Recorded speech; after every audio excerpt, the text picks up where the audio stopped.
Hello, this is stream number 116. Today I'm going to do something quite different than what I normally do on stream. I am going to try to make a game in 4 hours. What could go wrong? Anyway, this whole thing is because I need to get my hands dirty, so to speak, with the entity component system, which is a lot of different things to a lot of different people. But I've been doing a lot of reading of different articles, people who have made games or other things that have ECS in them. I want to at least try to understand it and use it for my game. So I had it in mind to try to make something really simple, just to exercise some of the concepts I've been reading about. And I'm going to try to make a game that is somewhat close to the genre or the architecture, so to speak, that I want to make on stream this year. So, but something that I can try to quickly get done in just a day, if possible. We'll see. There's quite a lot.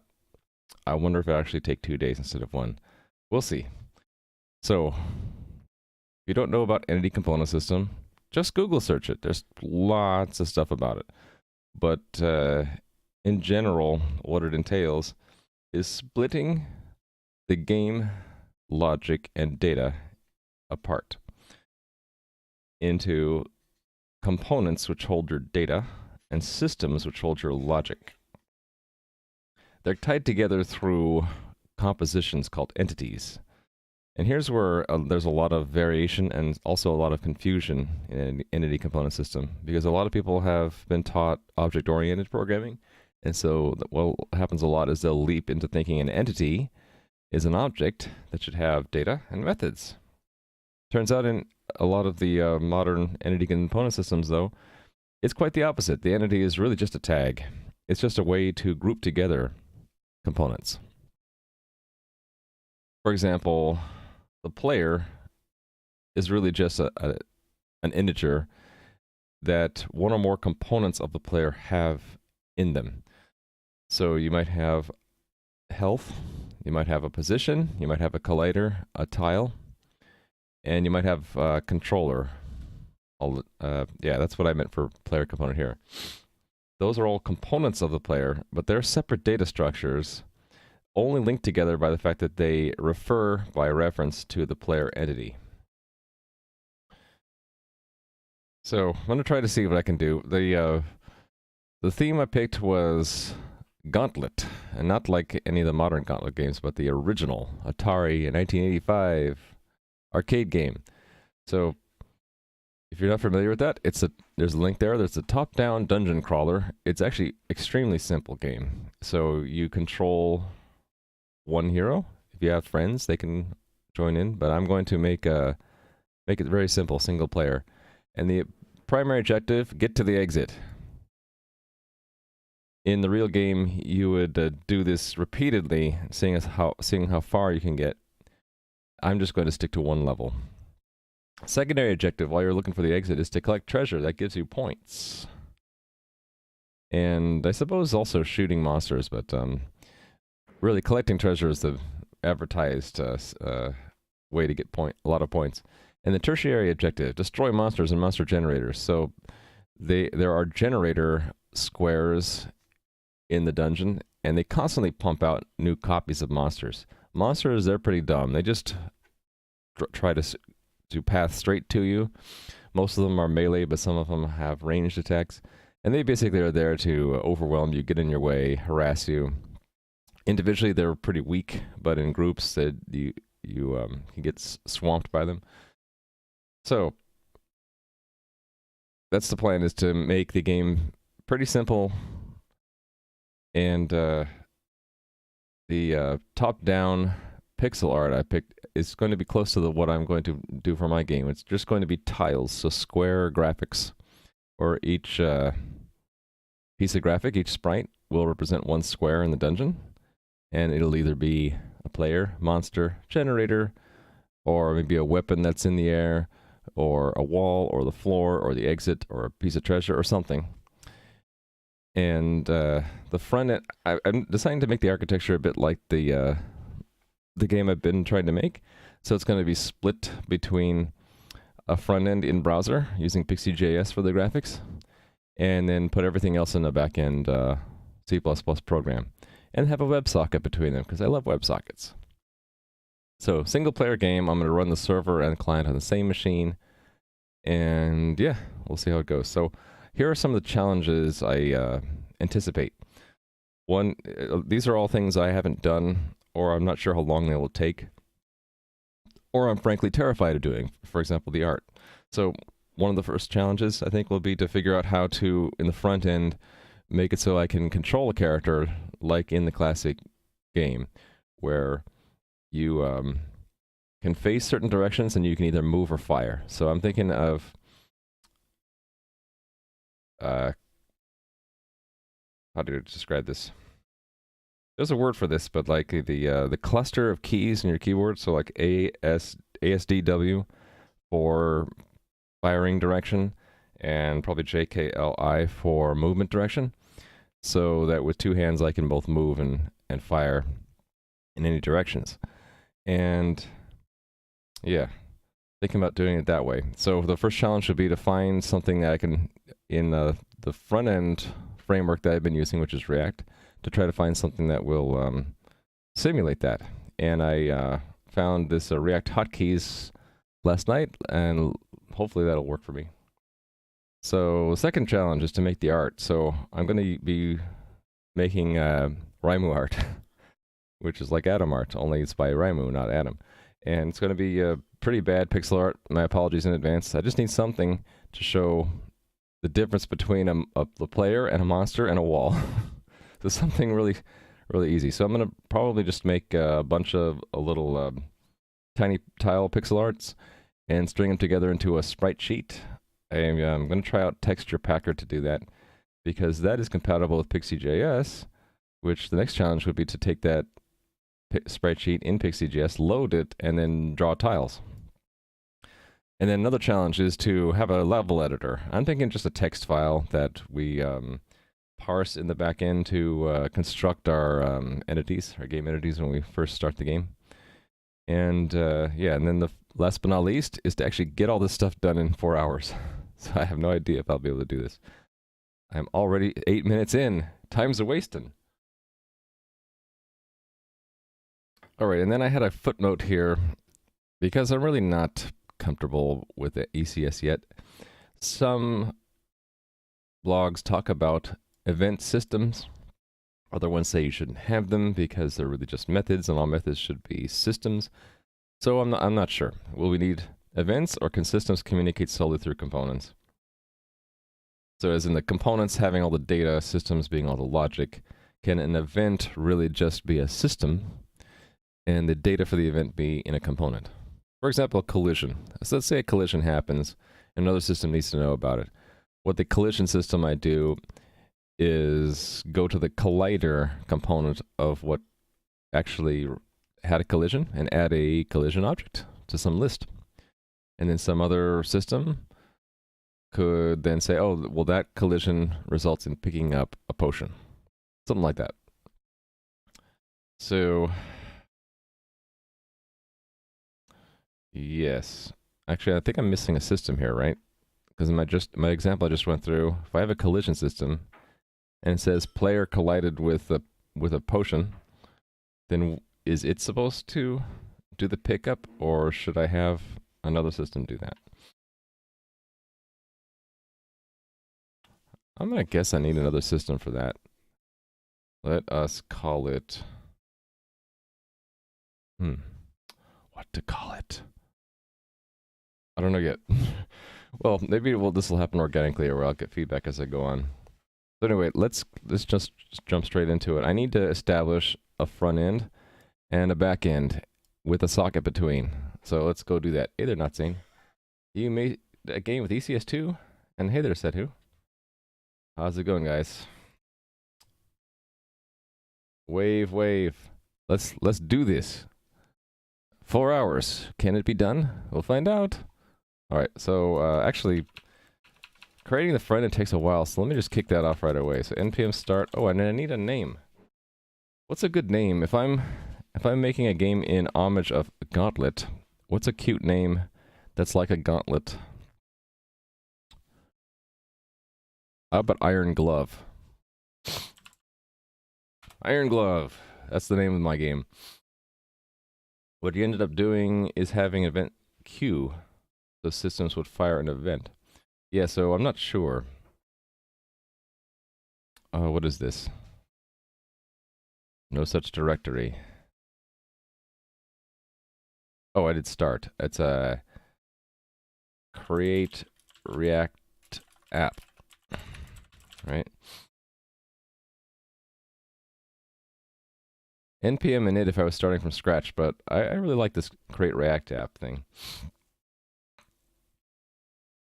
Yeah, so I'm actually leaning towards not having event queues, but really having a either extra components or extra data in components that when instead of triggering an event, we would just have the system that would have triggered the event store the extra data in the components, and have the systems that would have responded to events just see that the data in those components and do something about it. But I don't know. We'll find out if I'm right or wrong. Okay, actually, while the front end is setting up, let's set up the back end. So new directory. Time's a wasting. Got to get this done. So what are we calling it? Iron Glove Backend.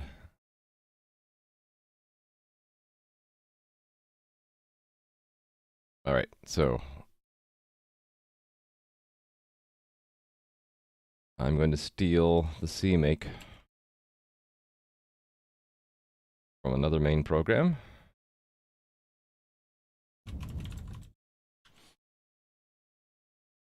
I'm not going to use Redux because I'm not familiar with it yet.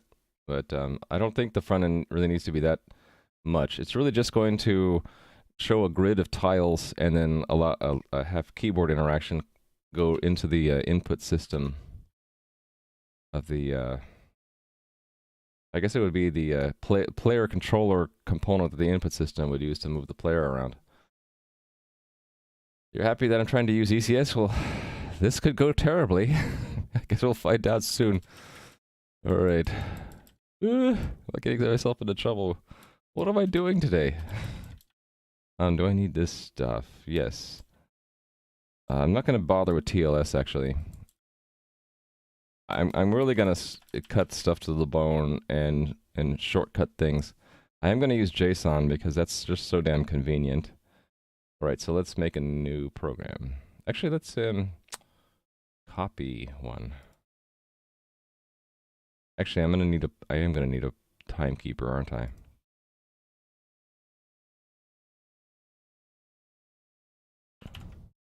Let's just copy all 3 of these files.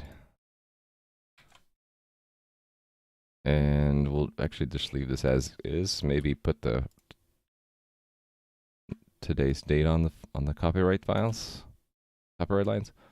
All right, let's just strip this down.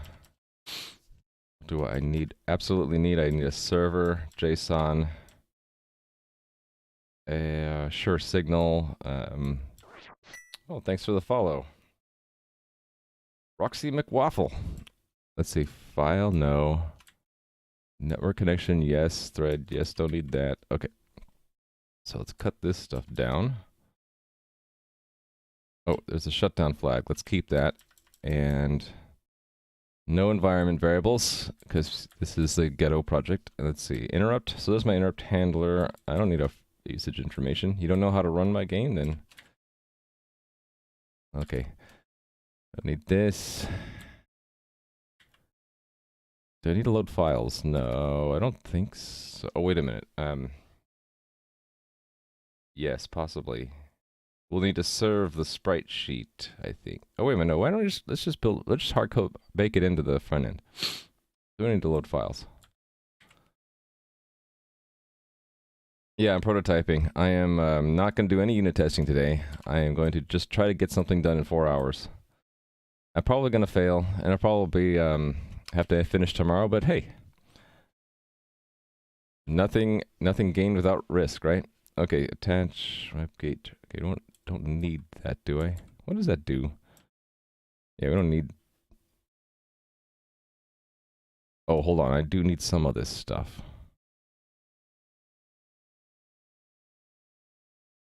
Not that, but where's that base? I need that base factory. Here it is. Base server factory. And I don't need any diagnostic. I'm not going to do diagnostic messages. Actually, maybe we will. Maybe I will. Because that'll help me from getting really stuck with bugs.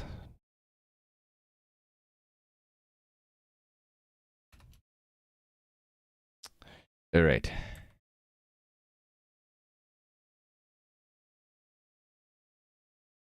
Okay, I deleted too much.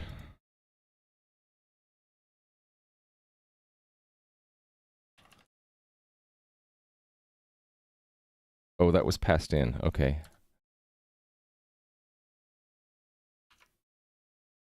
Okay, screw that. So we're just going to copy what I need from here to the main program. Or no, let's make a let's make a function. Set up web server. And yeah, we'll have the timekeeper and diagnostic messages. Okay, we don't need a certificate or key. I'm not doing SSL. And I don't need to decorate the transports. Okay, here's the factory.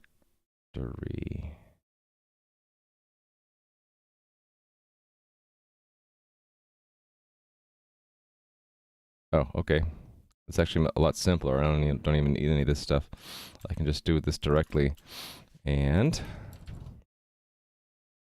do I need this TLS? I think I just need to make a transport on demand. I just need that base factory. I don't need to make client connections at all. All right, so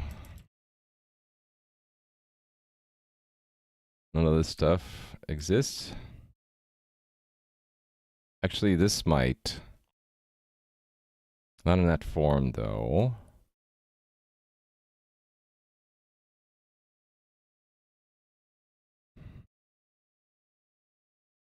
Game specific commands. Actually, no, this isn't what I need. I don't need any of this stuff. Yes, I'm just going through an old program and gutting it for what I actually need. And just making the shell of the backend right now. And I'm not even going to comment anything. Or actually, I could leave the comments. Because actually I could put this up on GitHub later for people and then the comments might be useful. Alright, no environment variables for now. None of this stuff.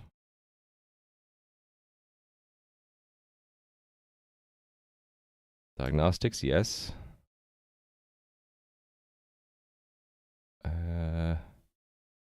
Actually, we don't need this, right?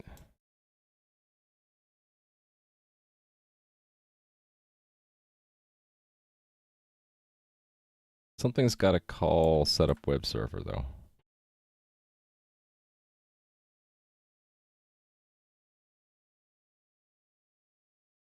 If not setup web server, right now it just needs a timekeeper, which is down here.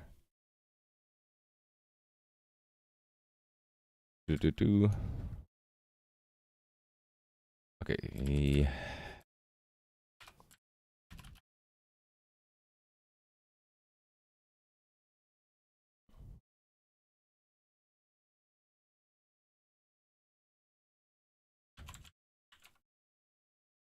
All right. And I think we just call this wait for shut. Okay, we'll just say realm server becomes backend, I guess. Well, we'll just call it server. Server up and running, sir. Then we wait for shutdown.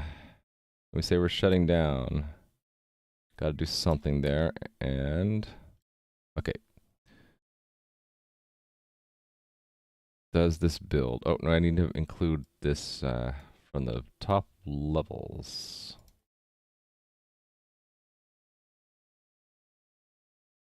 This is out of order. Iron glove. Play on gauntlet. It doesn't exist. Oh, because I called it backend, didn't I? Is it not E capitalized? There we go. Uh-oh. Oh, because it's not source main. I just abandoned all directory structure because I'm sloppy. Actually, I should put that in. Take that back. So make a directory source, put all these in there. There we go.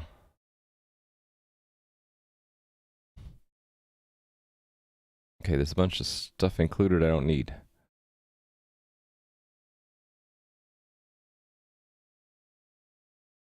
Yeah, why does it have raft? Oh, yeah, raft. We don't need raft or that.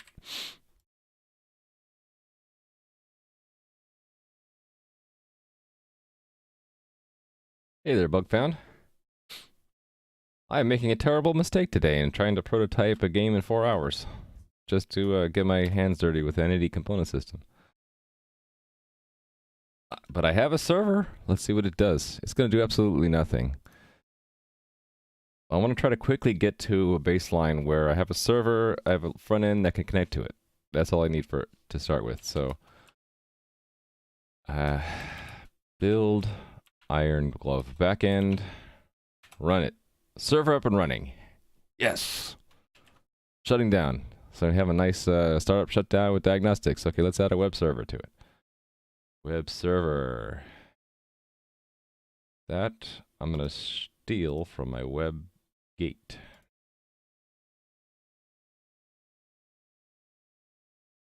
All right, what do I need? I need the server. This one.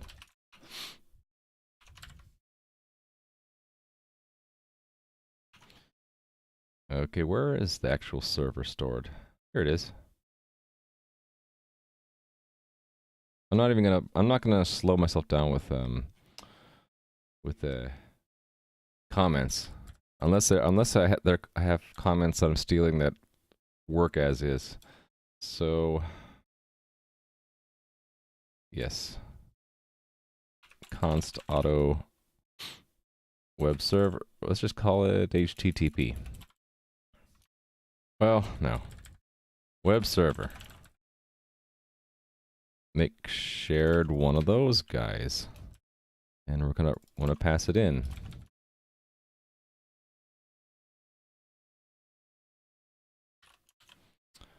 Hey there, John Games.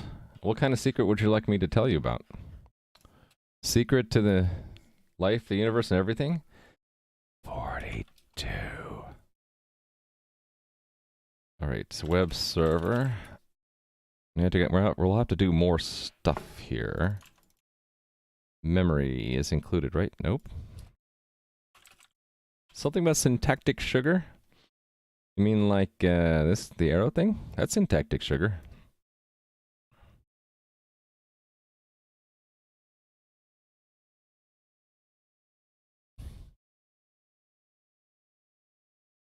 Probably not going to have a lot of syntactic sugar in this prototype because it's going to be pretty simple. But yeah, arrow for pointers. Didn't you were here for that yesterday or the other day, right? That arrow, which is really just minus greater than, is shorthand for a dot, but after you dereference the pointer. Right? So that's syntactic sugar. There you go. Don't know if that's a secret. All right, so what do I have to do to set it up? Okay, we're going to want to subscribe to its diagnostics. This is just going to be called the transport factory. It makes a copy and sends that copy? No. It just follows where the pointer is pointing and then goes to a property or method. So in other languages, you usually don't have to dereference a pointer. It's just done for you. So you would just say like dot. Like in a lot of languages, if you had like an object by handle, you would just say dot.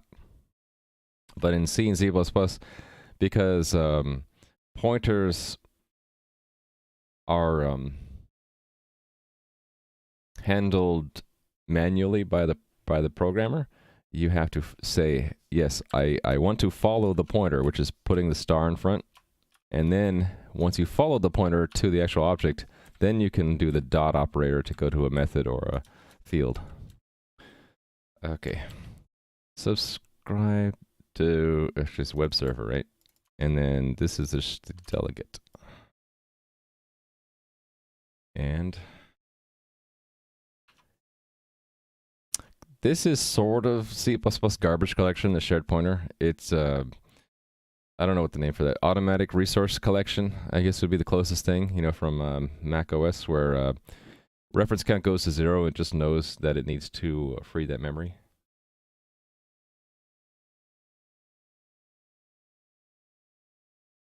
C is mostly loosely typed because people make it so by doing casting, but technically it's a strong type system.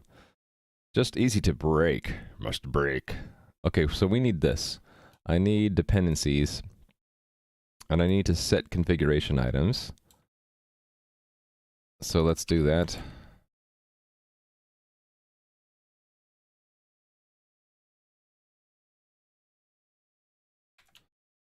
So we need the timekeeper, and we're going to, I guess we'll just make the transport. I don't even need this silly factory. So why don't I just do, is this a factory for transports? No, it's just to make one of them. All right, so let's just make one. Is that right? Yeah, okay. Just make one right here. And, oh, wait a minute, no. We want to also get its diagnostics. So let's just reduce this and then put transport here. And then we know what port number we want. We want port number 8080. And let's see, let me think. What else do we want?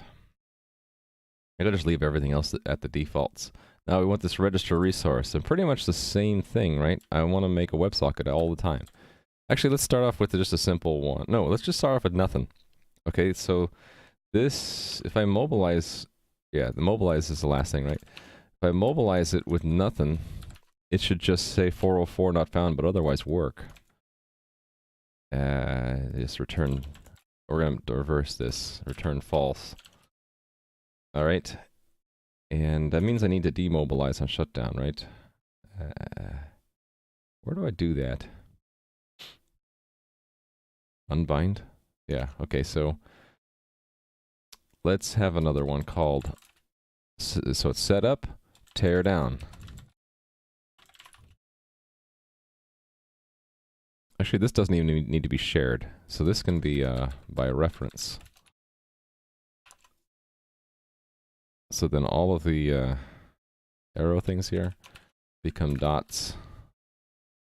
And this just goes here.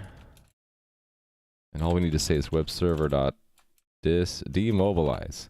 All right, and then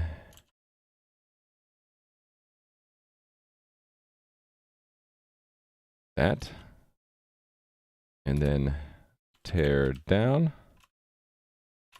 web server. I mean, what you can do in C is cast, for example, memory tending to, yeah. The casting is the tool by which you break the strong typing.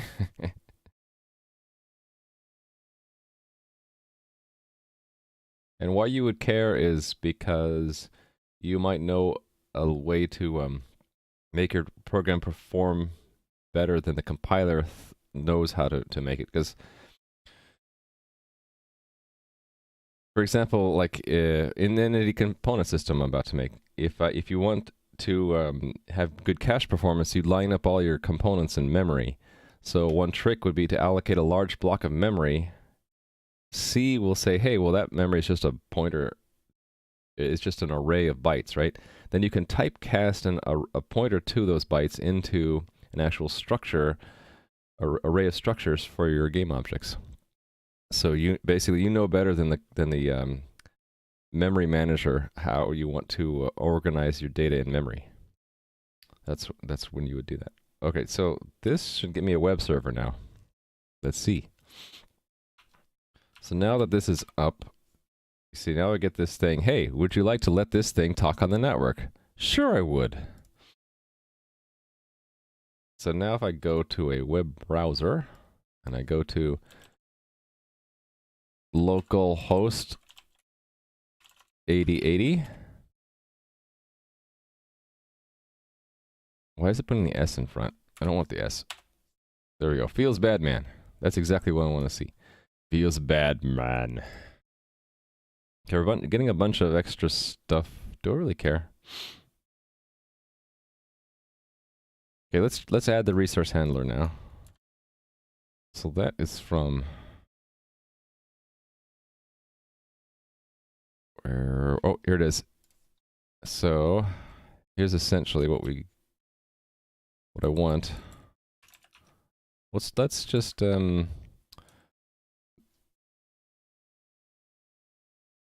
PMR namespace has that memory manager pre-made for you. Ah, cool. I'm not even going to worry about doing this for good performance because I only have 3.5 hours now. Time's ticking. For the real deal, I'll worry more about performance and memory layout. But for this, I'm just going to say screw it. Do it as fast as I can. So, actually, do we mobilize? Yes, we mobilize after setting up the resource. I guess it doesn't really matter. So here's the web server register resource. We don't really have any state yet. And I do want this eventually, so let me just leave that but comment it out. Let's make one of these just to make sure that this works, right? So we'll make a response code of 200 OK. Text plain, sure. Oh, how about text HTML? Body, here we go. Let's do this. So, HTML. I suck at HTML, by the way. I have no idea what I'm doing in HTML. I think you do a body next. I can't remember. Do you close? Do you end up closing the body tag and the HTML tag? I'm just gonna guess yes. Cause why not? Actually, I have a close both, but yeah.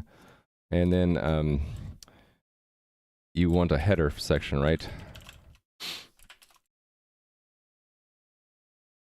And in there, well, we won't have a.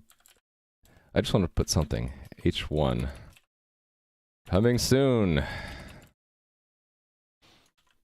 All right. I don't remember if we have to set the length or not. Okay, let's try that out. Yeah. Build. Head, not header. Thank you. Run it, and then reload. Coming soon in big letters. All right. Okay. So let's just go in and change it to what I wanted with the WebSocket. Okay, pulling in WebSockets.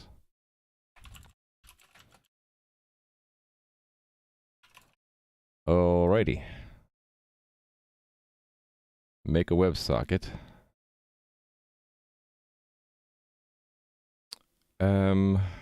I don't remember what, excuse me, what that was. Oh, yeah, we don't need to set that. We do want to chain our diagnostic messages, so let's include that. And then we open as a server. I don't care about IP address. Here, yes, I will want to call something to deliver the WebSocket. So let's, what do we want for that? I guess we'll just pass in a function. Yes, my web browser is pretty, yeah, the browser is pretty forgiving. H2 belongs between body. I mean, H1, so H1 doesn't go in the head? Oh, that's right. The head has like title and stuff in it. This tells you what I know. Anyway, that's partly because it's I'm not very good at HTML. I'm avoiding it entirely by just always going through sockets here.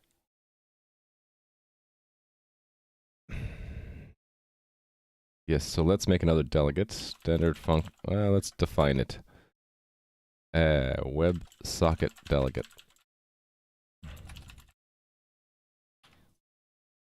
Let's define it.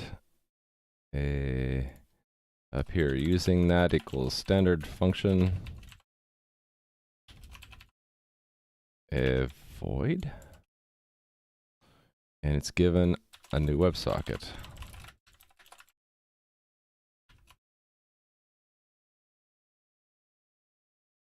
Yeah, that's all we need. And then just that. Alrighty. Let's build it. Functional. How am I? Oh, hey there, Endless Soccer. I didn't notice that was you.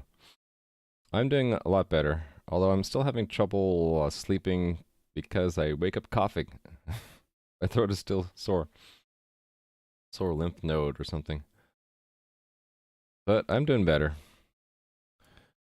Alright, so I couldn't... Oh, I don't have that dependency set. That's here.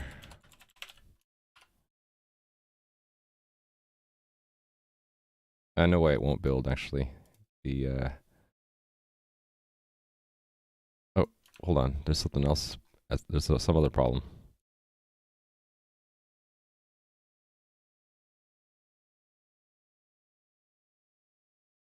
Oh, because there's a semicolon there.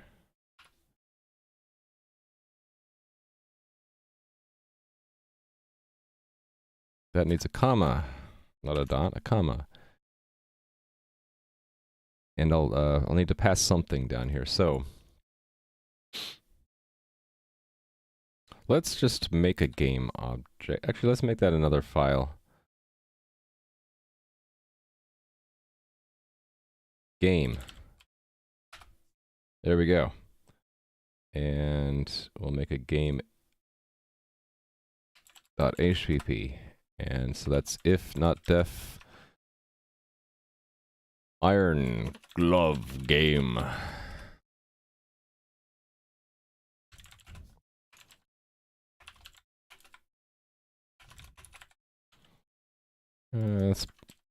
Might as well pick this part up. That's my usual thing.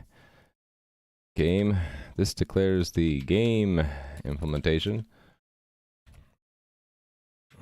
I haven't been using a namespace, so it's just class game. And the usual things for private properties, I guess. So we need a constructor. Lifecycle methods, sure.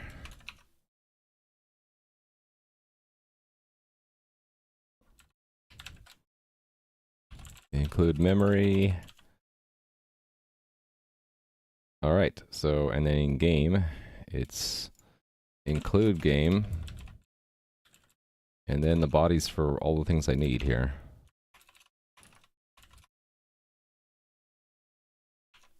And game impl struct.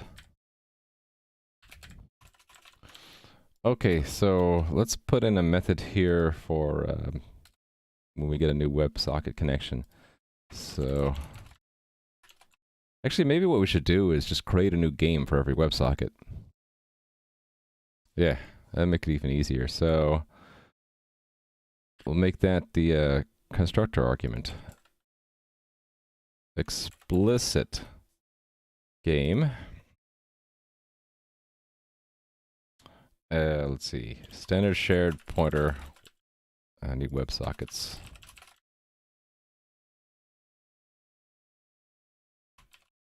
Do you always use the pimple idiom in every class? I am in the habit of doing so, yeah. I guess I don't really need to for a prototype. But this stuff shouldn't slow me down too much, right? Famous last words? Alright.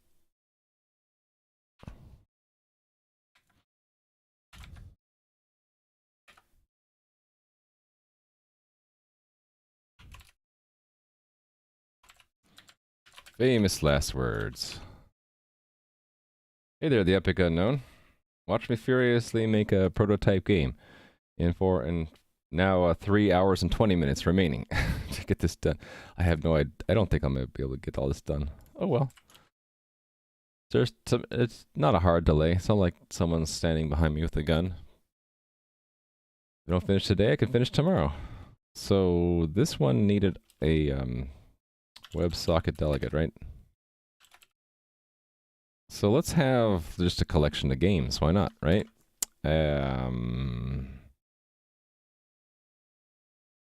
See, how do we'll need to be told when the game is removed, though. Yeah, okay. Trying to think about this in advance. Ooh, what you had done with your ECS is following the Benny box and NDX, where you use curiously recurring template pattern.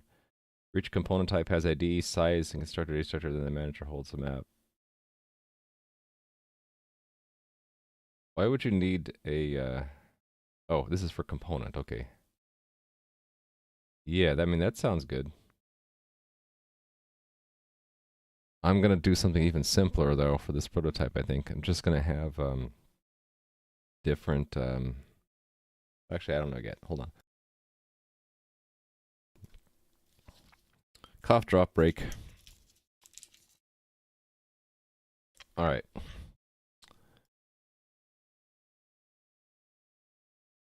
Set. We'll have games up here, so we'll do.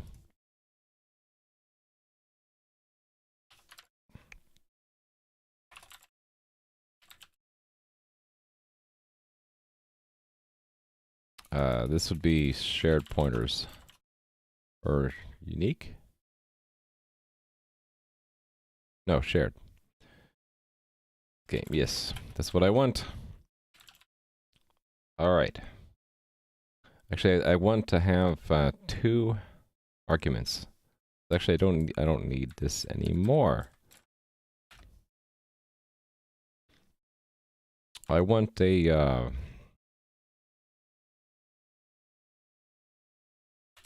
basically something to tell the main program when the game is done.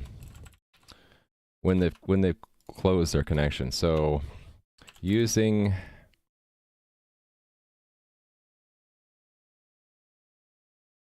game complete or complete callback, complete delegate.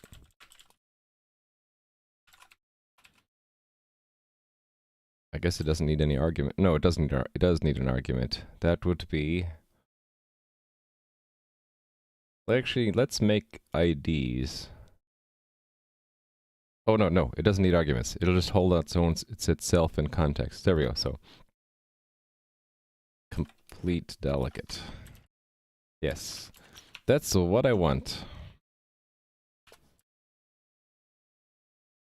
All right, and then we'll store it here as well.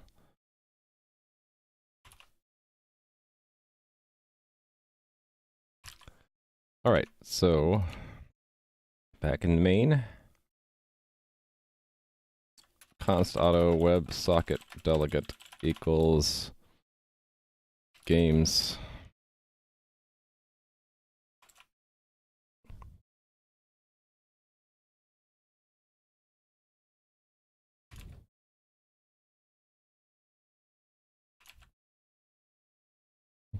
So we're gonna make a new game. So const auto new game equals, or just game.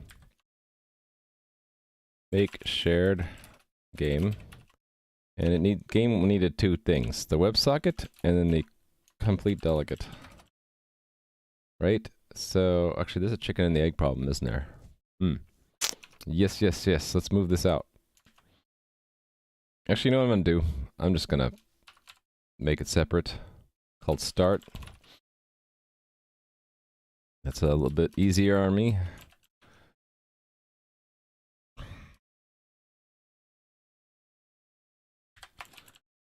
I really don't like to have the constructor do much anyway.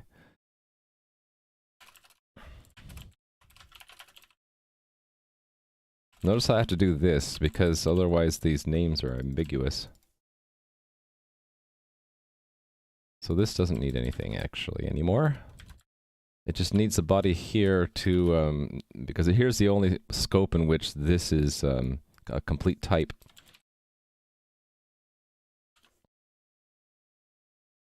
It's, actually no, I don't need this.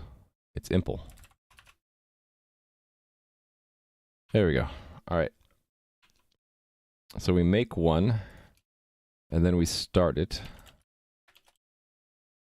And we have to make a complete delegate. This also needs the games. And has no parameters. And really what I just want to do is when it's complete, I want to remove it from the game. So games.erase WebSocket game. And then games.insert game. I need the game as well.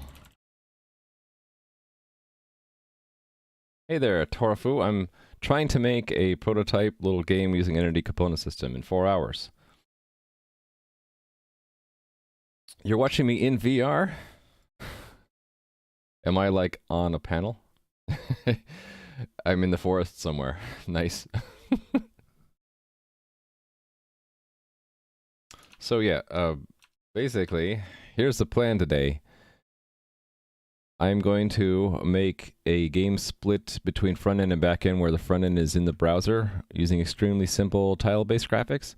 The back-end is going to be in C++. It's going to be a single-player game. The front-end and back-end will communicate their WebSocket. The theme is going to be Gauntlet, so top-down dungeon crawler, 2D tiles. Objective: get to the exit, collect treasure on the way, destroy monsters and generators that the monsters will get in our way and try to kill us. So I'm going to be using the keyboard to control it. So I'm going to be looking up this in React in a little bit. I'll be making some really ugly art in a bit too, loading it into the front end, making a level editor for the back end, and then furiously trying to implement the back end, the game logic in ECS. So here are the different entities, components, and systems I thought of that I probably will want. So if you're not familiar with Gauntlet, so it's you're controlling a player. There are various monsters, generators for monsters. When you throw or cast a spell or shoot an arrow, that's a weapon in flight. Or you could be a melee strike. You have treasure, food, potions, which do different things. And of course there's the walls and floor of the dungeon, and then there's the exit square. So I know nothing about any component systems, so this whole exercise is to throw myself into the deep end to try to figure this out based off the research I was doing, reading different articles. And so trying to do ECS, you put all your data into components. So here are the different components that the various entities will have, and then all the logic into systems. So we'll have a rendering system, collision system, player input, AI, and the generation. Generation is for the monster generators. I think I'm missing a system here. Like it's either the pickup system or something. Or maybe that's the collision system. Oh, that's right. I think I want to have the collision system handle pickups. Maybe we don't need more than 5 systems. Anyway, we'll see how it's going. You guys will tell me when I'm doing it wrong, and then I'll be like, oh yeah, you're right. You guys are right. Okay, so what is that? That's probably an old error. Right now I'm in the process of just setting the backend up. So this is like a little mini example of what I normally do, where I spend weeks and weeks trying to get backend stuff working. Cannot be implicitly captured because no def... Okay, so I'm capturing it somewhere. I'm not capturing it where I need to. Yes, right there. So this needs to be captured. And I'm missing a semicolon. Of course I'm missing a semicolon. And it's running, so I need to stop it before I can link it again. Okay, I'm missing the actual game. So that is source game CVB, source game HVB. Yeah, that's one way to do it. Have your entities have vectors of every kind of component. I'm going to doing it even further, where entity is just going to be an integer, and then all the components refer to the entity they're a part of by just having that same integer. Actually, and the entities won't even really be stored separately. They'll just be arrays of components. So if you wanted to find the player, you would just look at the player component array, which will have only one thing in it because it's right now single player. And then from that component, its entity reference will tell you which entity is the player. What am I missing? I'm missing a destructor. Destructor. Oh yeah, look at that. I need a destructor. So let's make a destructor. All right. So right now, it does absolutely nothing, but it will let you open a WebSocket connection. So I think at this point I need to have a little bit more of the front end rather than just a web page. Yeah, we have feels bad, man, because it's not opening it as a WebSocket. So I had told create React app to make something for me. Oh, look, it did. So we have a front end waiting on port 3000. Oh no, we have to run it, don't we? So that's Iron Glove npm start.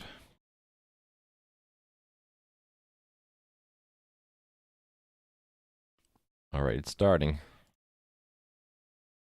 Oh, I need to have another shell, don't I? I'm gonna want to install stuff very soon, right? We're gonna need Pixi.js. We're gonna need a whole bunch of stuff. So there's a server. All right. There's our front end. Yay! It's really big. Okay, so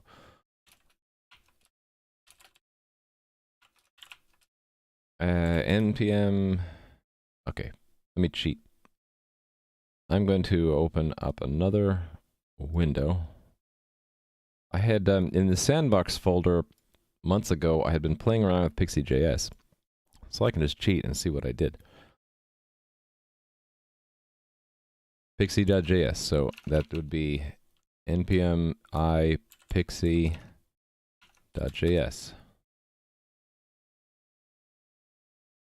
And we probably already have the other ones, right? React, React DOM, React scripts.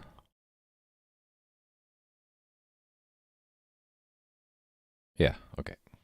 Hey there, Irish John Gaming. Oh, I should be pointing out who else here is a streamer. So let's do a shout out for Sedhu12. Sedhu12 does mostly shader toy stuff, so it's like pretty cool to watch. Lots of interesting things you can do with shaders. And he also plays games once in a while. And Irish John is a game dev here on Twitch. He does he's working on a game in Unity for pirate ship battles, and I guess also land battles too, right? His game looks really cool. A lot of art in that game, and yeah, watch these guys when you have a chance. Yar is correct. All right, Now is that done? Okay, we have Pixi.js. I also wanted to pull in something else, right? I wanted to pull in React hotkeys. Oh, let me look that up. I think it might be actually React-hot-keys.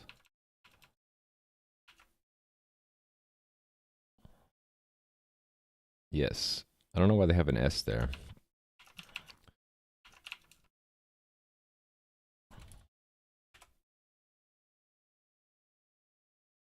Just try this out. Hopefully this doesn't give me problems.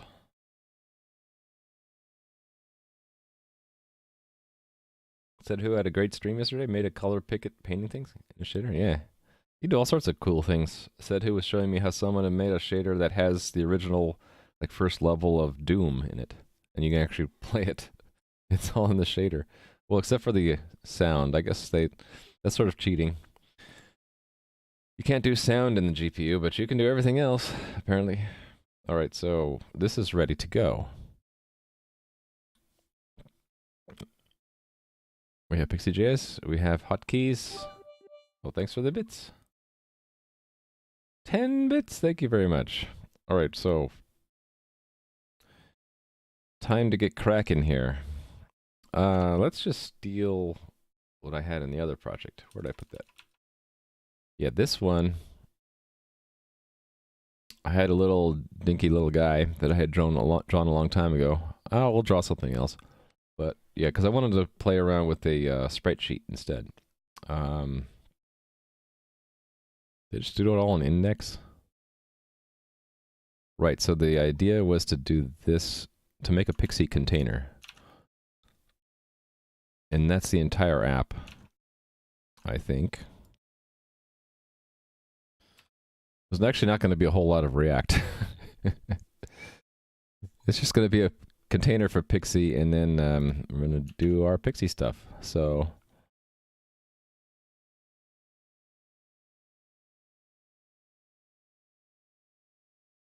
right, we prepare a container. This is the container ref. Constructor props. We need to format this document. Try again. Come on. There we go. All right. Okay, constructor. Super props, right? Super props. Should we check out your shader? I don't want to take too much time though, because I only got 3 hours and 2 minutes left. Okay, what is this doing? Said who? Oh, I get to pick a color.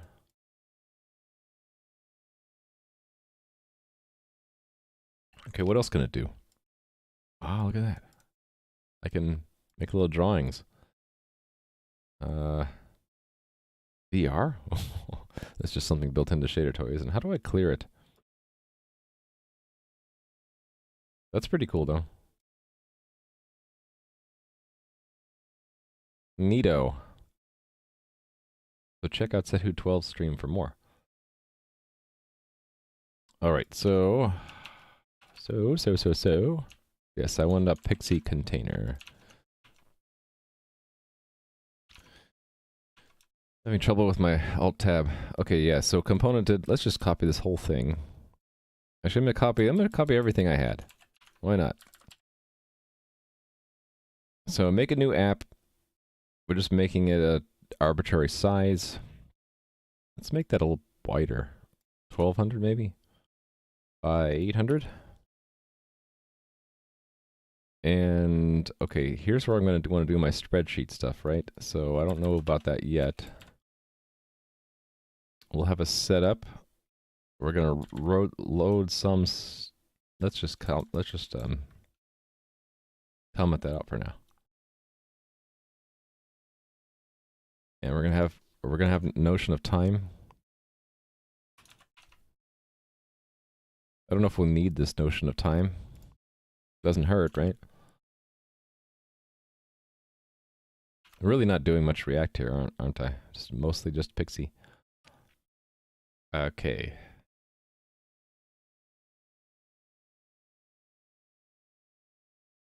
Yes. All right, so what do I get for that? Failed to compile. Oh, I didn't import it. I started game dev prototyping wise, yes. You can what do I want to say? I'm gonna look kind of clumsy, so I don't mind if you laugh. Why did this one have DOM and the other one didn't? Oh, because I had pulled index and app together, so okay. That should be the why it couldn't compile, right? There we go. There's our stage. It's a little bit too big, though. It's way big. Okay, let me put that back to where it was. How come it's so huge? 400 by 300? I wonder if it's... Oh, probably because I have the UI scaled. How do I reset that? Yeah, it's set to 250%. Is this the button I want? No. Alright, so let's put it back to where it was. Okay, there. Really crude. I'll just, like, make it exactly that size. Really, to make it cleaner, I'd spend more time. I would make the... yeah, I would do more things to make this cleaner. Okay, so... Actually, I went a little bit of stage left for something else. Let's make that 600. And then I'll put stuff down here. Yes, so let's do div. How is this? Hey, look at another app to cheat. Class name, yes. I guess we can reuse the same structures. So I want to call this one the stage.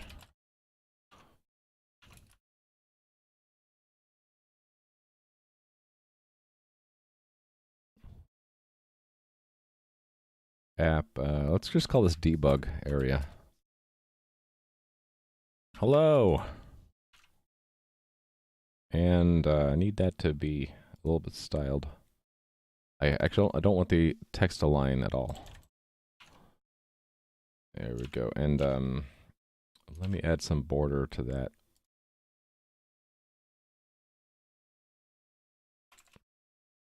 So margin.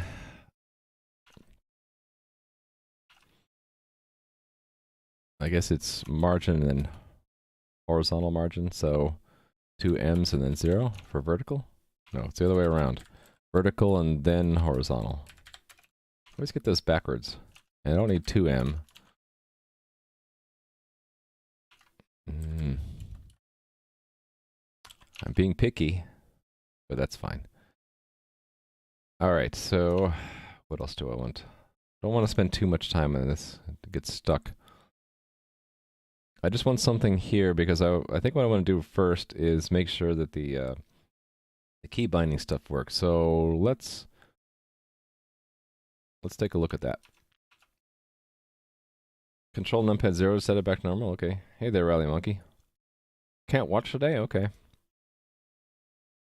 Okay, so their example says import it from React hotkeys. I can do that.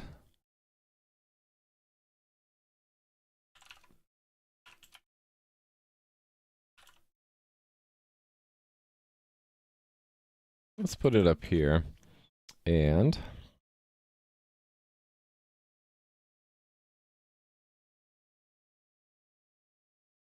so I'm guessing that that's an invisible thing I can put around everything. Actually, let's just put it around the stage.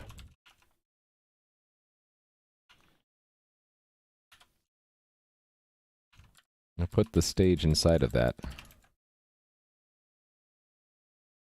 And here we go. Key name. So I'm supposed to put all my hotkeys in here. So A, S, D, W, J, K, L, I. On key down equals, sorry, this dot on key down. I'm not going to do this silly bind thing the way they do it. I'm going to do it with arrow functions. Arrow functions, yay! Where to put them? Right up here. On key down. And what? Okay, they're giving a bunch of stuff. Key name eHandle.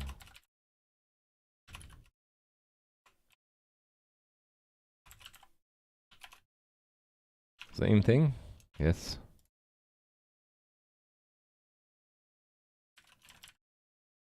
To begin with, let's just console log this.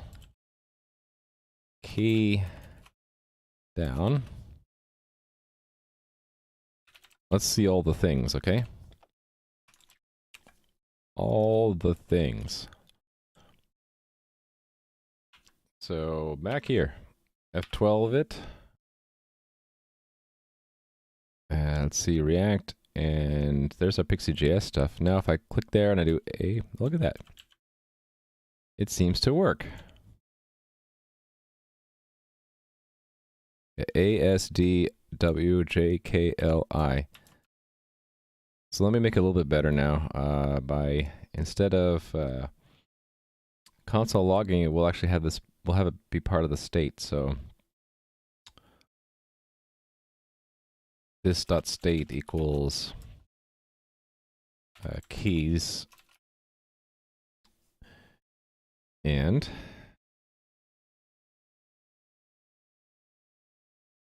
actually let's make a map.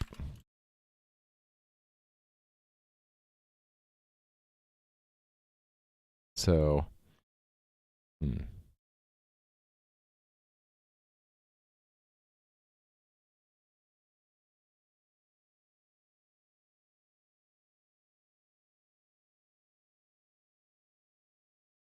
ASD W. My basic controls. Alright, so when a key goes down, we're going to change its state. This dot set state. Keys is hold on.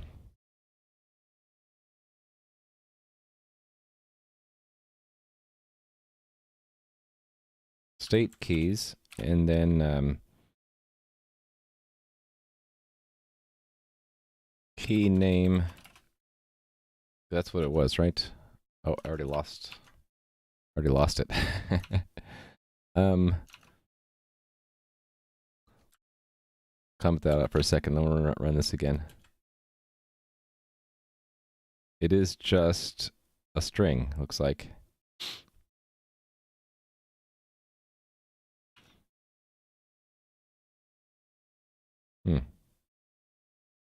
A lot of information I don't need. What if I do capital? Oh, it's not recognizing it. Okay, well, that's fine.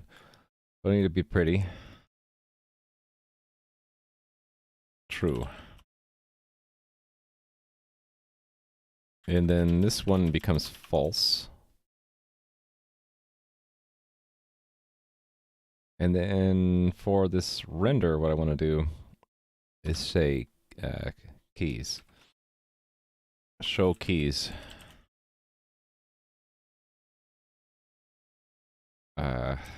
Keys equals this dot. Did I call them keys?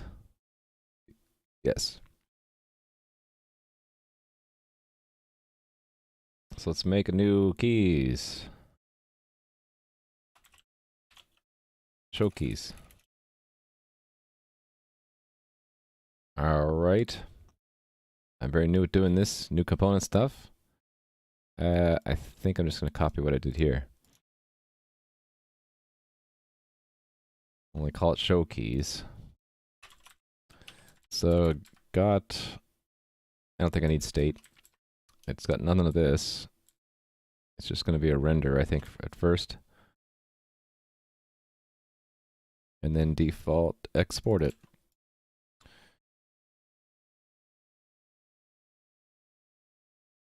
Keys go here. And then let's do this right here. Style last, I guess. Import show keys from show keys.js. Keys go here. All right, now I can focus on this. So what I want to do, make a list, right, of all the ones that are true. So let report equals keys. Let first equals true, and then this dot props dot keys dot I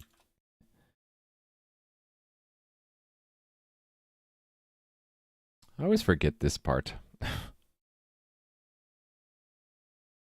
It's like for each, but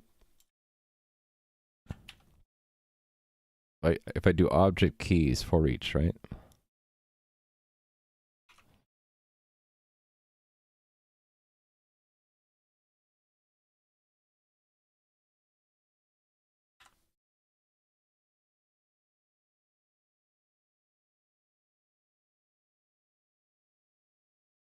If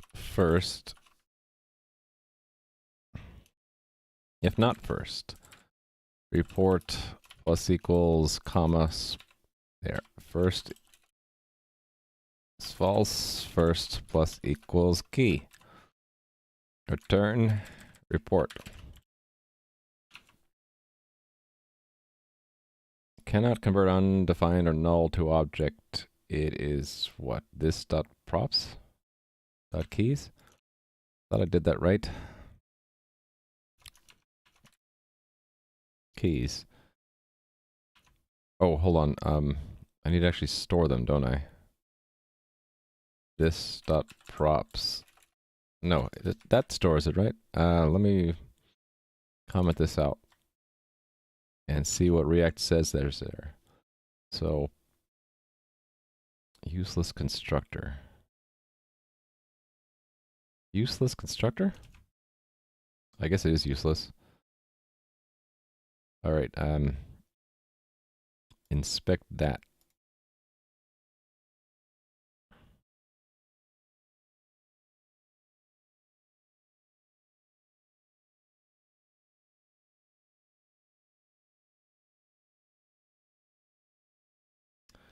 Empty object. Oh, state. Let's try that again.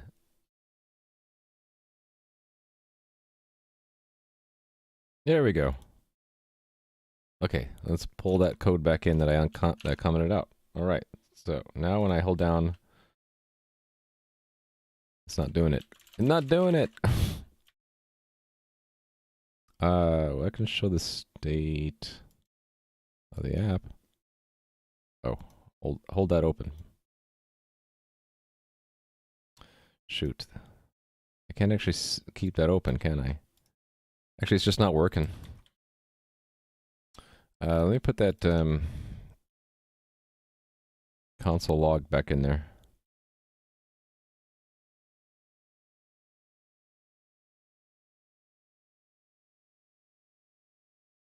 Key down, key down. And key up.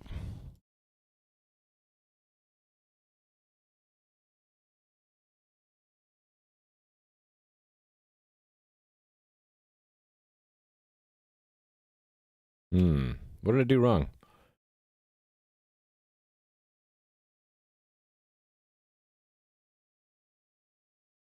Oh, this is supposed to be in that. That's the problem, I think.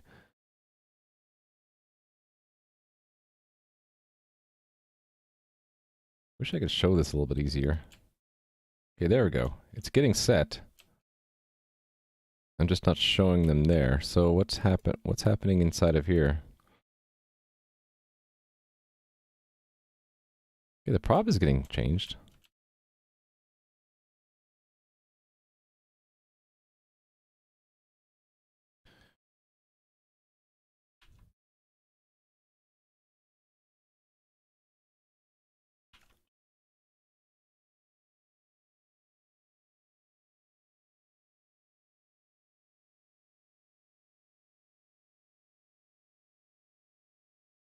Something I'm not understanding about this. It might be because I don't know what the hell I'm doing with props. Let's do console.log keys. This props keys.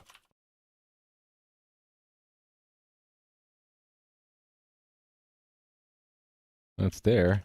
Okay, what happens if I do that?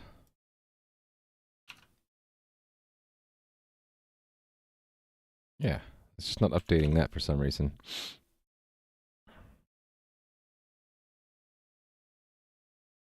Oh, because this is wrong. I'm just being dumb. Okay, that's probably what it was. And no, I only want to add it if it's true. If this props keys key, then add it. And also only do it if that's true. There we go. Okay, can only hold one key at a time. Is that true?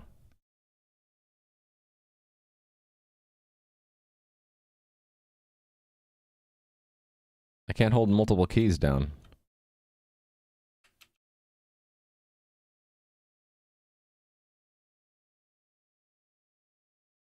Well, that sucks.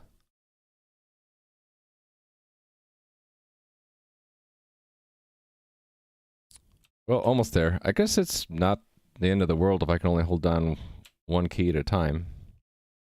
I think I can live with that. I'm gonna be right back. I need to use the restroom. I'll be right back.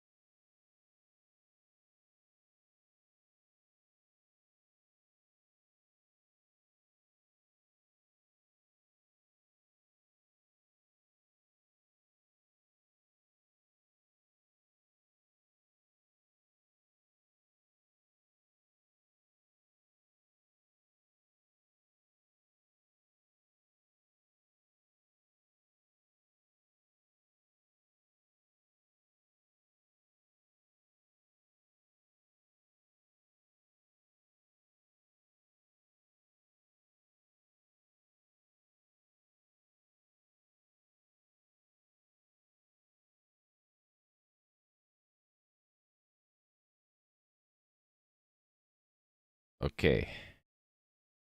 Sort of bummed that I can't hold more than one key down at the same time.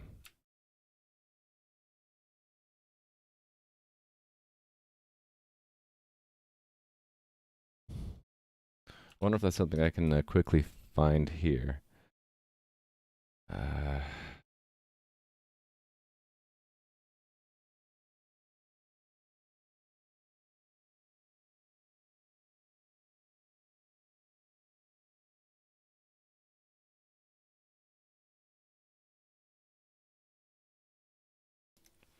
Okay, multi-key. Maybe I need a new library. JavaScript. How about we'll just say React key multi-key press. Multi-key press detection handlers. Maybe this is what I want instead.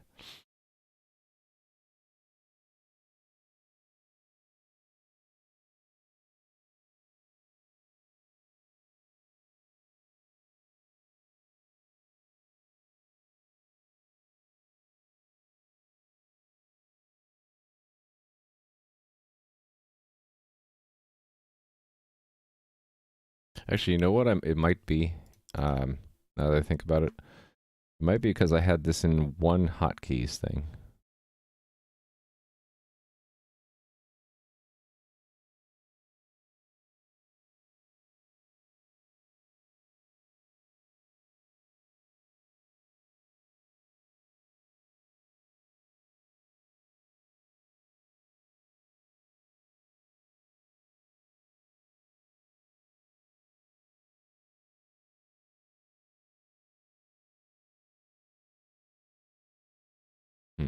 I don't know.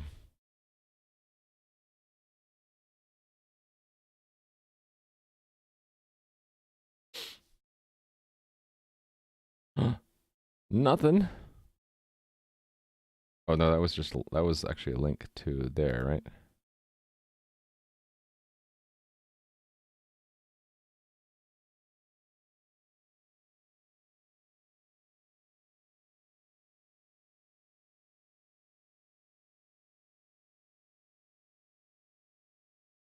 Actually, I wonder if we even need this stuff. What if I just use, well, no, this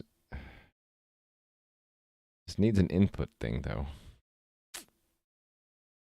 Actually, do you need an input? What happens if I just have a key press on the app itself? Oh, let me just play around with this. So if I comment out this stuff, event-based input. Will this actually work on key down? On key down raw, let's just call it raw, and see what it does. I'm pretty sure I only get an event, right?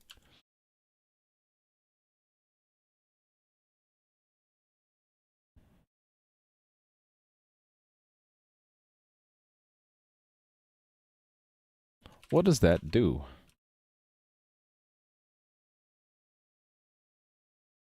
It doesn't do anything.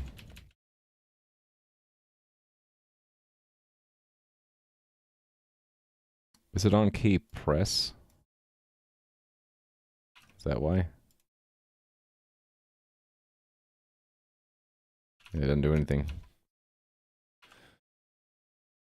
I guess that's for inputs only.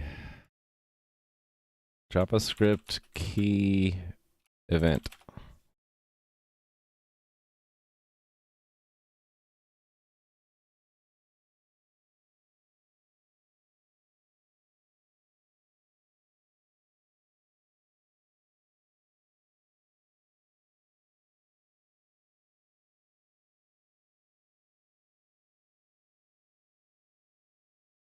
Hold on, let's find an example.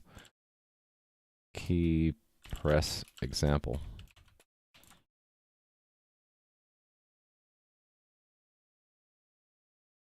Guess I was looking at this earlier.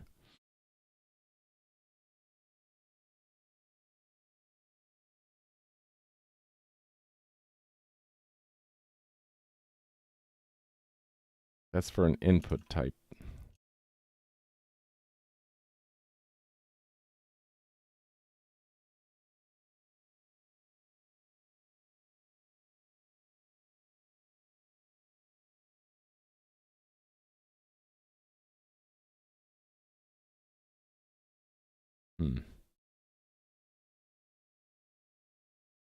So it is on key down. Maybe just you can't do it on a div. But why am I not just searching for exactly what I want? React on key down div. There we go.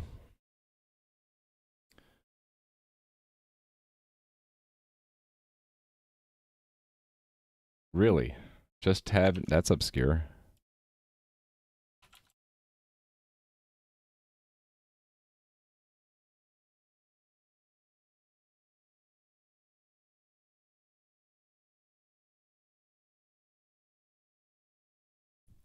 Yeah, I know. All right. Nope. I guess I don't know what I'm doing.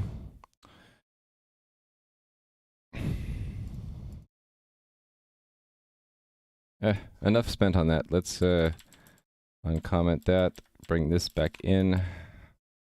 Take this out.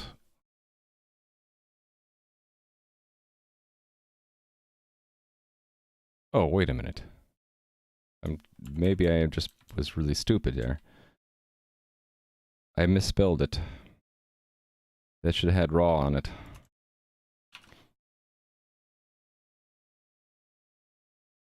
No, it still doesn't work. Wait a minute. But did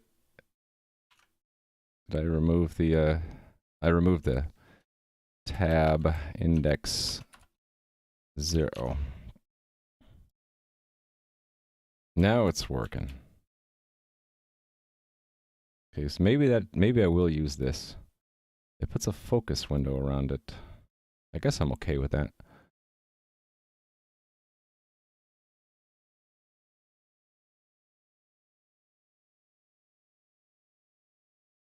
I need to find out how do we get the key code out of it. Hold on a sec.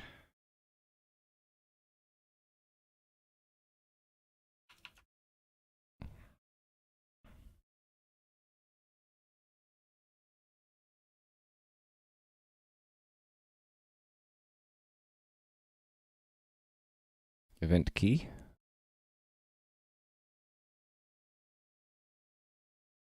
I guess I could have just inspected it to see what it was.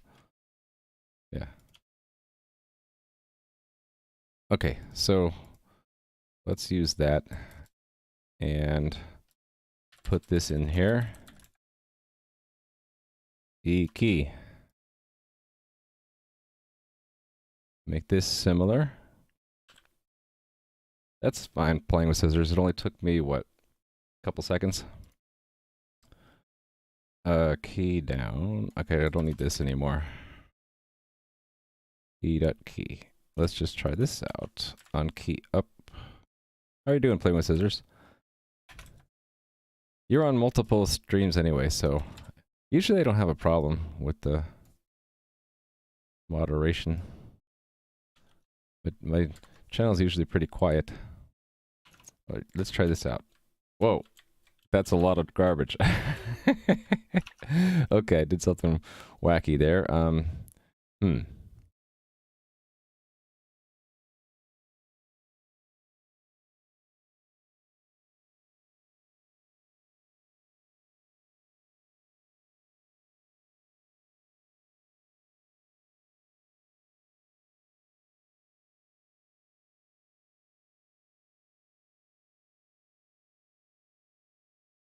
Nice.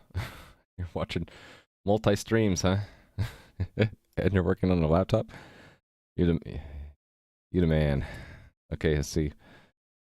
What am I doing wrong? Console.log. Key down. Key down, sir. Key down S. Why is it printing all this stuff? What the heck? Oh, and it's also repeating it. Yeah. Let me get more stuff about this.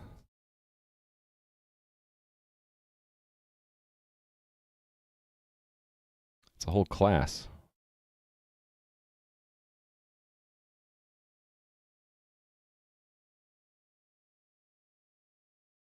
Oh, it's a function.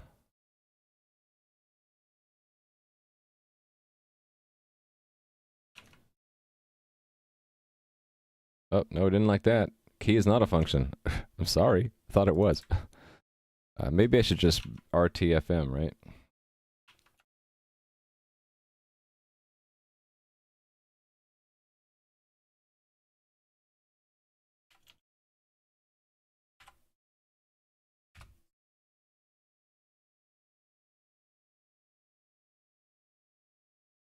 He has notes on this for keyboard stuff.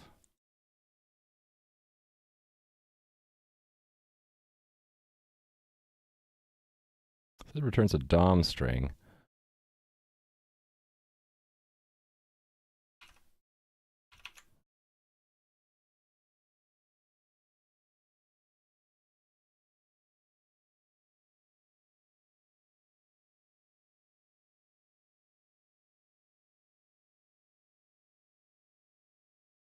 Is the problem that I'm doing this kind of thing? Here, let me just make it a little bit simpler. Let key equals e key, and then I'll just print that in both places. Let's do it there too. I have no idea. Let's see if that does anything. Oh, that's what it was. Okay, here, now I have multiple keys I can hold down. Cool. That's what I was hoping that the hotkeys would do, but I guess not. Bye-bye hotkeys. Don't want you anymore. So let's npm. Is it U to uninstall? I think that, no, it's not U.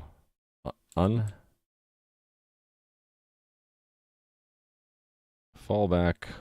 Veiled optional.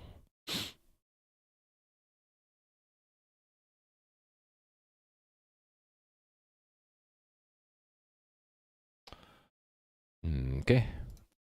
Alright. Let's remove all this crud.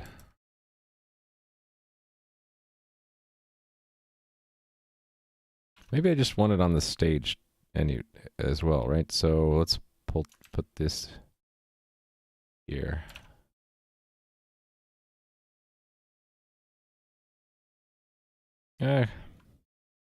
Divided. What does that look like? It puts a border around it. That's fine. Alright. I like that. Let's move on. Don't want to get too stuck on things. So, I guess what we also want to do is connect into the server. Let's make a big button to do it. So,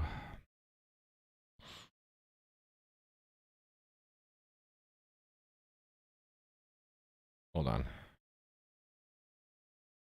Layer. Player console. DynamoDB. Yet another database I don't know.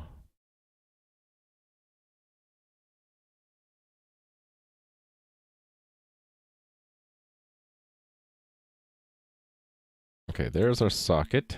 And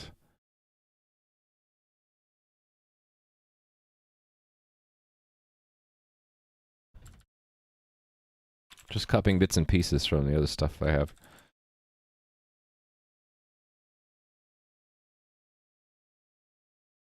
So yeah, let's have some state. Well, yeah, we need some state. So connected.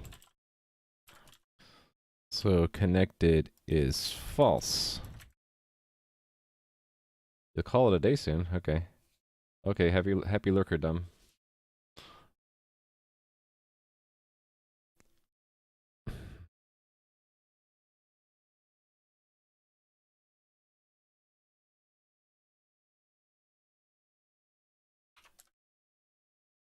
Actually, let's just build into this. Hold on, no. Let's make it, let's do a little bit smart here.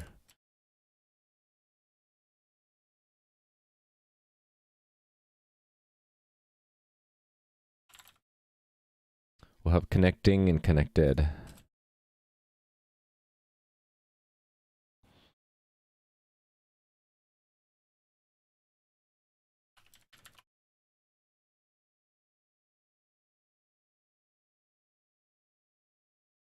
Yes, this stuff. I wonder if I should put these things with the, they should go together. Yeah, let's put them together down here.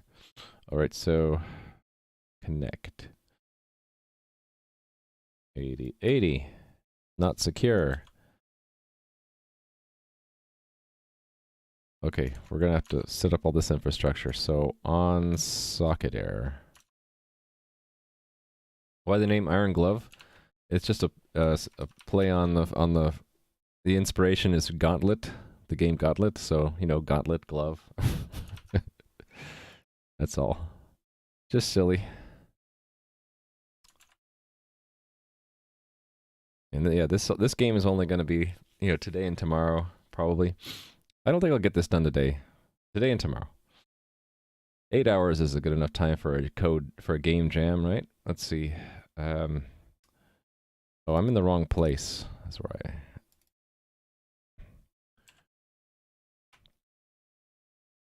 Okay, I want some of this stuff. Not all of... Actually, this socket error I want as well. Near the on disconnect. So I think socket error we just... I will... Actually, what is socket error called for? Error. Error implies close, I guess. Actually, I don't even know if I need it. Let's just leave it there in case I need it.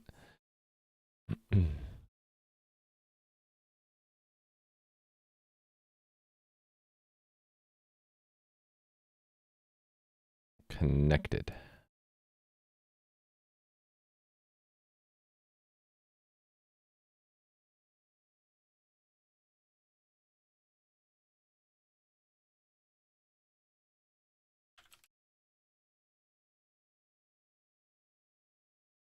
Not doing anything else. On message received.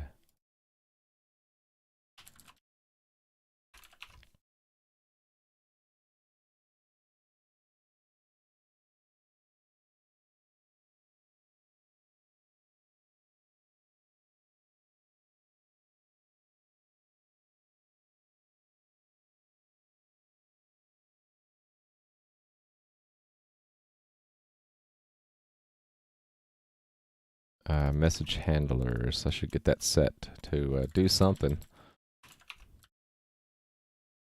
So nothing yet.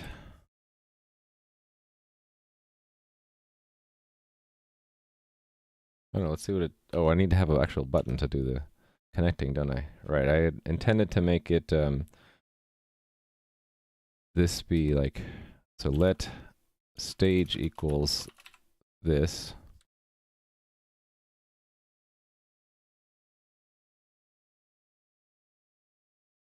Okay, CRS, John. Yeah, this will be up in GitHub when I'm done, so people can play it. Actually, I don't know what I'm going to do, because the backend does have some dependencies. I might end up making a small little top-level project to help people clone it and build it. That's a really weird construct that it did there. You see that? You kind of join them together. Anyway. So if that's the stage, we'll say here, this.state.connected. If so, it's a stage. Otherwise, it's what do I want to show?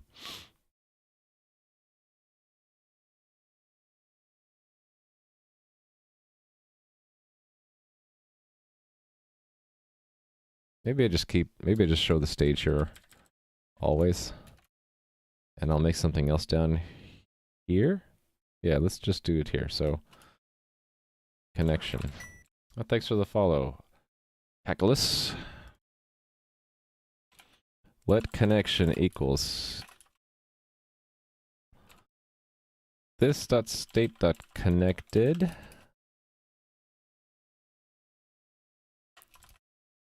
Otherwise, something else, right? Actually, let's just do it let's just say if state connected. Else if this state connecting. This is probably not the best way, but that's fine.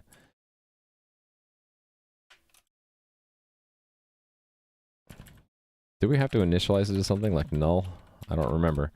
If connected, I kind of want a button that to disconnect. So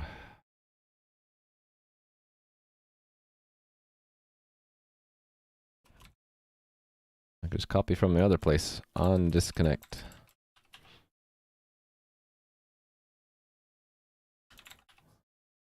There we go.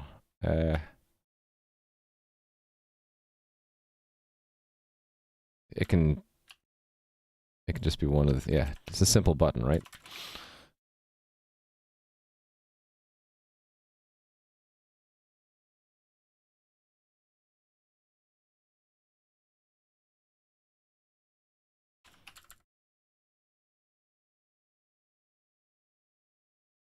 Oh, actually, I did want an else. I want a connect button. Yes. Connect. If we're connecting, we'll just show something. Like that. Okay. Connecting. Did I crash the crash the iron glove? No, I got a new connection. But it... Oh, it did crash. Alright. I suppose we should run it in the debugger and find out what it is. Alright. Add configuration. Launch. Iron glove. Backend. Or iron glove. So... let me move this around. Would it have to be attached ones? Okay.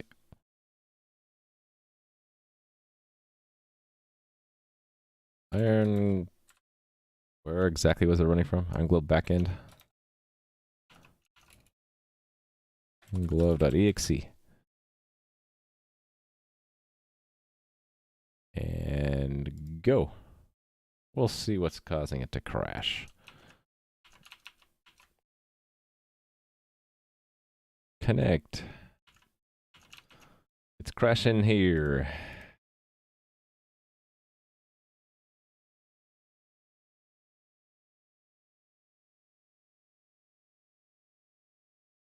Oh. Yeah, I can't do that. I needed to actually allocate the implementation. So new impl. There we go. Whoops. Try that again. Connect. Connected. All right. Disconnect. Disconnect. Disconnect doesn't work. All right. What did I do wrong in disconnect?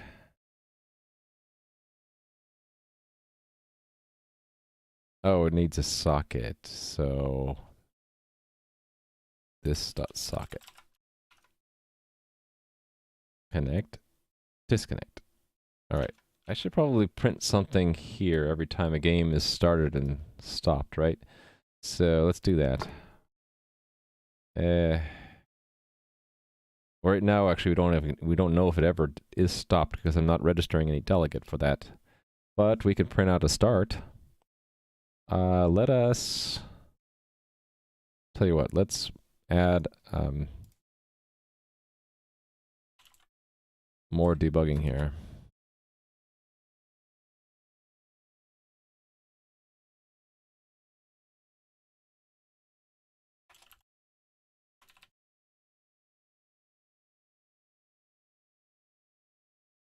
Here we have to initialize it. Hold on. Actually, that's a pain in the butt. That's okay. We'll have to do it this way.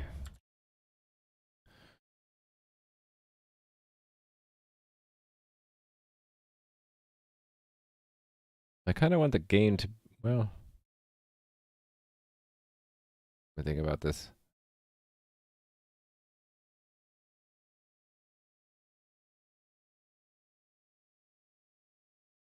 Let's pass in a string here for an identifier.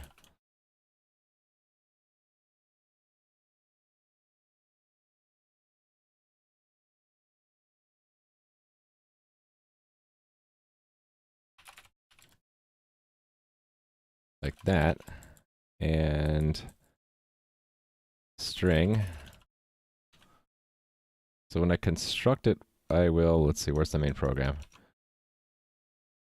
I'll construct it based off of the WebSocket's no, we'll just pass in the ID.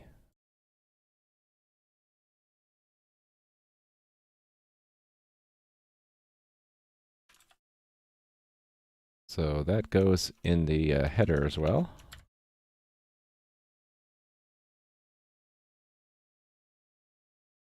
Or no, this thingy, WebSocket delegate. Yeah, here it goes.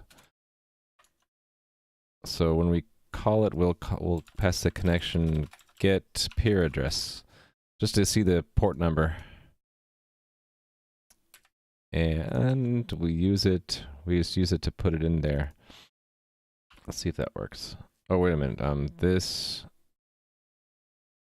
needs to go here. And we don't want to accidentally cast from string, so make it explicit. All right. Build. And let's actually, I forgot to print something. that whole setup is so I can use it to print something. Let's print it. Impl diagnostic sender send a string. We don't have levels. I'll just arbitrarily pick 3. Starting.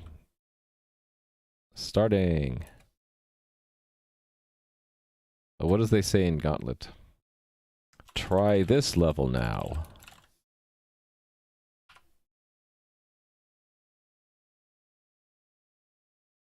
Okay, so now when we connect...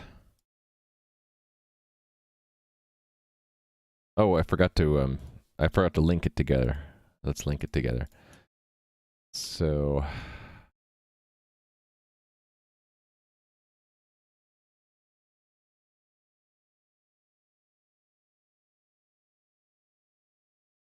just build in it to start, I guess. Start will take a delegate for diagnostics.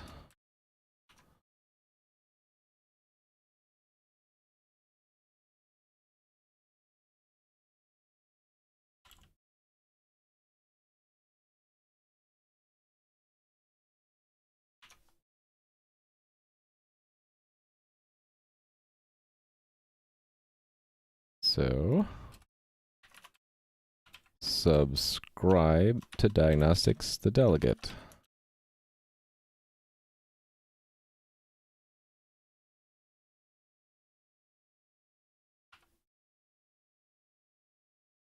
Does not take 2 arguments. No, it doesn't. It takes 3. So where is it again? Down here?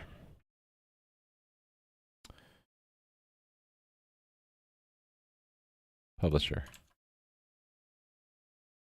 There we go.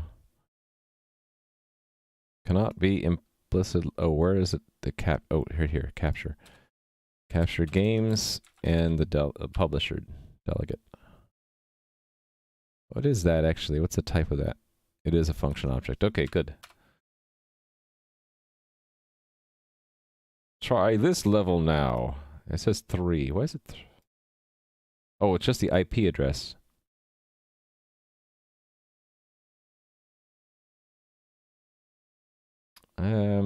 No, I want the port number.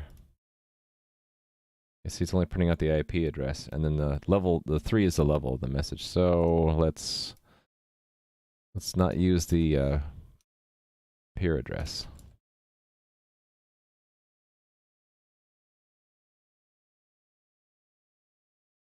Get peer ID. Is that the one?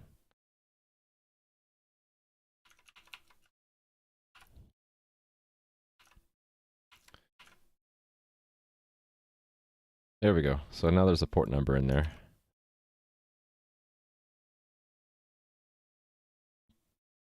So maybe I should do the game disconnection next. So we need to register. Ooh, excuse me. I need to register delegates anyway.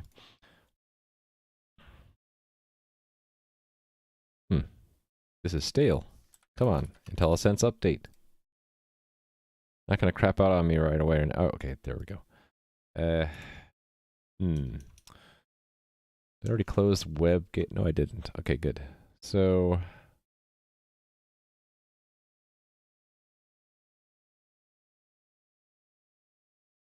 oh, right, it isn't WebGate that does it. That does it. It's this one. Uh-oh. IntelliSense is starting to wig out. Set delegates. Yes, so I want to set this stuff up.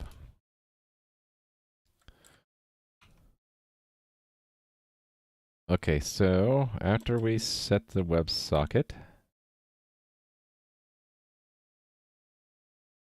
set up some delegates. So close.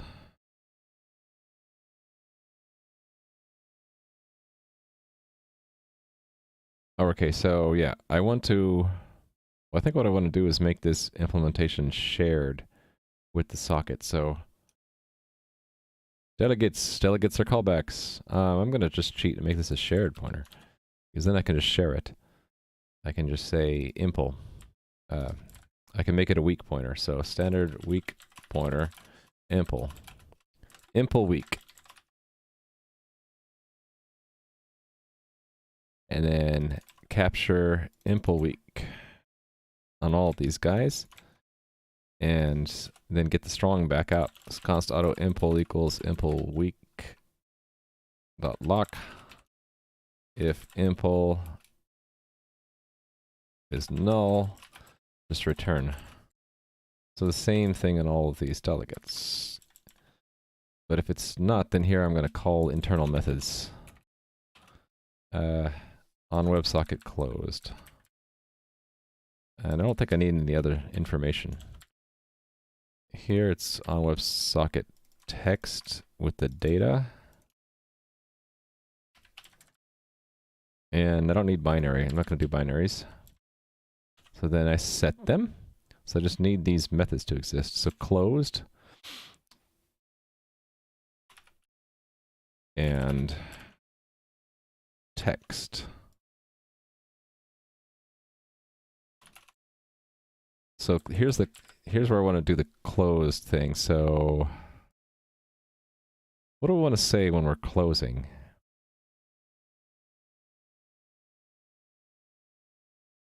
Actually, yeah. Yeah, so goodbye. That's lame, but okay. So after we do that, we're going to call the complete delegate.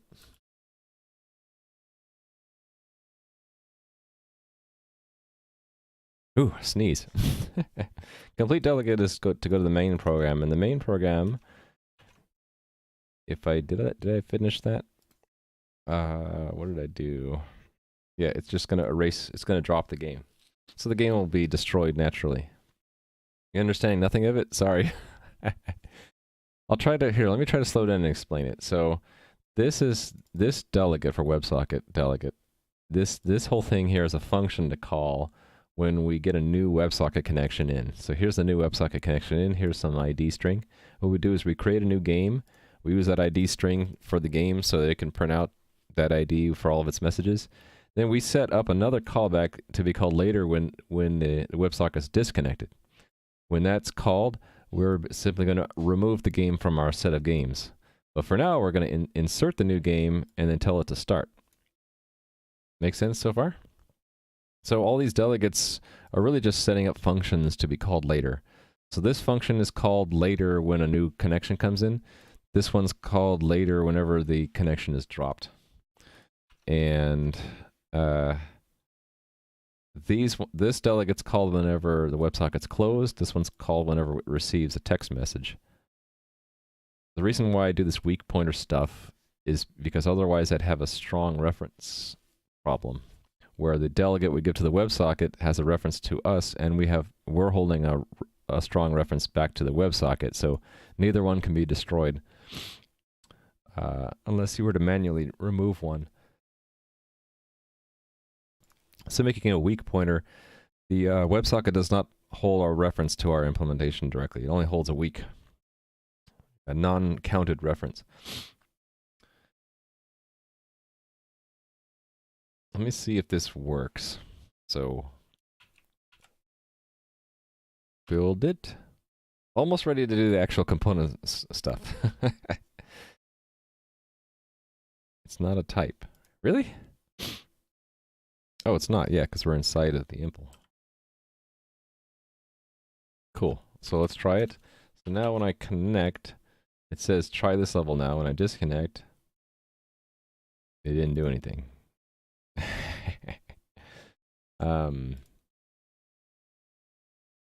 It should have. It should have called close. Did I not do this right? Delegates close. Let's see if it ever gets called there. So debug. Interesting. Yeah, because I had it also running there. Okay, now it's running.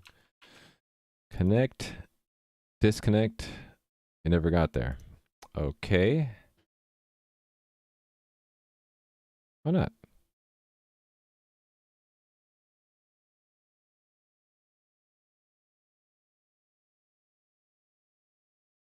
They're never getting, it should be getting there at least. Yeah.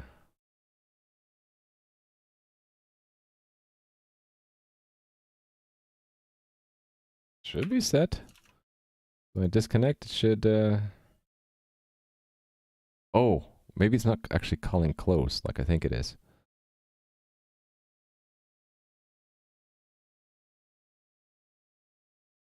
That would be a front end thing.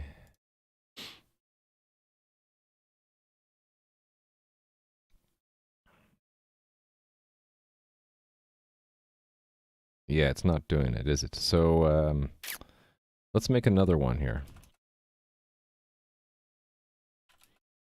With no arguments. Can I do that? I don't think I can.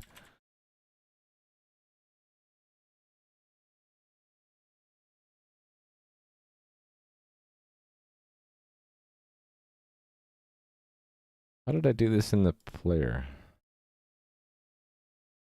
Console. Log out. Oh, it just calls close. Okay.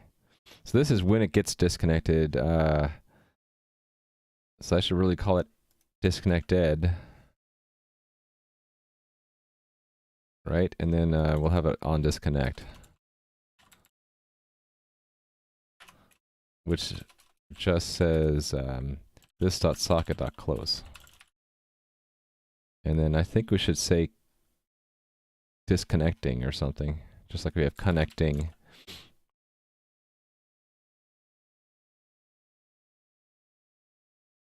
Okay, now we will try this.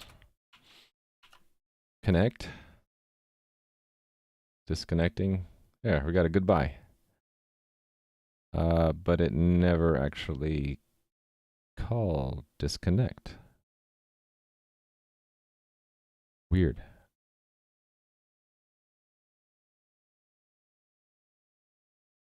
Let me make this bigger.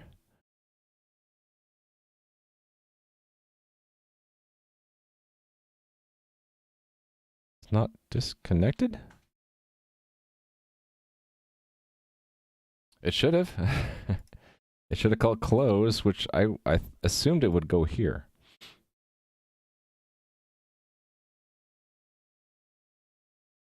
Oh. That's because, no, that's correct. What's going on? Hey there. Enrochel Thurik. Difficult name for me to say, but that's fine. It does say disconnected from the game, so... Oh, because I changed something. Never mind. It's a run. Okay, so connect. Connected. Disconnect. Said goodbye. And what's going on? Come on, close the socket.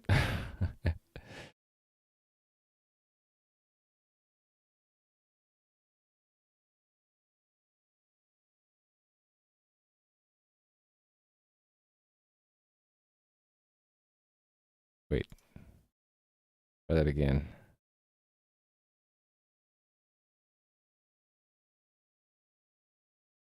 This one, right? And then disconnect. This request is not finished yet.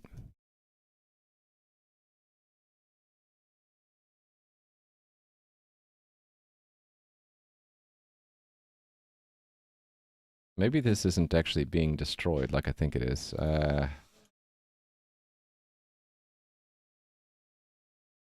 Oh, wait a minute. It might be trying to close. Yeah, okay, so wait. No, it should have. It could be a reference problem, though. Yeah, let's see. So I would see that here.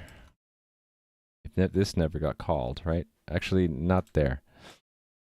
Specifically inside of here, I should have a destructor, right? Actually, this is going to be tough to see.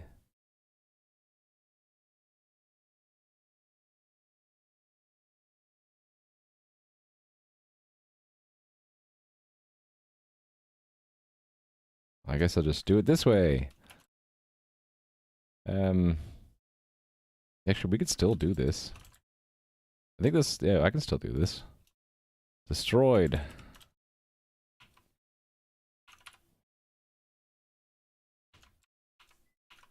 Connect. Disconnect. Okay, it's never destroyed, so why not?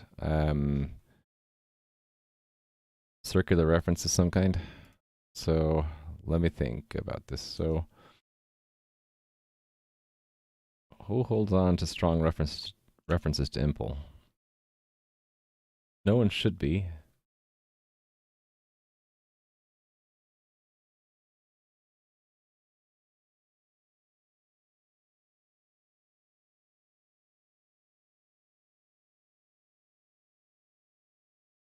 Here's where I make the strong reference. Completion delegate. Oh, that's a problem. It's the same thing. The delegate given to it is also holding a strong reference. Yeah, okay, that's the problem. Yes.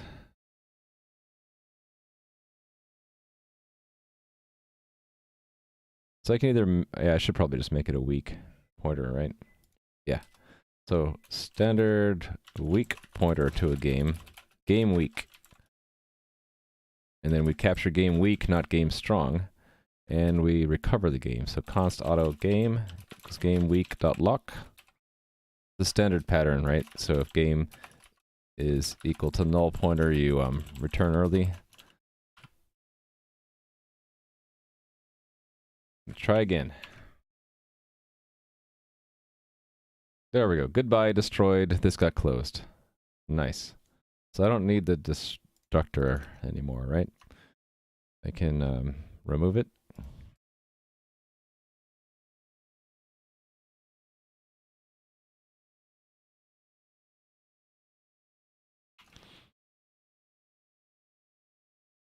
Actually, you know what I should do before I go much further?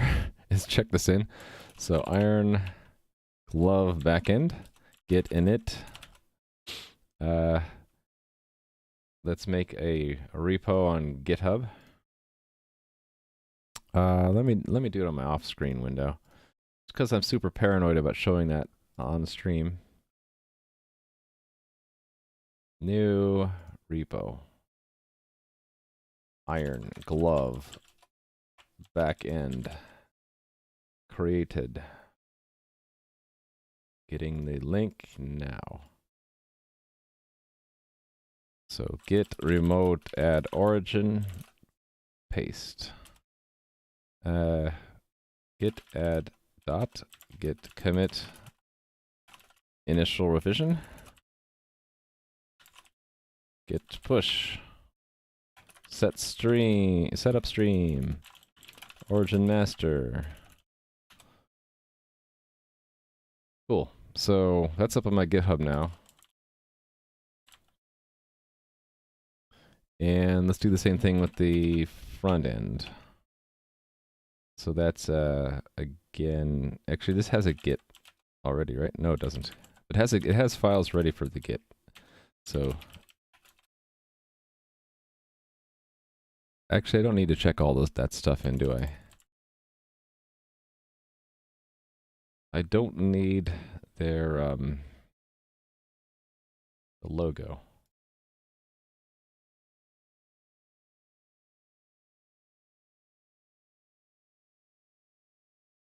I guess we'll keep the fab icon for now. All right, so this is initial revision.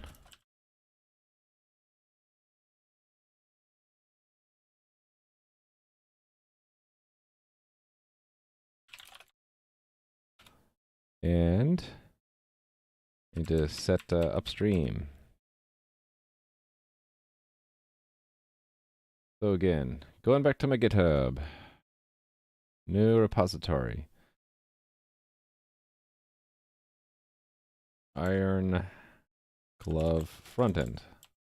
Actually, I'll just make it iron dash glove.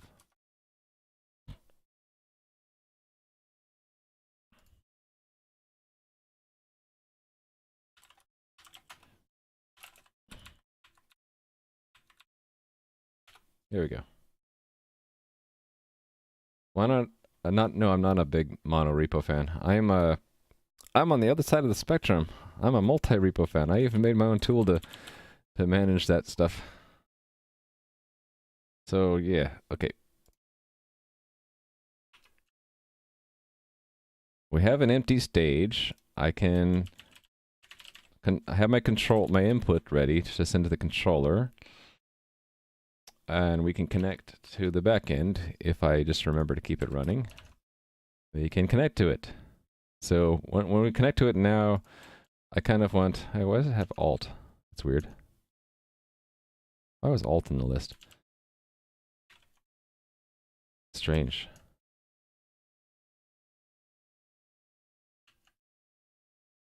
Why is alt? Oh, every key is in there, not just the ones I care about. I need to fix that. So anyway, yeah, I have the basic front-end, back-end setup. They can talk to each other. They're not sending messages to each other yet, but they could. I guess I should just connect. I should get the input connected in next, right? So we're at the halfway point. It always takes me so long to get things set up. Yeah, I only want to allow certain keys.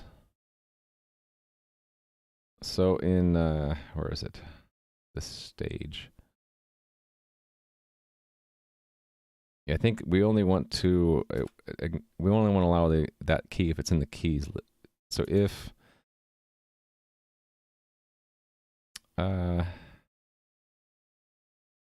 this dot state dot keys key is not equal to undefined, or if it's undefined, well, I can do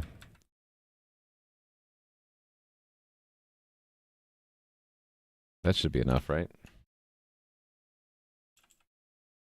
No, it's still letting me hit other keys. Oh no, it's because of the up. I need to do the same thing on the up. There, that should be visible here too.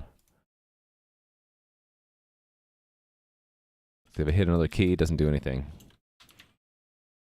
All right, so that's good. I just noticed that I'm not using all the window here.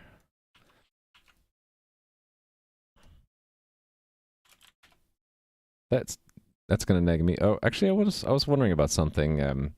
If it's true, false. Actually, if it's false, that I can't do not, right? Yeah, never mind. Oh, I should fix the line feed thing. That is this button down here.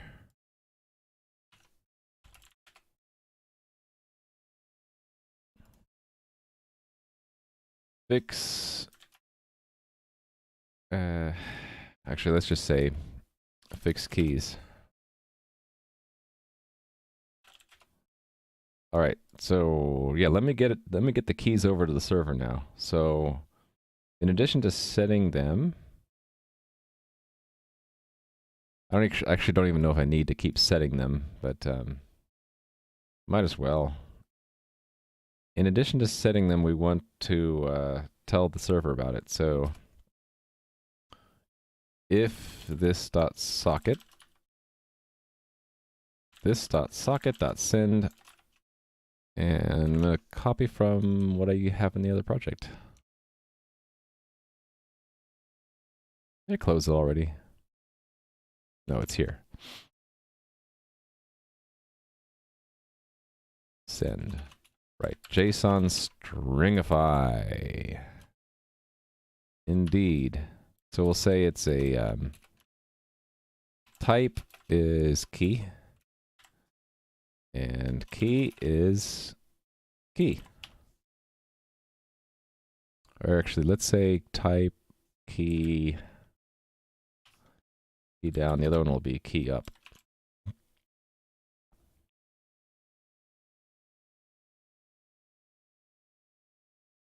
All right, so this is running still. It should actually, it's not gonna, we don't have it doing anything useful, so, but I can verify the front end should do the right thing by looking at the network tab, right?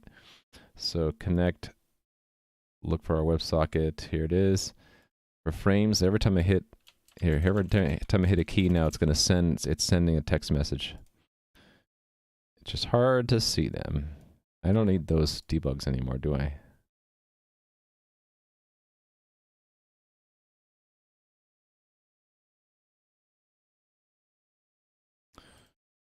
There we go. So all our key ups and key downs. Oh, there's that key repeat. I need to fix that. That was, is that a field I can look at in key event? There's like a is repeat or something, right? Repeat. All right, so let's ignore key repeats.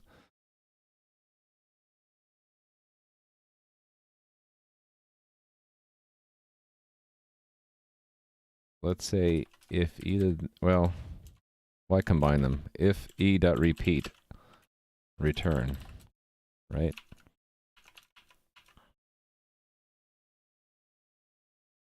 Connect.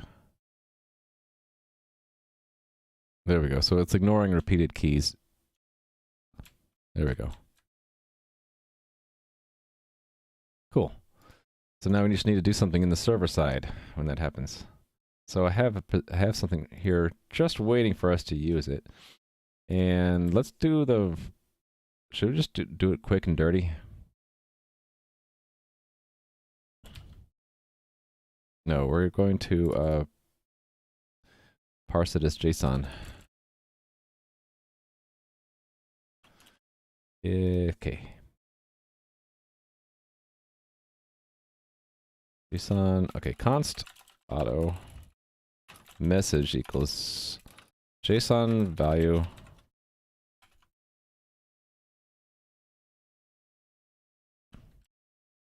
if message type equals key down, else if it's key up. So diagnose, my IntelliSense messing up. Okay, that it got. Key down. Actually, it can just be a string. Because then I could just add to it the string message key.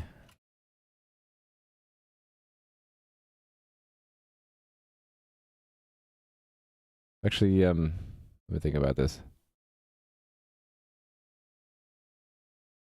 Yeah, we're gonna want to get this anyway, so const auto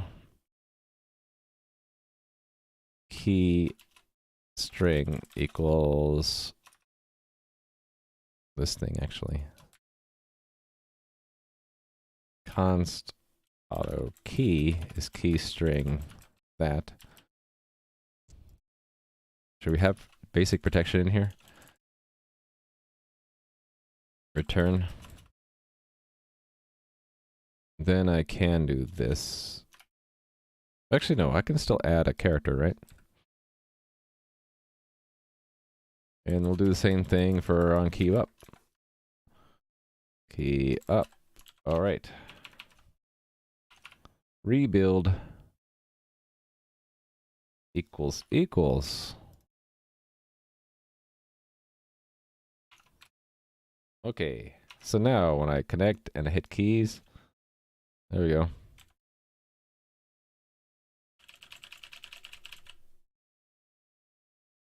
It looks like it's lagging, but that's only because of the console.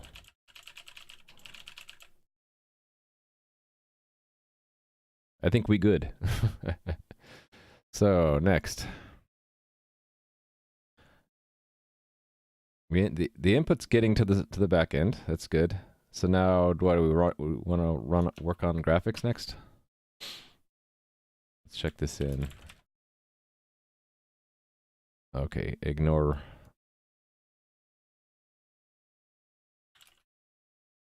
key repeats.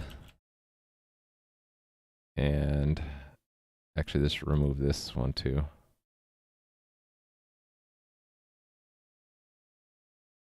Okay, send key down up to server.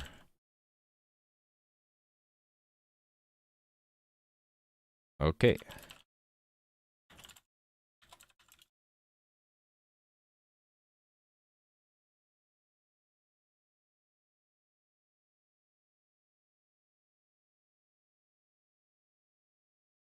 Okay, interpret, receive,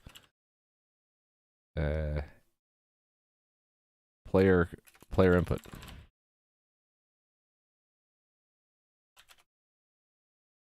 Can you tell I'm stalling?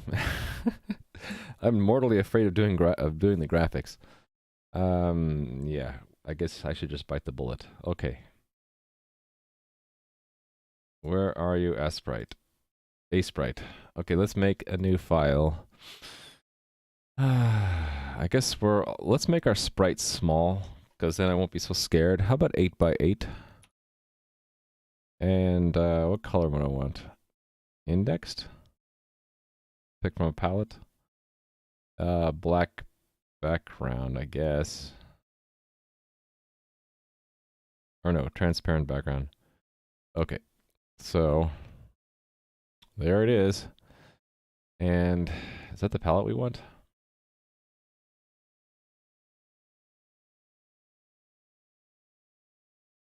Not those. It's not. There's like preset palettes, right?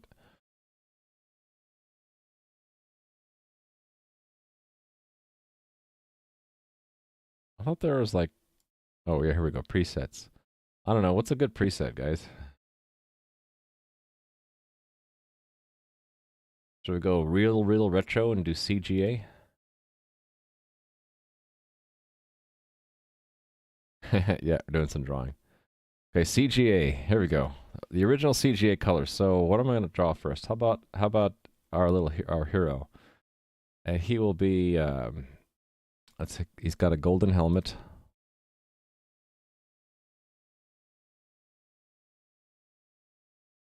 And it's a purple. Okay, this is not. I'm running out of space already.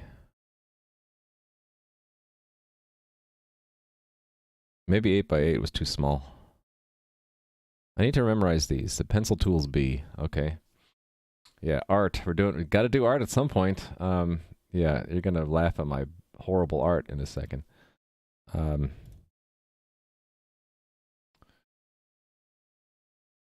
do we want his pants to be? Let's go white for now.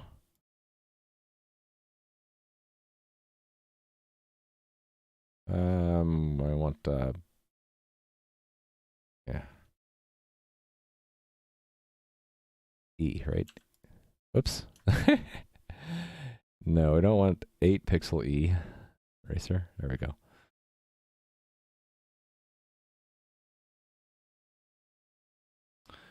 Okay.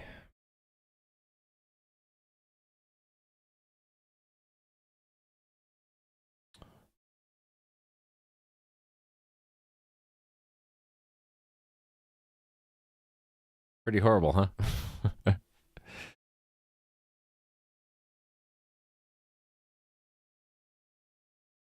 I don't know how to draw.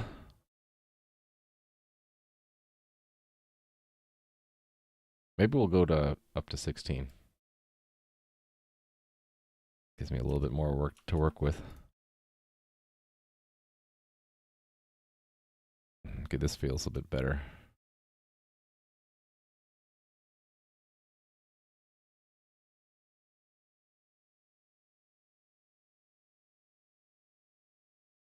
Actually, he's going to be short if I... Okay, so M...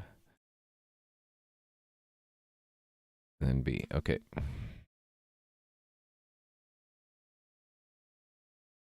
Actually, I can do... Oh, what happened to my palette? Load... No, it's this one. CGA. How to my CGA? There we go. Whoops. Got reset there. What's the fill tool again? G. All right.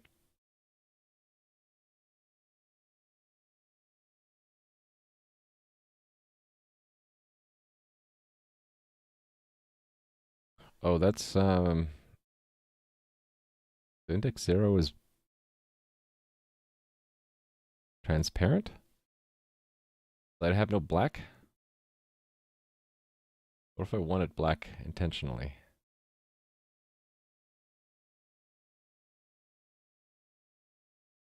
Do I have to add black to the palette? Okay, I guess that's one way to do it. All right.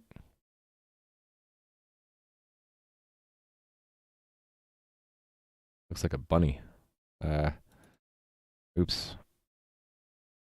Actually, I wanted that. Use the eraser tool. Here we go.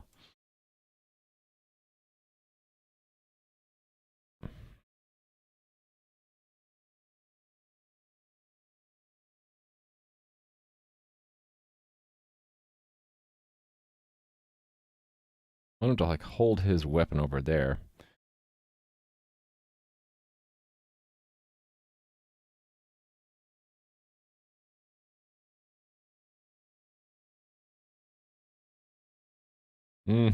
Looks a little lopsided to me.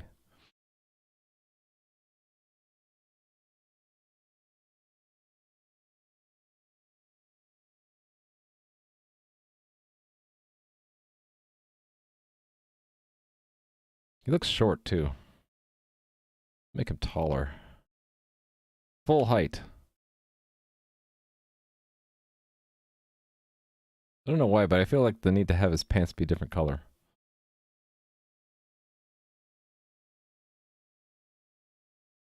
All right. Let's make him like have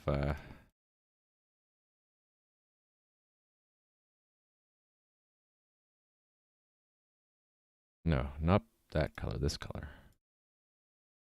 Chainmail by having dithering.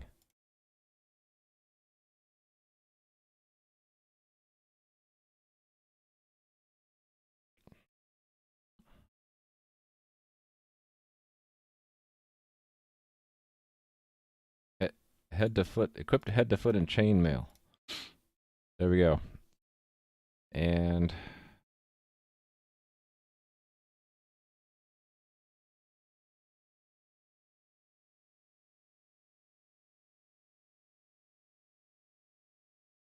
let's give him an axe.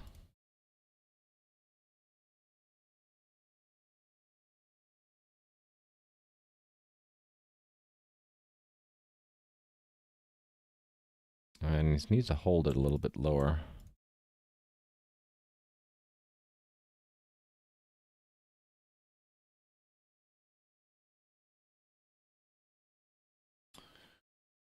I don't know. I need help from an artist.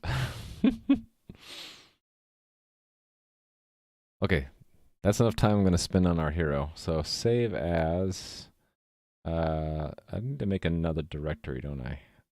I need to go up to. Where do I keep projects? This is going to go. Make a new directory here, I guess. Assets. Call him hero. All right, and new one. Okay, I don't want to actually new one because I want to do a new based off of this one. So how do I do that?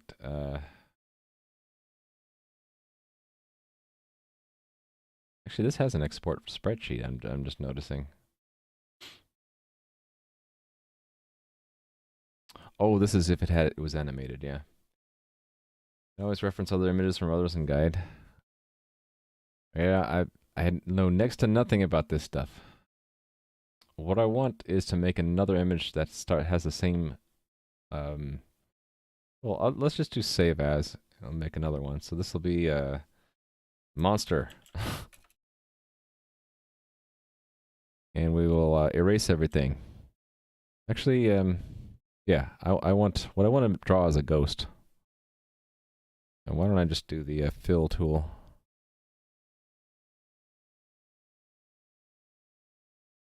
Because this is easier, I guess. There we go.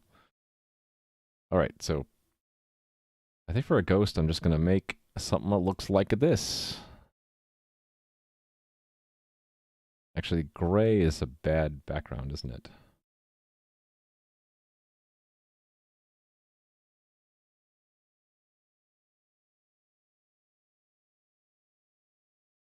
Yeah, it's not showing the background color. How do I tell it to show view the background color some other way?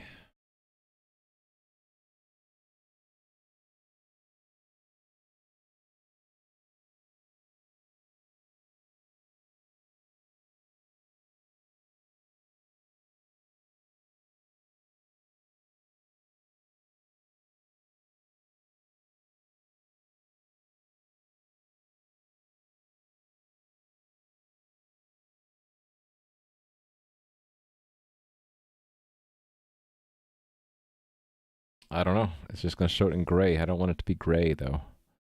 Okay, I'm going to cheat. I'm going to look at the manual. I'm not the manual, but I'm going to look at, I'm going to look it up. A sprite change transparent background.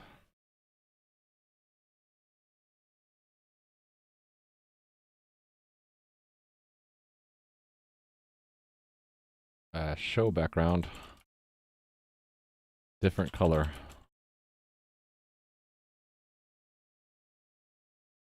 Preferences background. Is that the background of the, okay, let's find it.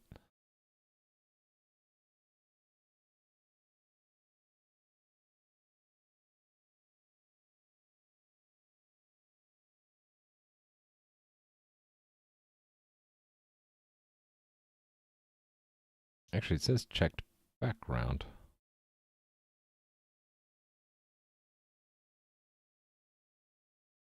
Hold on, is this?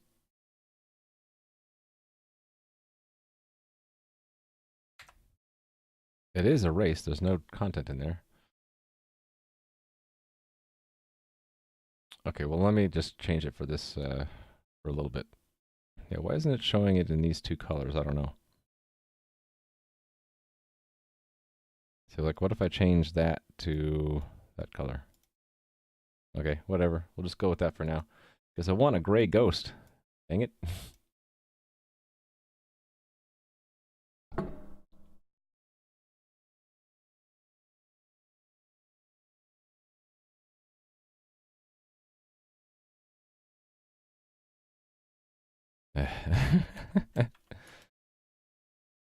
Incoming.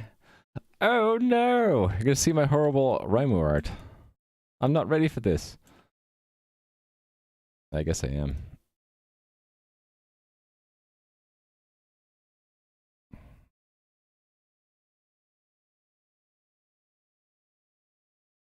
I think I'm just gonna have ghosts starting out. Can you share a link? Sure. The whole world will witness my Raimu art in a second.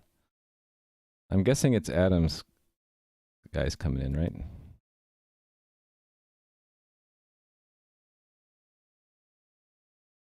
Whoops. Actually, this doesn't look too bad to me.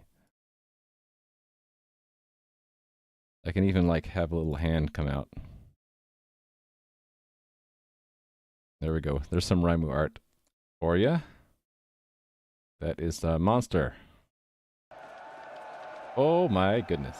That is a huge raid. I'm going to wait for the notification to sound because it's kind of intrusive. There it goes. Hey guys, I'm doing Raimu art today. Actually, what I'm doing is I'm trying to make a game prototype in 4 hours. And the idea was basically to test out what I've been reading about for entity component system. So I spent the first 2 hours actually setting up a just prototype back and front end. And now I'm doing the graphics for it. So it's going to be inspired by the old game called Gauntlet. So top-down dungeon crawler. It's just going to be a single room. You got to get to the exit, collect treasure on the way. You're going to be faced with a lot of monsters that are coming out of monster generators. And I'll show you the front end so far. So here's where the game will be. You'll connect into the game. The back end is not running. Let's run it.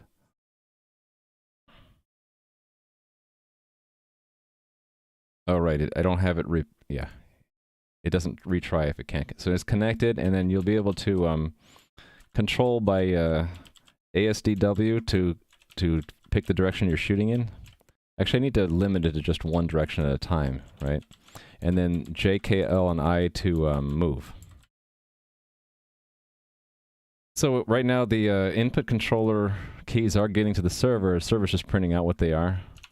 And I decided I'd do the graphics next. And then once I have the graphics in there, I'll have enough to actually put in some entities. But thanks for the raid, Adam. The raid/host. How did your stream go? Yeah, so right now I'm horrible at the art, but I need to have some kind of art. So right now here's our hero. Actually, that's not our hero. That's not him. What happened to my hero? Oh, load him. Here he is. Here's our intrepid hero wearing the golden helmet. Here's a monster. The default background's gray, and so I couldn't see the shape I wanted, so I ended up changing the background for that image. And oh yeah, right button to scroll. So I have two tiles so far. That might be enough to work with for now. Yeah, I know what I'll do. I'll just have it just I'll have a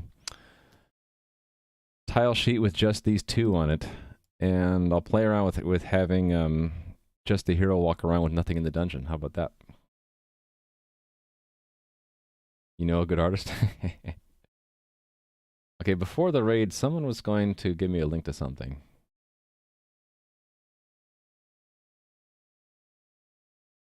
Did I miss it? Oh, it was a tutorial in Sprite. Yeah. I think I knew about that one. I don't want to do the tutorial now. This doesn't need to be pretty. It just needs to... What I want to do is pull it into a texture packer here. So... let's add some sprites, shall we?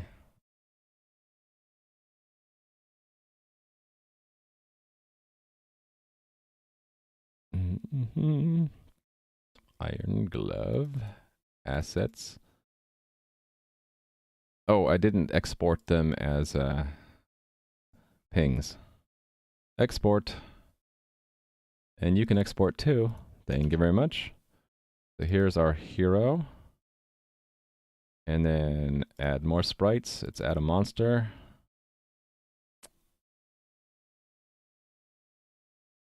Disable what? Okay, that's fine. You lost chat. 8-bit bundled tile set? From what I've seen so far, texture packer, like, I don't need the advanced stuff. It seems to have what I need for now. But let me copy your link down, Adam. Thank you. You're starting your marketing work. Oh, right. The second half of your day. I see. So while you're working, you can marvel at my Raimu art. Anyway. So there's the texture pack. And... choose a data format. I want JSON, or something that Pixi.js can take. The links for actual sprites? Ooh. I think I'm okay doing the Raimu art for now, but thanks, Adam. What do I want exactly? No, I wanted to find Pixi.js in here.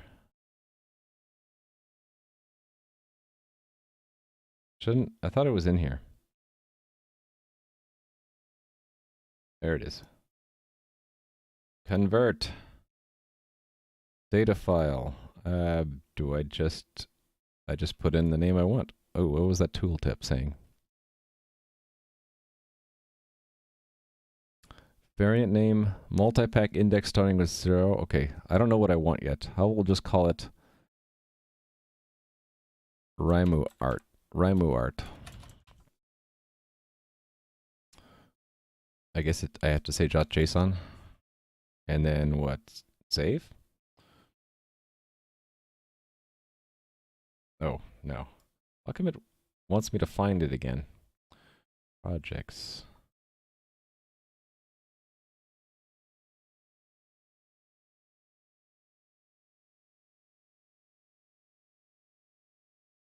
Where's the button that does it?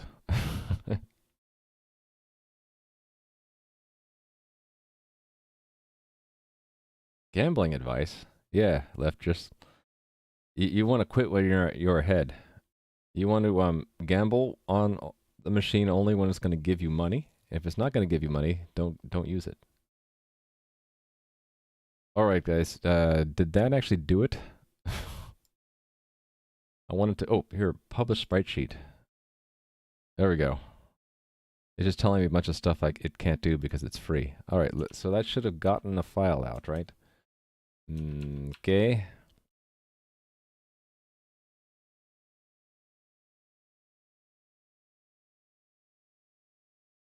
Where did it put it?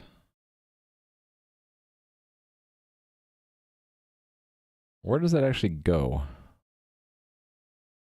Oh, it's putting it in the documents folder.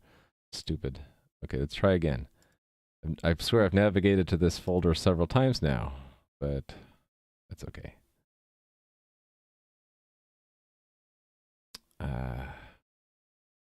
Actually, I do want it to go under public, right? I'm pretty sure I want it to go there. Okay, save. And publish. Okay.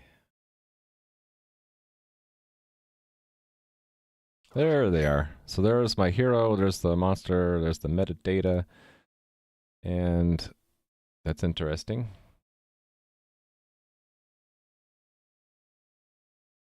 Interesting. It's encoded in a weird way, I guess. So now I got to figure out how do I load the sprite sheet in.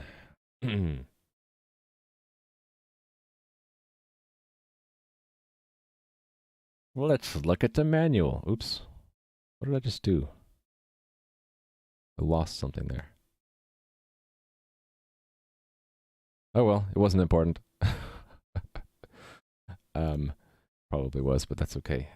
Pixi.js. Oh, wait a minute. Didn't I have this? Yeah, I had this pinned already. Whoa, how come it went there?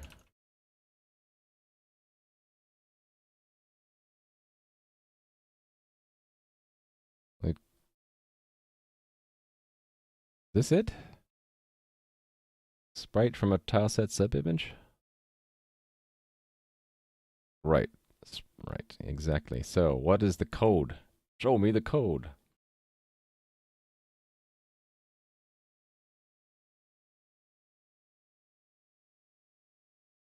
Hey, good night, Endorn.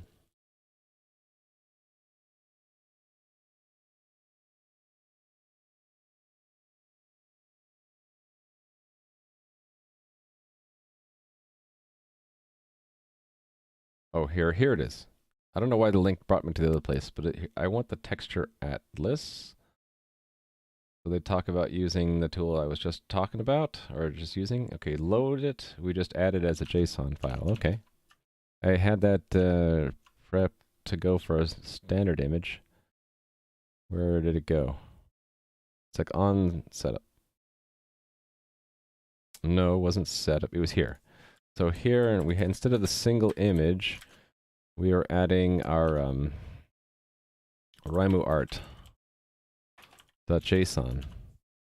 And then how do I test it?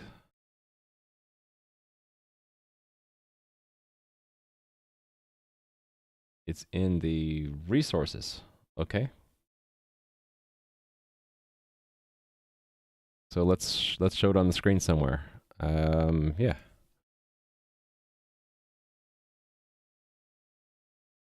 Right. So the way this is done, only it's Raimu art, JSON, and then textures Okay, and I guess so it's referenced here.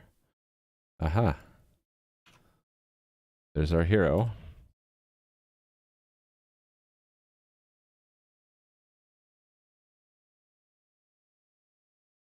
Let's just see if we can show him on the screen. Actually, let's just keep all of this stuff. I don't need a ticker.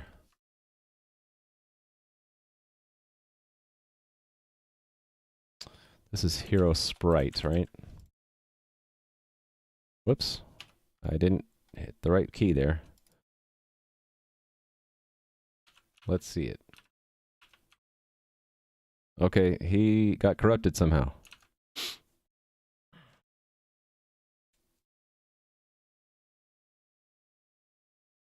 Oh yeah, entertainer. It's set up here, editor, font family, Fura code. You have to have that font installed, and then font ligature is true. So if I turn that to false, we go back to poverty arrows. So true, we have fancy arrows. Okay, but my graphics got corrupted somehow. That is not being packed correctly. Maybe it's this format. Ah, yeah, because it is indexed. So let's try that. So publish. Then I have to reload, I think. That didn't work.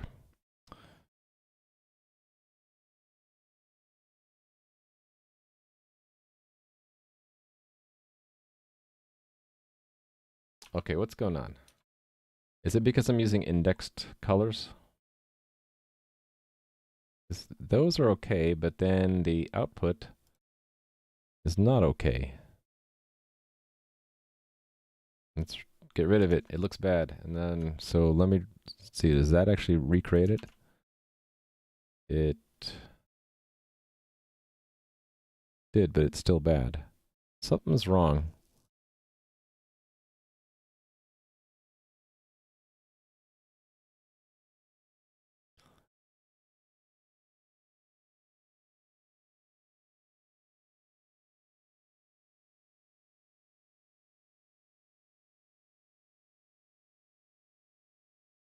I don't know.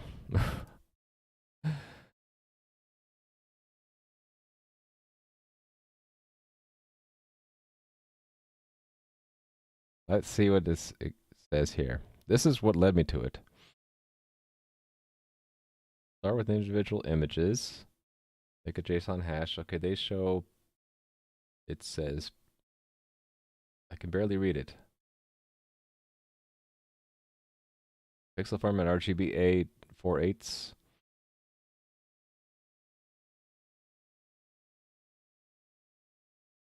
Oh, algorithm to basic, trim mode to none. Algorithm basic, okay. Trim mode none. Size constraints to any size. Slide the ping all the way to optimization on, what is that? Opt level? This is extrude. Oh, I see. Yeah, I don't want to extrude any. Save. Cause some sprites to be colored red in the sprite sheet? Texture format other than ping. Okay. Ping up. Okay, so let me turn those off. How do I turn that off?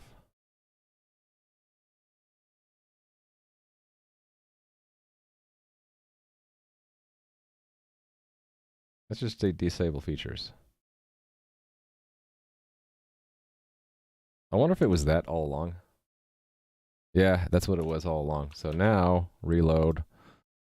Hey, look at that. There he is. Although he's real small. Let's make him bigger. Okay, make him bigger. Why is that open? All right. Right, so you can set his scale.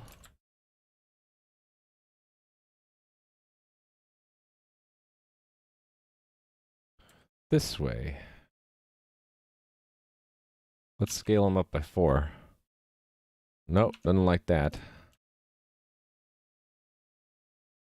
Oh, it's because it's... Oh, I know why. Because I copy-pasted and I didn't look at the name. There we go. There we go, there's our hero. Anti-aliasing issues. Alright, so I think next what I want to do is actually have his position told to us by the... Well, no, let me think about this. Really what we want to receive from the server a rendering list. So let's put that in next. So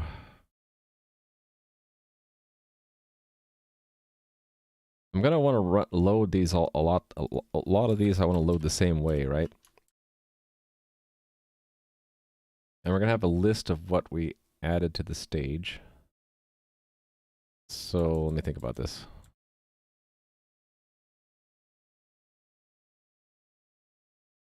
We can load the textures here and put them in this, right? So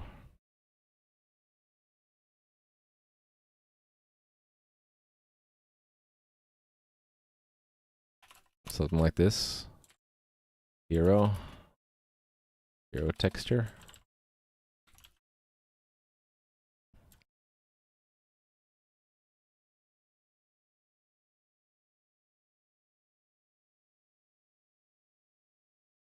Let's make a helper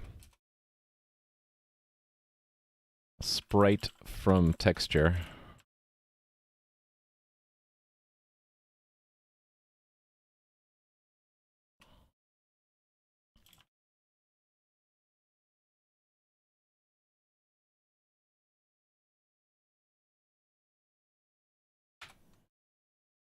Move this stuff into it.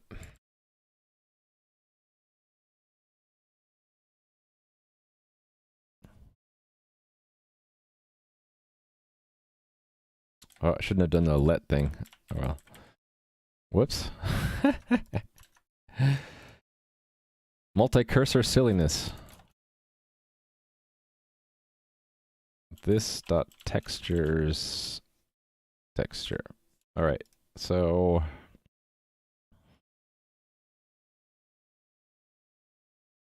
I'll leave these all commented out. Just getting this set up to how I want it.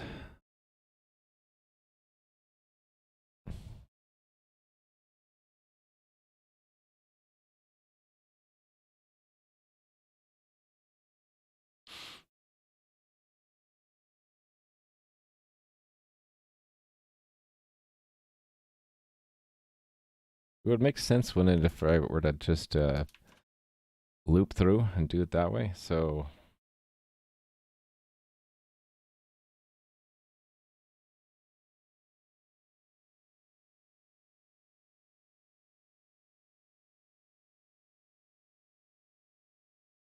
can you do this for texture name?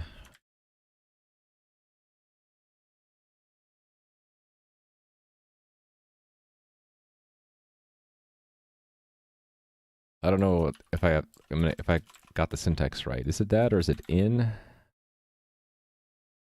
Is that how you can do it?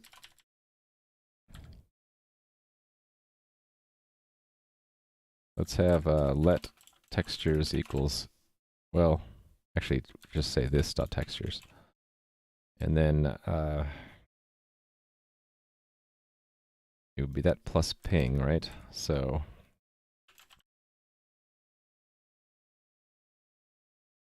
this dot textures texture name equals texture.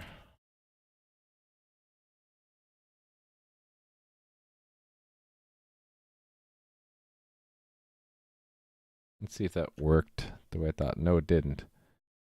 Undefined. Why undefined?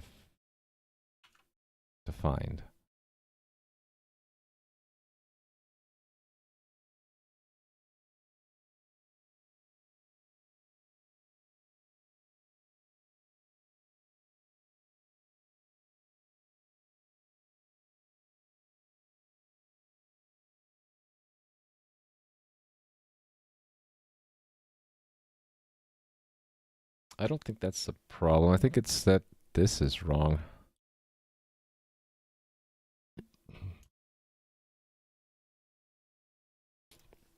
Let me back this up a little bit and do this.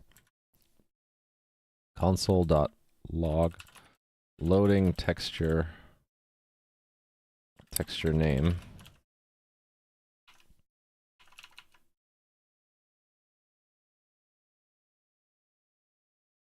Oh, 0. So this doesn't work. This should be constant anyway, you're right. But I just don't know the syntax of how to iterate through an array. Is it of? So yeah, I just don't know these little syntactical nuggets. Oh, that worked. Thank you, St. Lucifer. I'm a C++ guy. This JavaScript stuff scares me. But it looks like with your help I'm getting through it.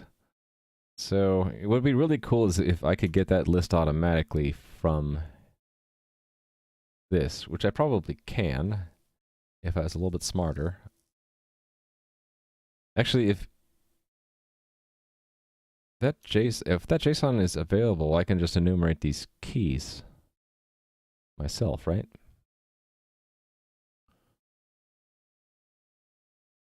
We'll keep it like that for now. Really don't want to spend too much time on it. I want to get through. I only have like an hour left.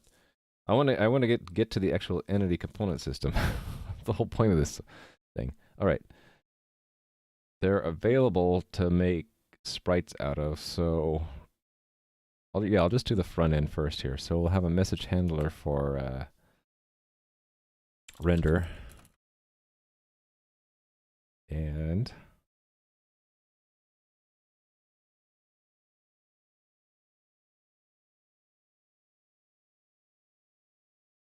on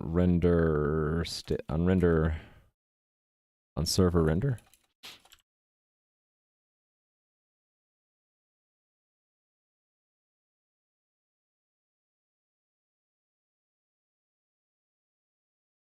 I don't know if you don't really need these semicolons, right?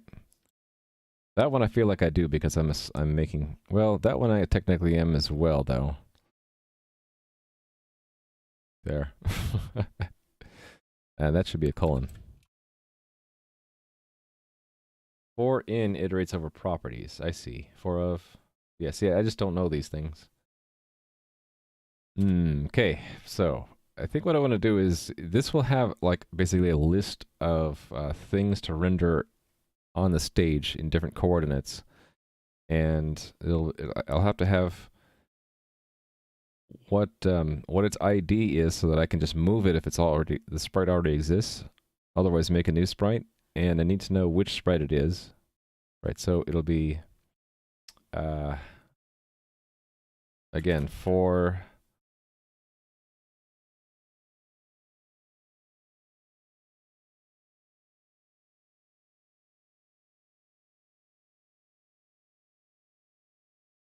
actually I can just do a for each, right? So message dot tiles for each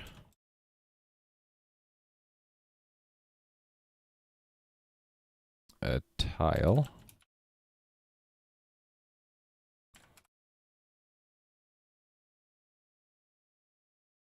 Because I want tiles to be an array. So it'll be if, oh, thanks for the follow, 9village. If this dot tiles dot tile dot ID, then it's already in the tiles set. Tiles, I guess I should say sprites.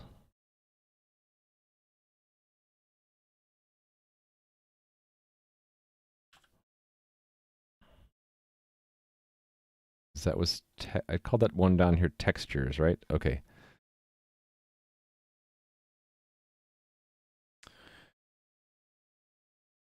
Then we have a sprite. I can just set its position. Actually, we're always going to set its position. So it's only if it's not, whoops. Only if it isn't in there, then we need to make it. So this dot, whoa. This dot sprites And the code I had was down here. It looks like we're going to do... Oh no, I made this a function, right? Sprite from texture. But then, yeah, Sprite from texture. That's exactly what I want. Sprite.texture. And this... Oh, hold on. We're going to calculate where to place it. I guess we can lock the anchor, right? So... put that there.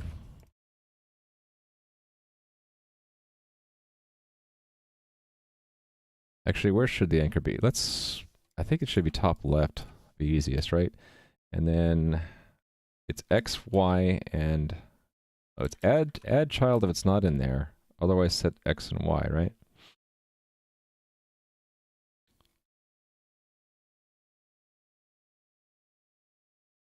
So we'll do the adding to the stage there.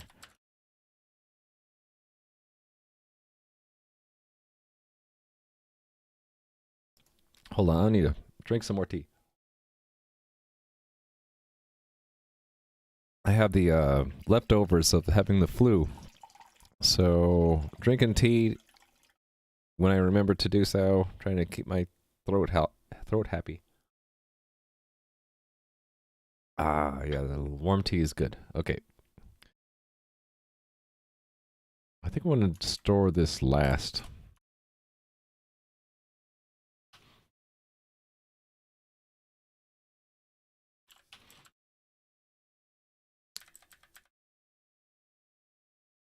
Did I call it app? Okay. Yeah, it's the Pixi.js app, right? Yeah, so hey there, Jedi Potato. Yeah, I've about Lodash. Oh, you're already gone? Nine Village, thank you. But yeah, Lodash is something I'm still trying to learn. Alright, so I guess we'll after this we'll pull it back out. Actually, why can't I just do this? I can do this, right? And then if not Sprite, then Sprite equals that, and store it in, and then I can just move the Sprite's position. Right? And where I want to put it depends on the position, so that'll be sprite.x, and then I think here's the tricky part. So if it's scaled by 4 and it's 16, I'll just hard code it and see, hope for the best. There we go. Yeah, I know about that. You don't need Lodash. I guess that's why I'm avoiding Lodash. I want to like know how to do it with native JavaScript. And then if it gets too complicated, then I'm like, okay, I'll use Lodash for that. All right, so that should create the sprite if it doesn't exist yet. And I suppose we should mark. We're gonna want to destroy sprites, right? So if it's not in the list, we're gonna want to remove it. Actually, yeah, let's empty out the whole list. So let's make a new list here. Or a new oh yeah, why am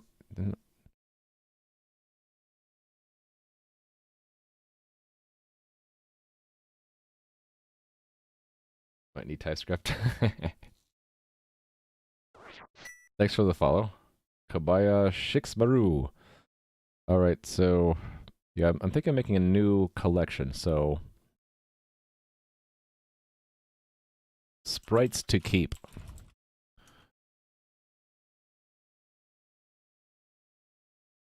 And at the end here, we have this.sprites equals sprites to keep. And we'll add it down here.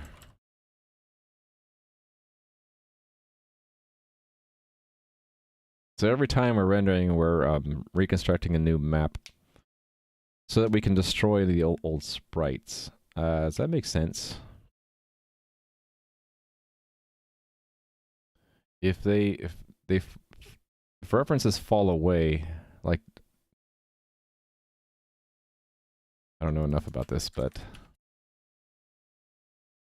I guess it's fine, right? Because, no, hold on, that's not fine. I forgot to do the add child, right? No, I did the add child. I'm going to want to remove it if it's not there. So how do I track this?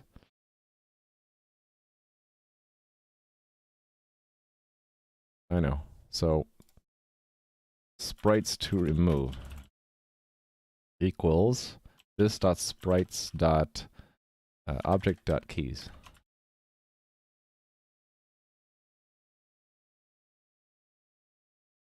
And we'll remove from here.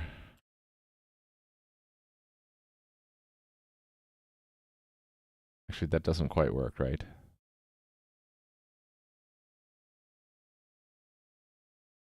I know. We'll get that reference.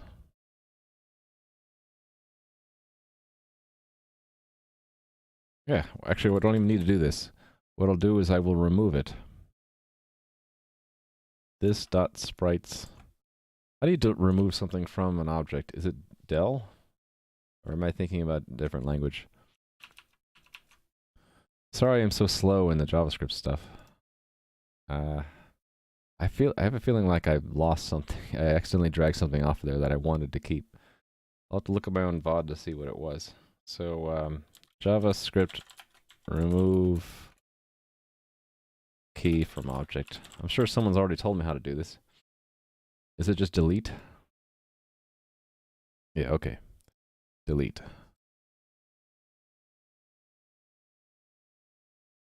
And then I don't need that. And then what I want to do is loop through and remove them from Pixi for every one of them. So object.keys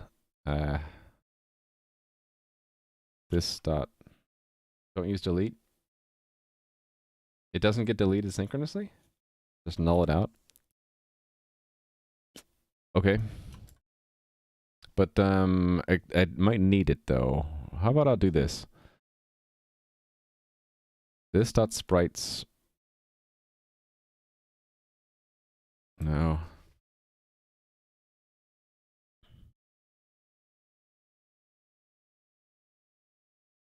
Actually, it's already in sprites to keep. So we'll just do, for all the keys in this dot sprites,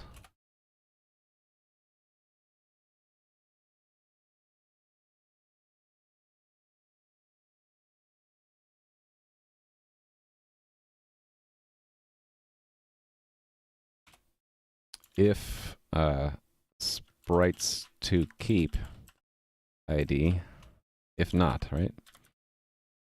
Then we are going to remove it. So that's the reverse of this. That's this.app.stage.remove child. That's in capital and shouldn't be. Okay, then we're going to remove this.sprites ID, right? I think that's right.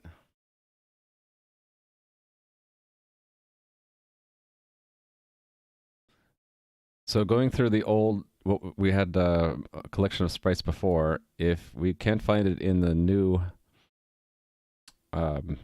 collection, then remove it from Pixi.js. Then we just basically release the old collection and hold on to the new one.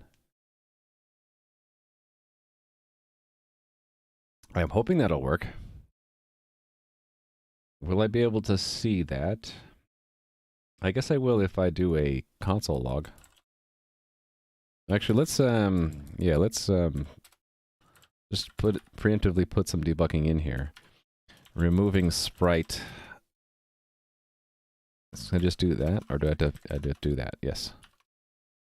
And then here we'll do an adding sprite.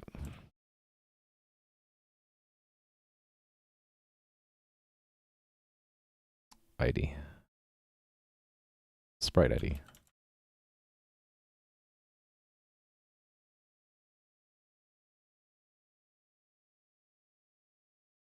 object.values, but I wanted the I want the actual IDs there.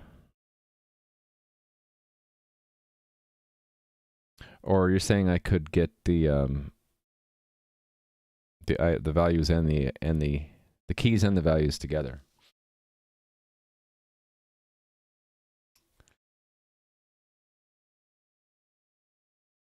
Anyway, I think this will do the rendering. I just need to do some front-end stuff to test this. So let's keep it simple and just draw something right when they connect. How about that? So it's going to be called render. Why does this shouldn't still be open? Well, we'll minimize him. Okay, game. They connect, right? So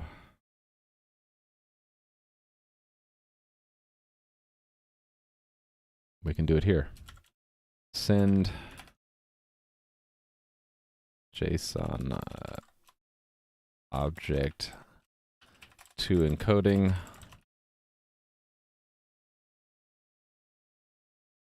Render, that's type, right? And then it was sprites.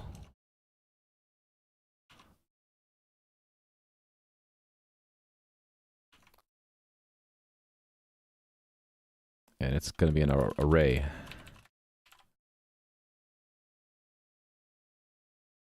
All right, and then in the array, we're going to have each one's a JSON object.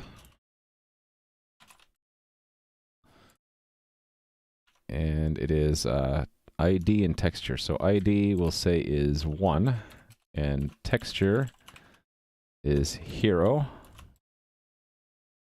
and X and Y, right? So X is, let's just put them in the top left to begin with. So hard-coded field of just the hero at the top left. And I need to stop the game, build the game again, start the game, and connect. Well, wait a minute. Nope, failed to compile.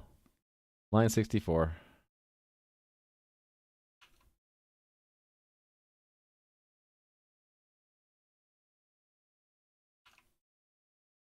It's not, oh, it's this dot. Yeah.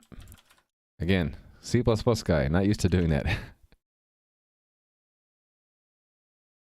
Duplicate, oh, I have two things called Sprite. Oh, I do, look at that. This should be Sprite data or something.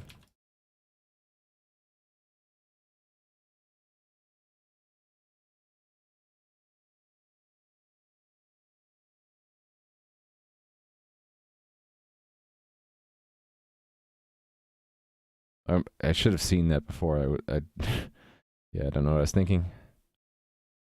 Okay, let's try that. All right, so connect.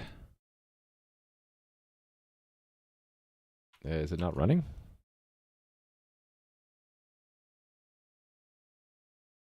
Valid response.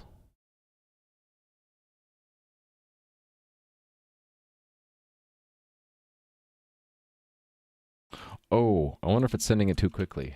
Yeah, but maybe. So instead of sending it immediately, keep open this one. Let's wait until they say hello or something.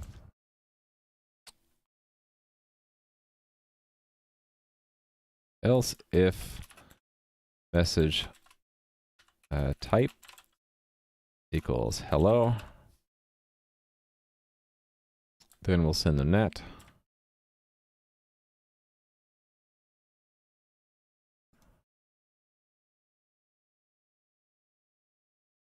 Okay.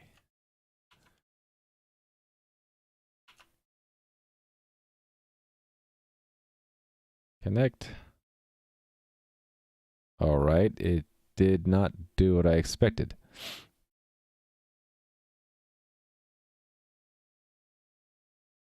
Let me get that thing out of the way. Line 4. Wait a minute. Why does it say it's useless? Oh, on line 4 of this. It is useless. Well, yeah, we don't need it. Connect. Let's see if I'm actually receiving it.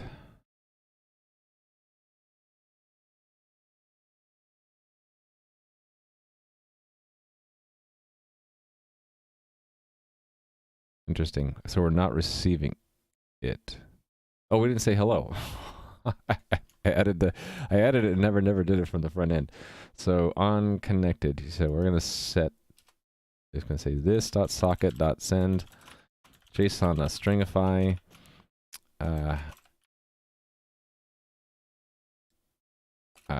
Type hello. Connect. Oh, we got further. Property 1 of undefined. Oh, I didn't define that? Yeah, I think I forgot to initialize that.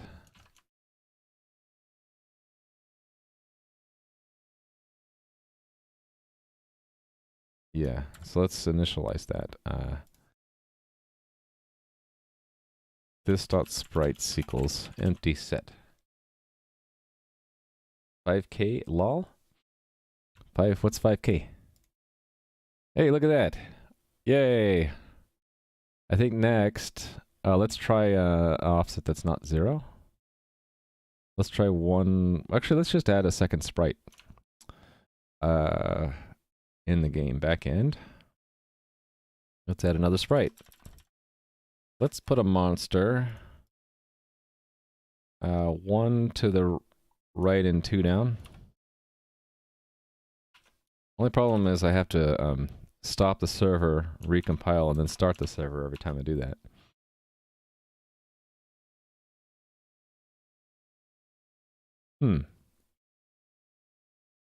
Oh, because it had the same ID.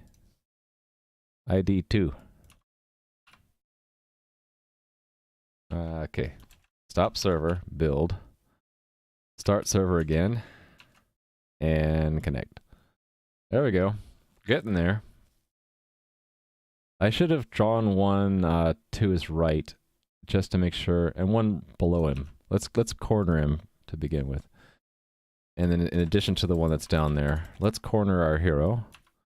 So one to the right, and then one right below him.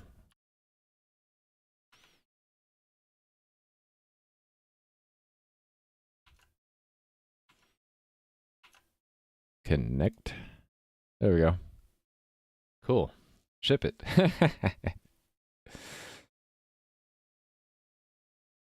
Oh no, playing with scissors. I'm sorry. By default, fetch won't send or receive any cookies from the server. Is that true?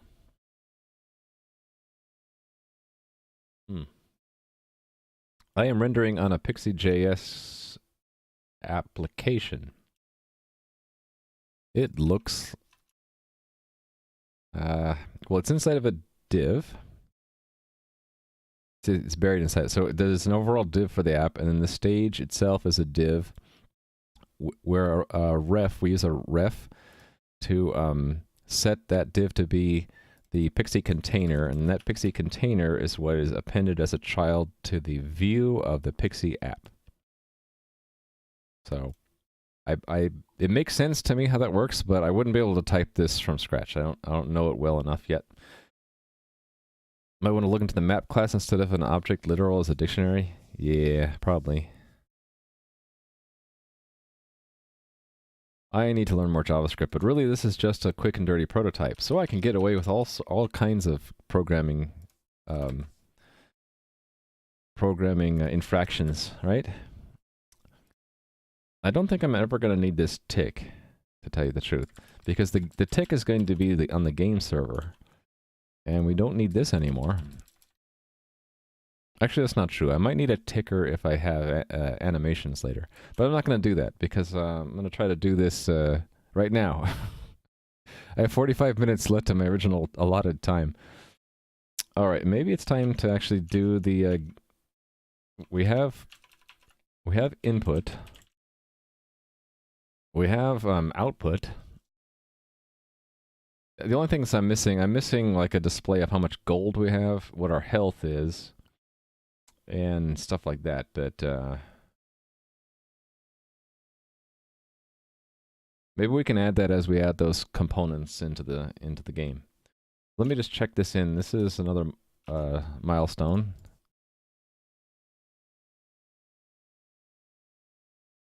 Actually, no, I'm not going to check that in. That was just to play around. It really was the front end track sprites. Add the tracking of sprites.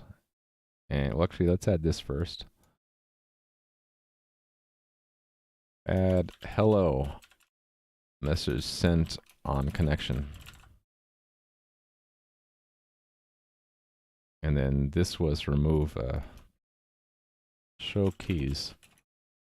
Remove unneeded constructor.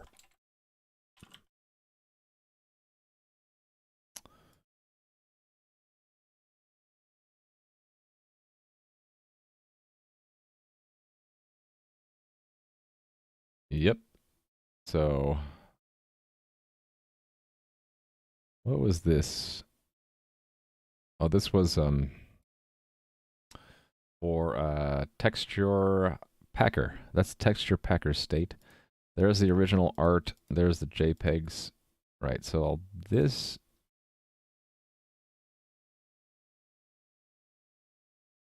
is checked in. This I do not want to check in. I should probably mark those as ignore. Or actually, no, I do want to check those in. Then I don't have to rerun the texture packer. So add in Raimu art. And then this is draw sprites.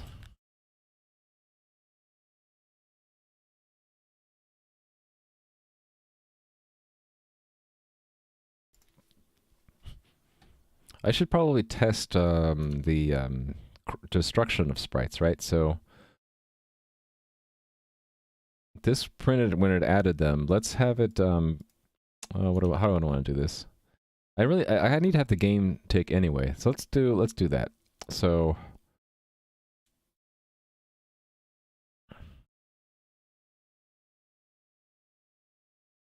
when it starts like that, then let's start a thread. That's going to do the main game loop. So thread.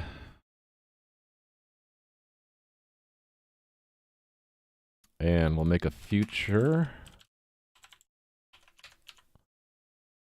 My IntelliSense is getting kind of stressed out. So I'm gonna have a promise void of a stop worker and a thread worker. Seems like you can pass one abort controller to multiple fetches. That's cool.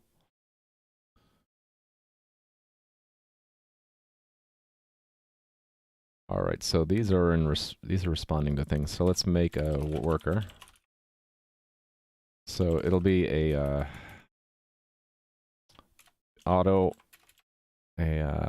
worker told to stop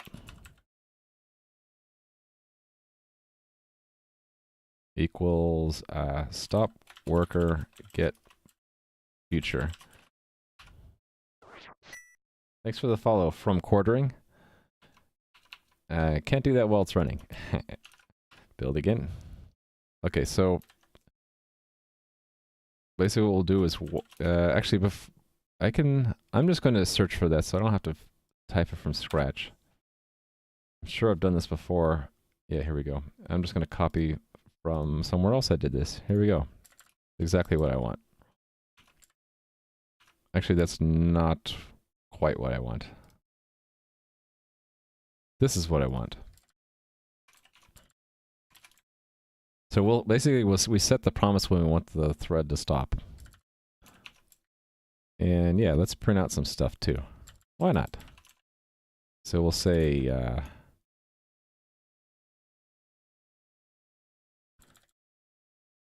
worker started.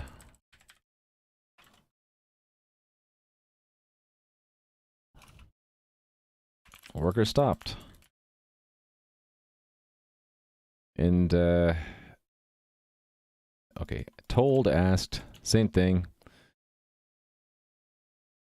I suppose what we will do here is actually use this as a way to set our tick period. So if I say milliseconds and I say 50, well, let's do 250 to begin with.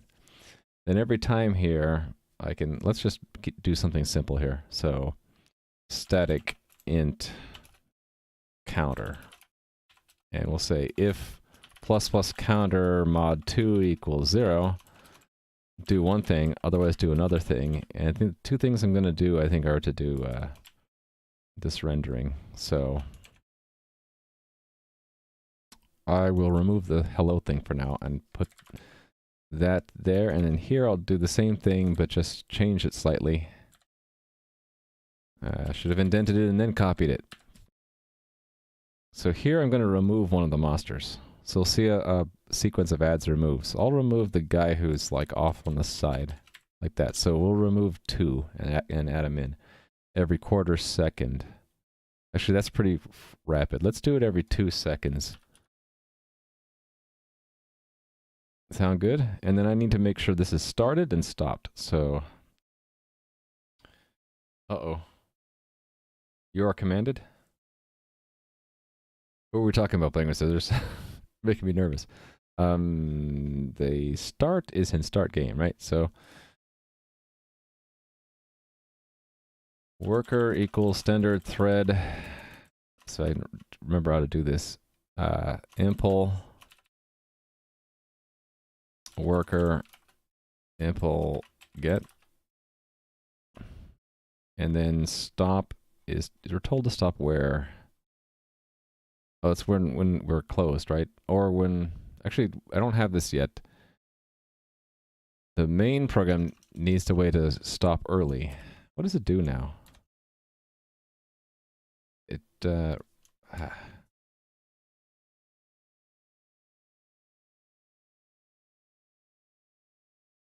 IntelliSense is really screwed up right now.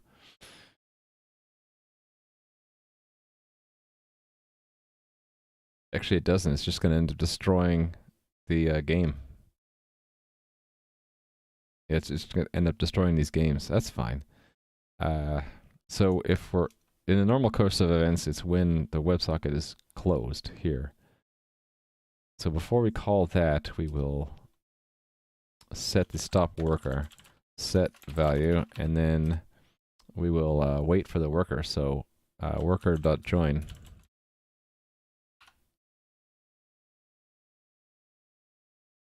Worker undeclared identifier on 175. Yes, that's because that should be impl. Cool. All right, so try it out. Connect. There it goes. Did remove 2, added 2, remove 2, added 2. Nice. And when I disconnect, it stopped. It said goodbye and closed. Nice. All right, we're getting there. Let me check that in. The established main game loop. Nothing changed here, right? Okay.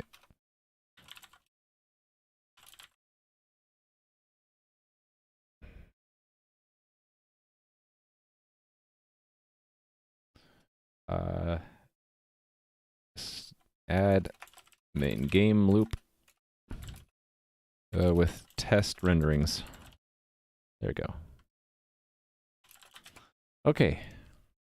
Time to do the actual ECS stuff finally. So, I think what we want to do is establish our components and our systems. So let's make a directory called components, another one called systems, and yeah, same level. And components, we'll make a our first components we need, I think, are what did I name them?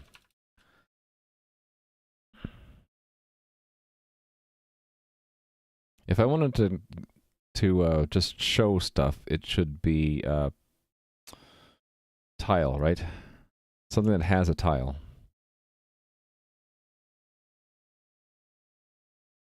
Right, so new file tile. So struct tile. Oh, I should have a base class, right? Components, something that all components will have, right? So let's put it under source component.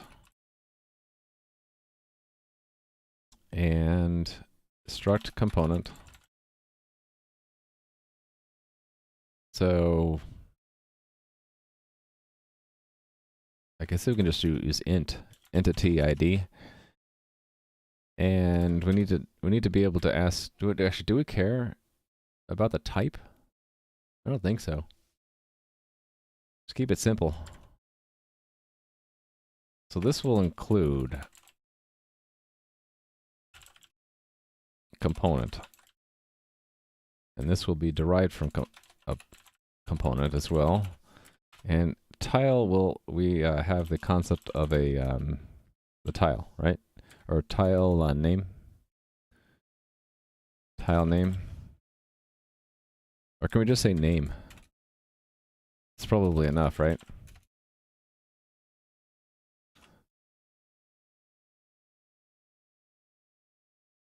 And I think I'm also going to need minimally a position, right? Position component. Yeah, we're actually doing the ECS stuff. It's so exciting.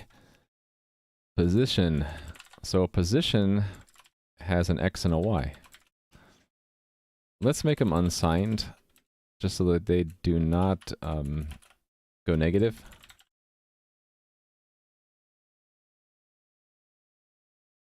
And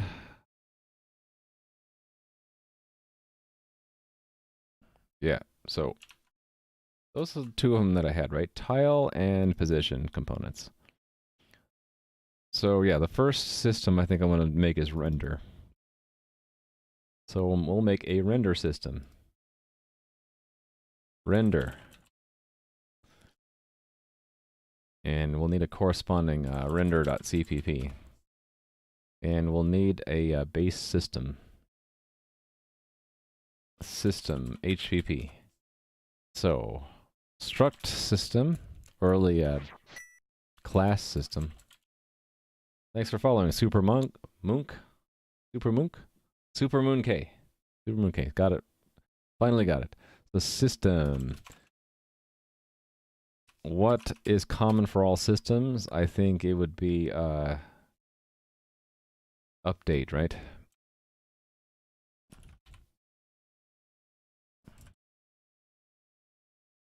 And probably we need to give the system the access to the components. What if let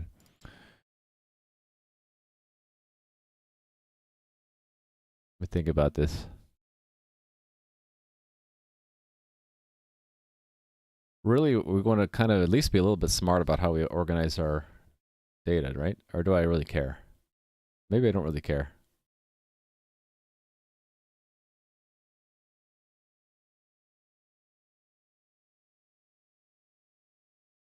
Yeah, let's just say we have a array of components.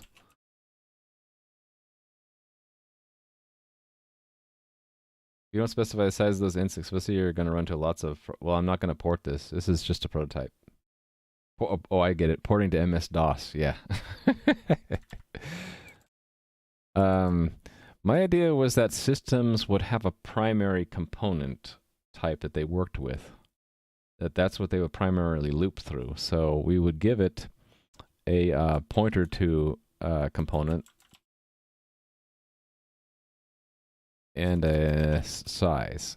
And the reason through base class is so that each derived class really knows what kind of component it's going to be working with. Right? Actually, maybe it makes more sense to just give it access to a component manager. Yeah, let's just do that. So component manager. Actually, I don't really like the word manager. I'd rather make it called components. So that's this. And reference. And we'll just have to make that. So components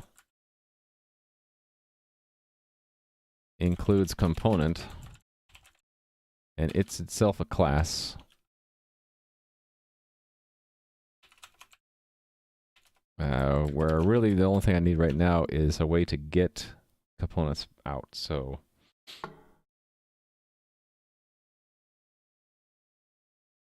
let's do it. Let's do it this way. So you guys are gonna hate me for having two publics, but I like to split the. I'll just do it like the way I normally do it: types and methods. So I want to make a type called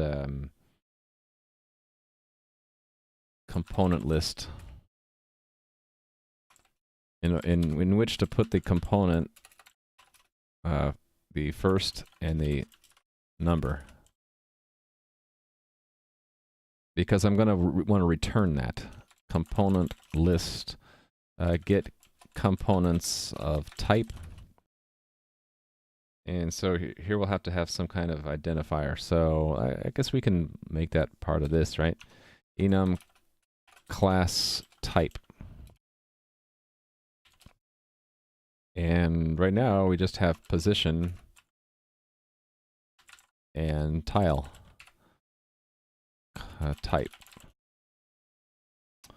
And that is like that, right? All right.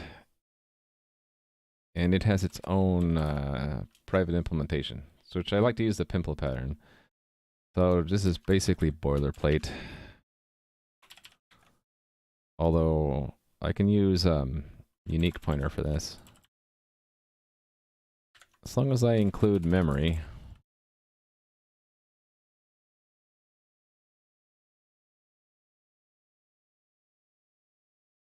And put this other boilerplate in there.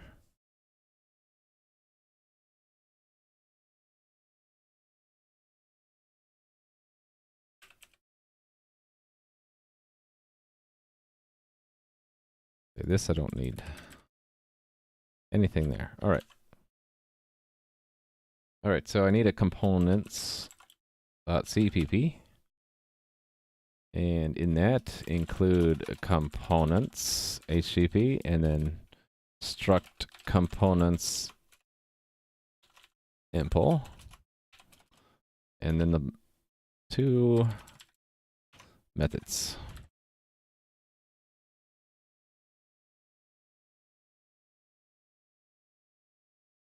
And I'm just gonna do this trick here, where you can say auto, and put that there, and return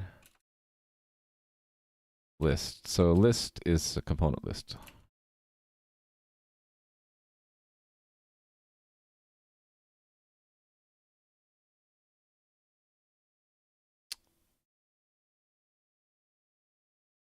IntelliSense needs to catch up. That's a defaulted. Okay, there, that's what it was. Yes. All right. And component, which is just an entity ID. Let's default that. Yeah, you can do the arrow syntax. That avoids me having to say components : twice on that line. Okay, so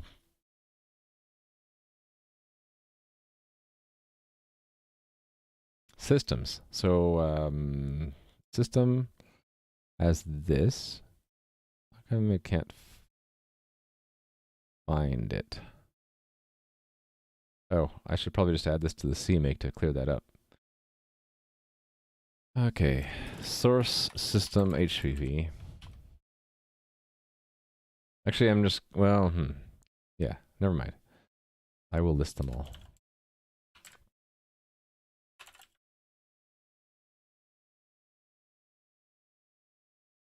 components,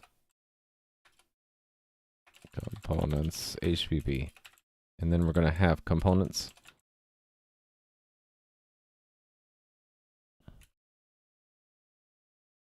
position and tile. And then source systems render and its header. Okay, so the render system include the system base class and class. Actually, yes. So class render public system.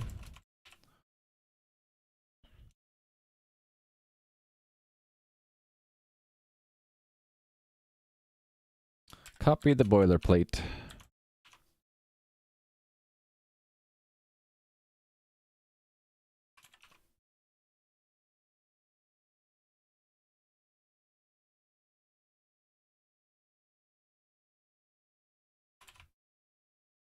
All right, and then the one override it has to have, right, is update.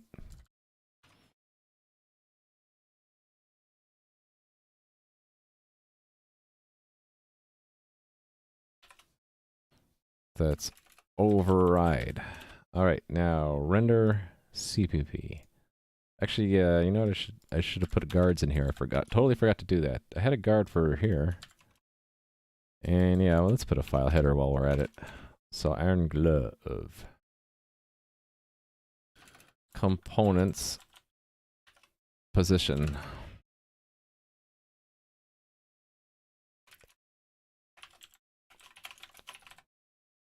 And let's, it's going to take too much time to do this. Let's just do the guards only. Pragma once. Old dog. New trick. Should I just do it for, yeah, okay, fine. I will submit, I will bow to your will this time and do pragma once. There we go. I'm doing that because it's actually saving me time. And I'm in a crunch for time right now. So there we go. We're doing pragma once in all the places. Here. There we go. Hooray! All right, position, tile, render, and okay, it's the body of render will have constructor and then update.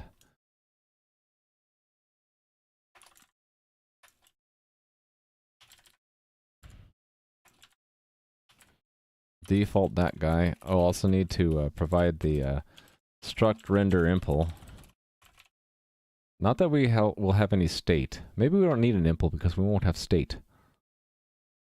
Systems shouldn't have state, correct? So I can make this a lot simpler by removing all state.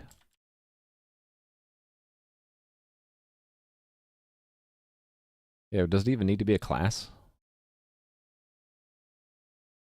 Does it need to be a class? Can't I just make a render? And that means I don't even need a base class, right? Let me think about this.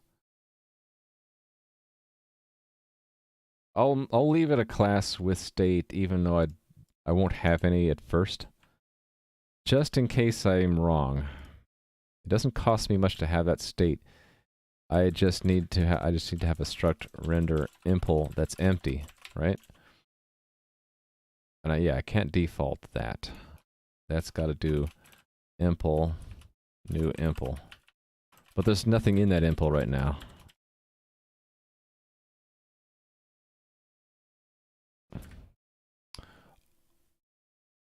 Okay.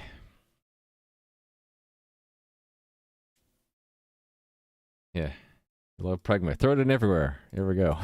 Okay, that should build now, right?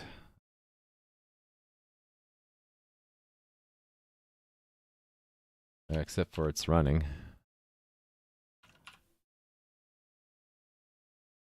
Okay, so let's in the game, we'll have to collect the systems. So, and components and systems. So, actually, I have a components. Should I just have a systems?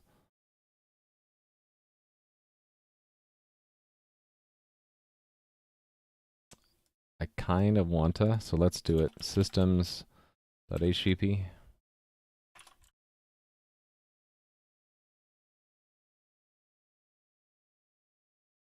Yeah, well, this is not a for pragma warning. This is for a very different thing. Okay. I think all I really need to do here is just include all the systems and make a list. Actually, let's make a function which returns a list of systems. A systems factory. So this will be systems render. And actually, no, it doesn't. That doesn't need to be here. That'll be in systems cpp, which I need to list in my CMake.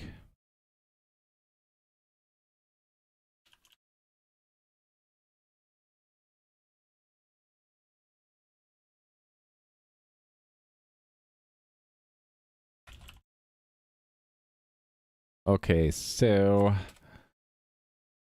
let's just make this include functional, and then have a and a vector.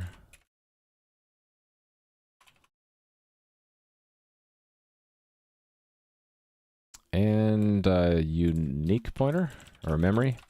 Okay, so let's just have it say return a. It is a function. No, yeah, I don't need to use functional. Never mind. It's just a global function called called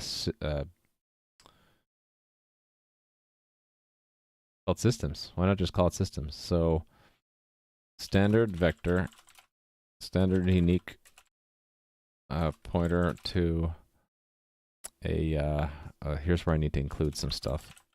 System.http. Unique pointer to a system. Systems. There we go. Thanks for the follow, Dr. Robot Vinik. Okay, so all this is gonna do is make a new one, which I can do like this. Return a new render. I'm surprised it didn't figure it out from that. I guess I have to do unique. Oh, wait a second. Yeah, there's a thanks for the follow, by the way. Beat Jeffus. I think there's a little complication from using unique pointer. I'm gonna just use shared for now to make it simpler, because I can then say make shared render.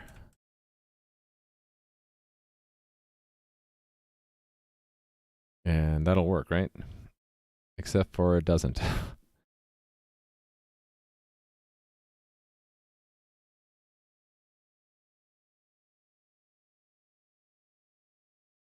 Okay, well, if I do it this way, I think it should be better.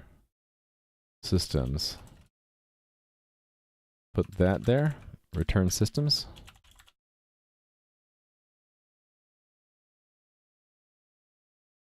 Oh, because this is shared pointer.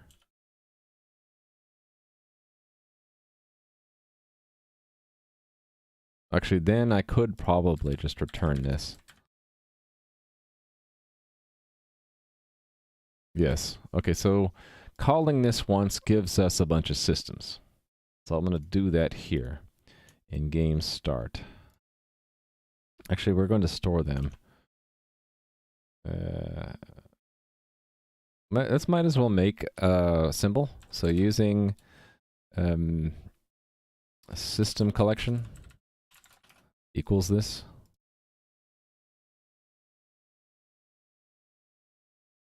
Then I can reuse that symbol in the game. Go away and tell us ends. In the game implementation, we're going to hold on to the systems. So, systems like that. And I suppose we can just make it in the constructor, right? Systems equals systems. As long as we include systems, that should work.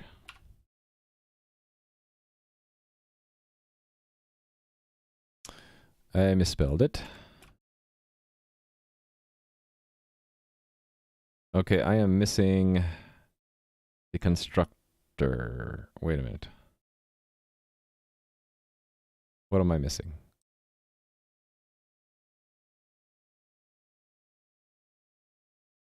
Oh. That didn't quite match.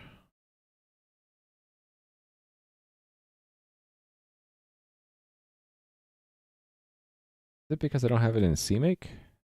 Oh, I misspelled it. That would be why.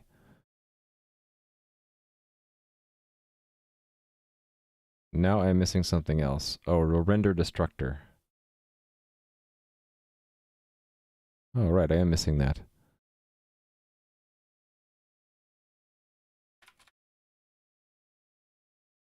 There we go.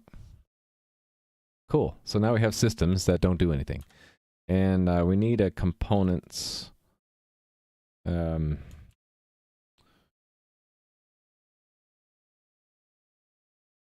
as well as systems, right? So game.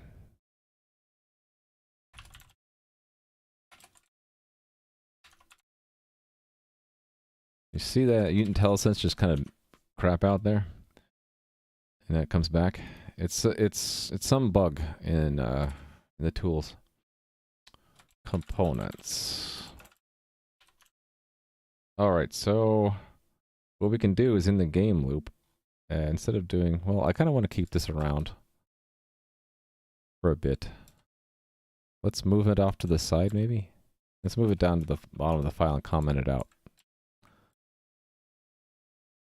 So my goal right here is to actually have the rendering system do that. And then not have to have this counter, right? And that will be another system. So, yeah, so basically we will tell each system for const auto, not con, is this right? Yeah, we can do, they're pointers. System in systems.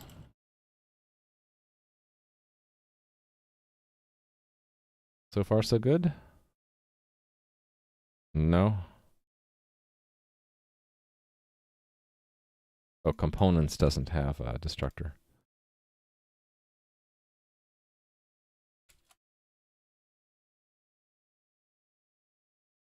Actually, that's what this was supposed to be. Its constructor has to do a little bit more. It's got to create the implementation. All right. Build, please. Not building yet. No, it is building. I'm just getting a warning. Uninitialized variable.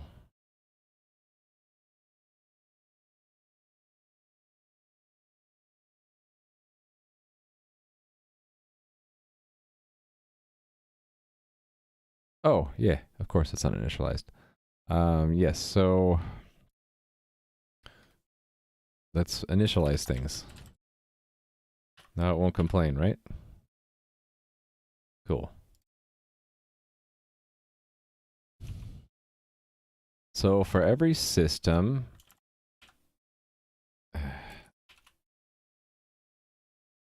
yeah, IntelliSense not working is sort of a pain. I need system update components, right?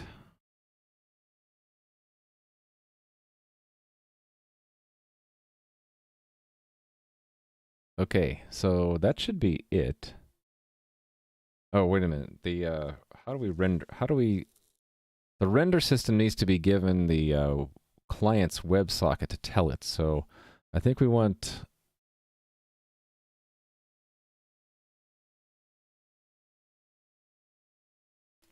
Actually, I think I can do that when I set up the render. Yeah, that's what I'll do. So the render, we'll have the render be given the WebSocket. Oh, WebSockets. So let's say set client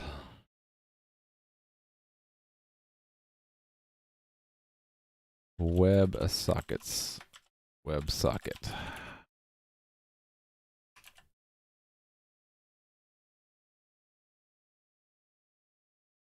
And just say this, or impl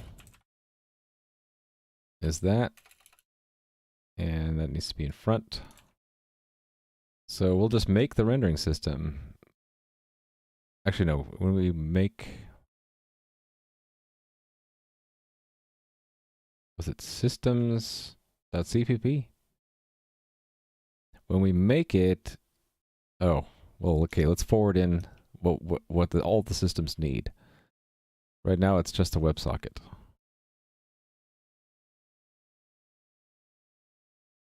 But I'll probably need more later.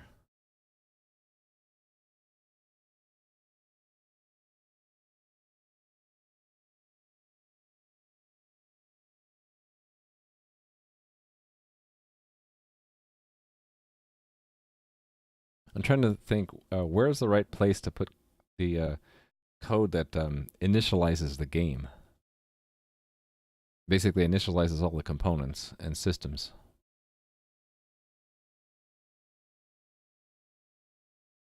I guess we're breaking it up. I guess systems is initializing the systems, and then something else will initialize all the components. Okay, so this is given all the things that are needed to initialize the systems.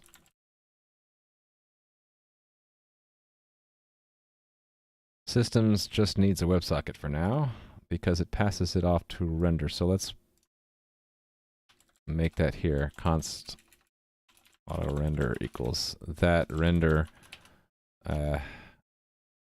set client WS. All right, so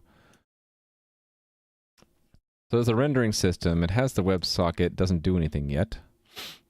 It doesn't take 0 arguments. No, it doesn't. It takes a WebSocket. Oh, so I can't make it there. Okay, we'll make it in start, I suppose.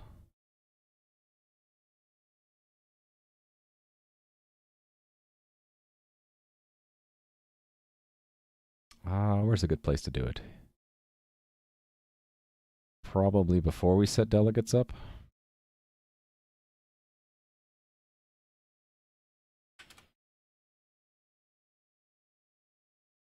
Like there. Usually what people do is pass something called a manager to the system's update function. Yeah, so my components is my manager right now. This guy. He's my manager. And he doesn't have any state yet. I mean, I could have a component. No.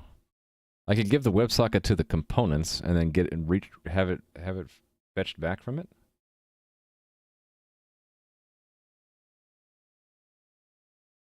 Get component position velocity. Yeah, I see. I was just going to do this get components of type and then just let you search through it. Although now that I think about it, maybe it should be a... No, it should just be a list. Yeah. I need to take a short bio break. I'll be back in just a minute.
I'm back. Okay.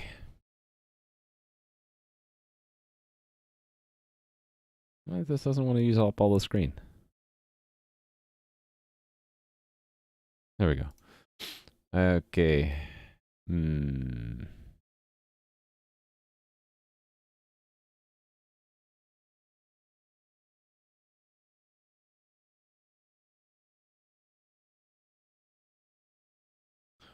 This is sort of crud that I should put off to the side, isn't it? Let's do that. Let's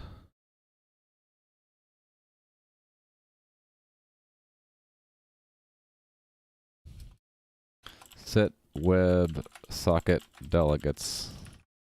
Let's do all that work there to free up this space here.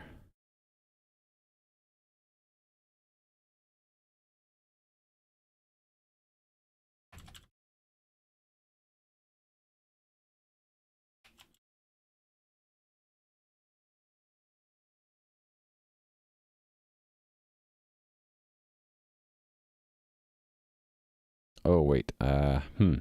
Yeah.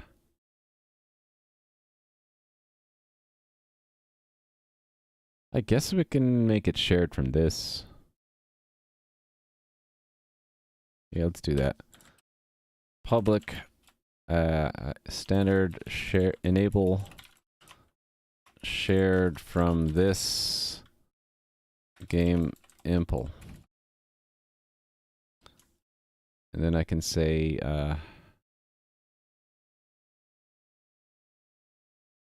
shared from this.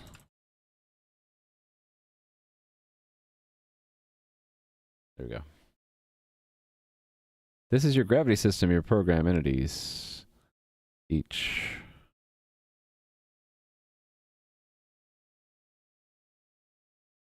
Yep, velocity plus equals.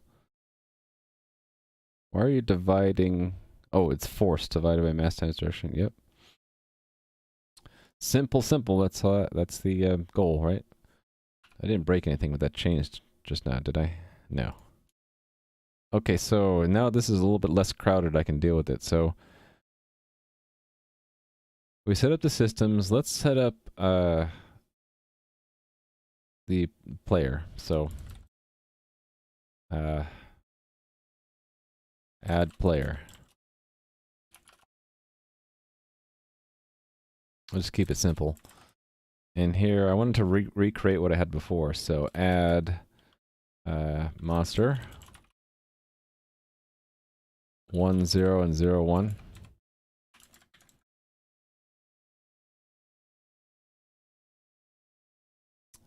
So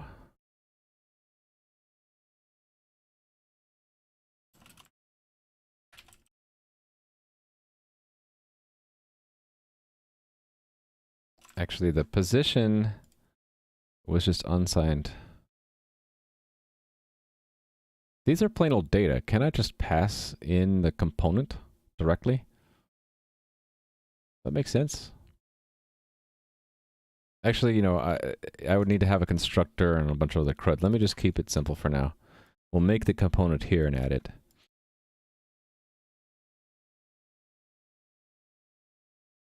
Right. That's what my intention was to do here. So the component, I was going to have the components do that. So player is going to, we only have tile and position. So I need to make a new entity. All right, I think we'll just have, yeah, we'll have the components be in charge of the entity. So we'll say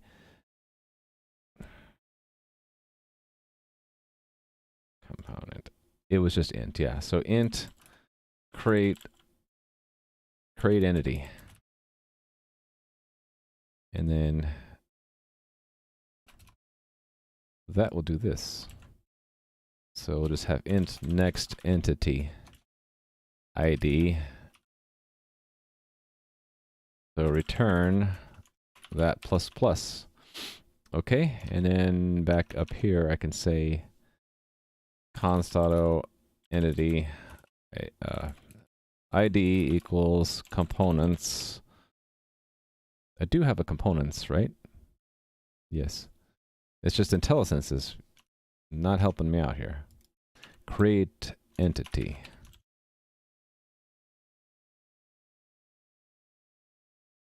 Oh, I don't have constructor. What I was saying about constructors is instead of passing in the X and the Y, I could have just pass in a new position component to monster, and then I just have to fill in the entity ID and add it. But then to do that cleanly, I'd want to have some kind of constructor for position, rather than having to make one, fill it in, and then pass it to add monster. Because it's just super convenient to do it that way. I was just going to leave it as is. Anyway, so we're going to have... let's do it for both the player and the monster. 0, 0. All right. So we're going to create 2 components, right? So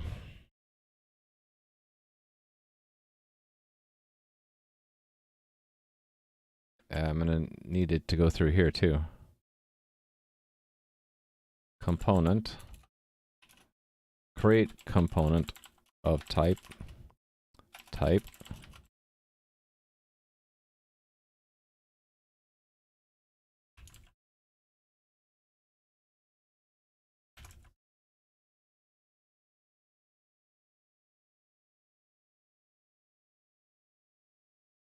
Alright, so here's where it gets a little interesting. So I think what I'm going to do is just use vectors, just to keep it simple.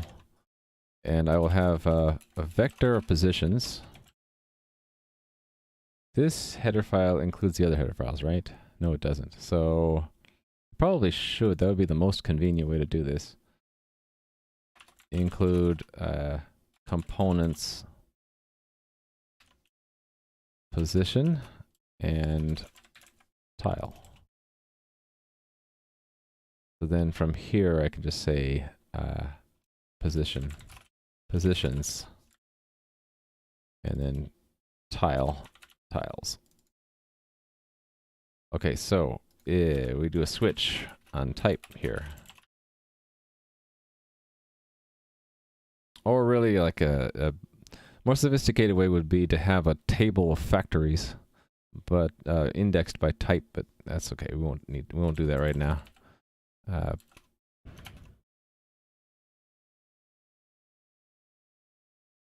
So this would be, let's see, component. Actually, we don't need to do that.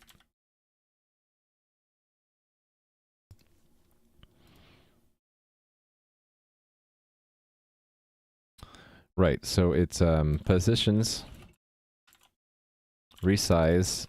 Let's get the index. So const auto I equals position size.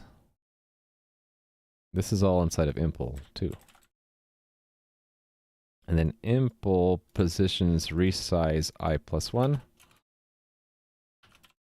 And return the address of this index I. Right? And same thing.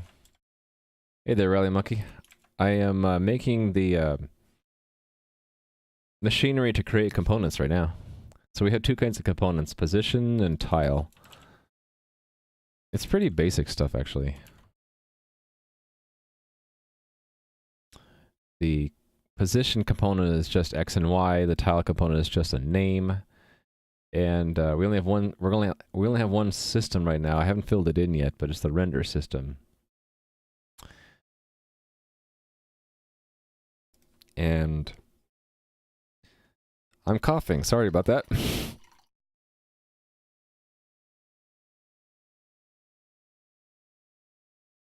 All right. So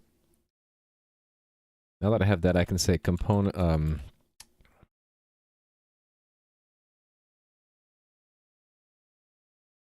I do a direct assignment? Can I do this? So position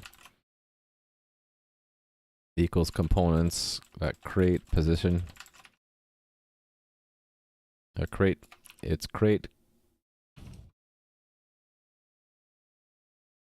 component of type. components type position.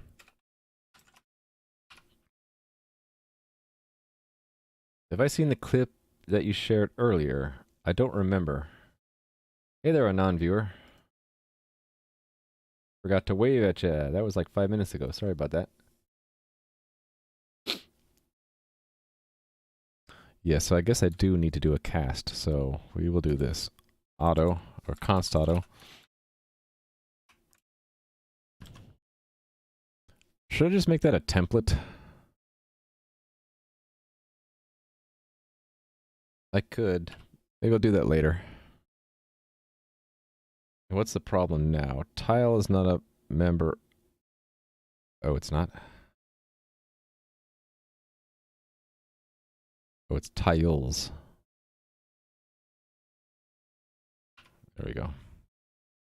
I should probably have a default as well, right? Oh, this is simple as well. Let's have a default to return null pointer or something. Hopefully that never gets called. Although one thing we could do is just return the address of like a fake component. Got sidetracked and wrote a fetch with the timeout. Oh, cool. Nice. Okay, we have a component, a position, and we'll have a tile. The tile. Should we just have create component, set the entity ID? I'm thinking about doing that, because then it's in one place. So, entity ID. Yeah, let's do that. So, it'll create it. And let's do this. So, component. We will say component equals that. And then if we get out here, we'll say component entity ID equals that. And return it.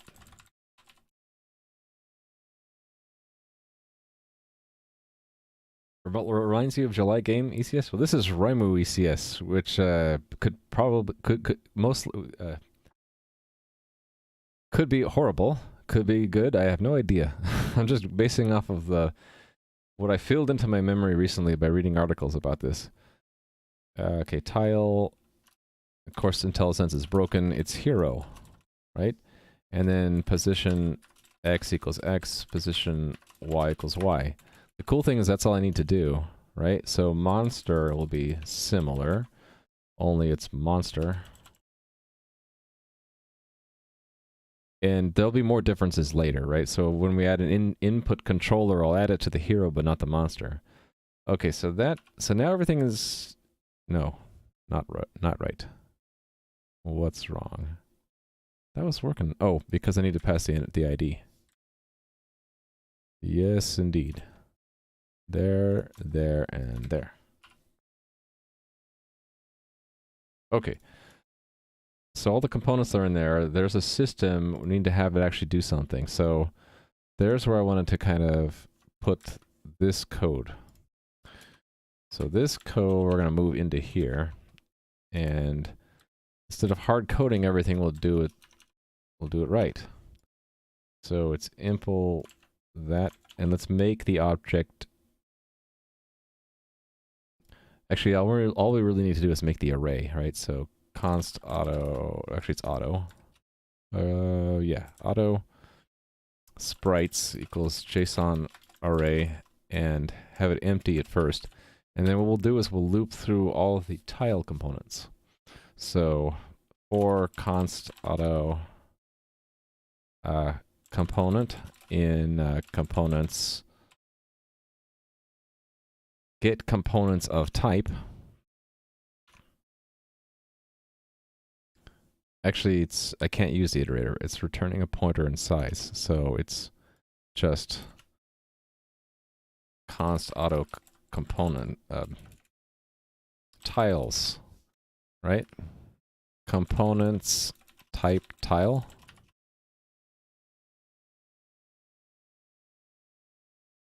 more sophisticated than you went? You barely knew about it at the time? Oh, I see. Okay, is that the one you wanted me to look at? I'll look at it later, if that's okay. I'm kind of enjoying what I'm doing right now. I'm kind of... Oh, we'll look at that later. Okay, so we get the tiles, and we're going to loop through the tiles. So for I is 0 to n. And what do we do? Oh, we need the position as well. So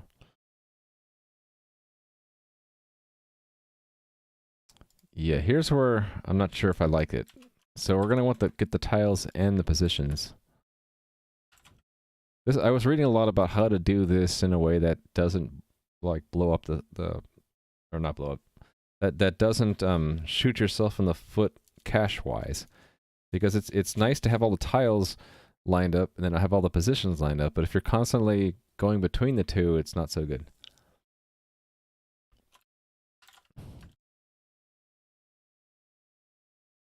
Actually, you know what I want to do is not do it here, but I want to have another convenience function. I want to say const auto position equals components get entity component of type components type position, and then use the tiles first. Well, actually, let's get the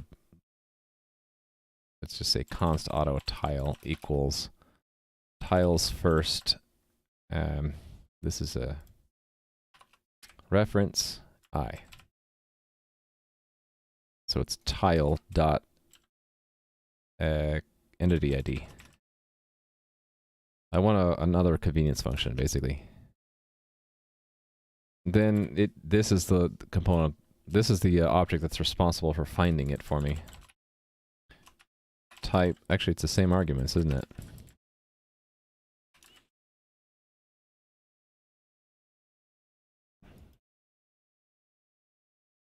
All right. So it's going to loop through the correct list and look for the one with the matching entity ID. So it's the same kind of a switch, right? Only instead of creating it, we're going to look. And here's where, right now I'm using vectors. If I used maps, it might be smarter.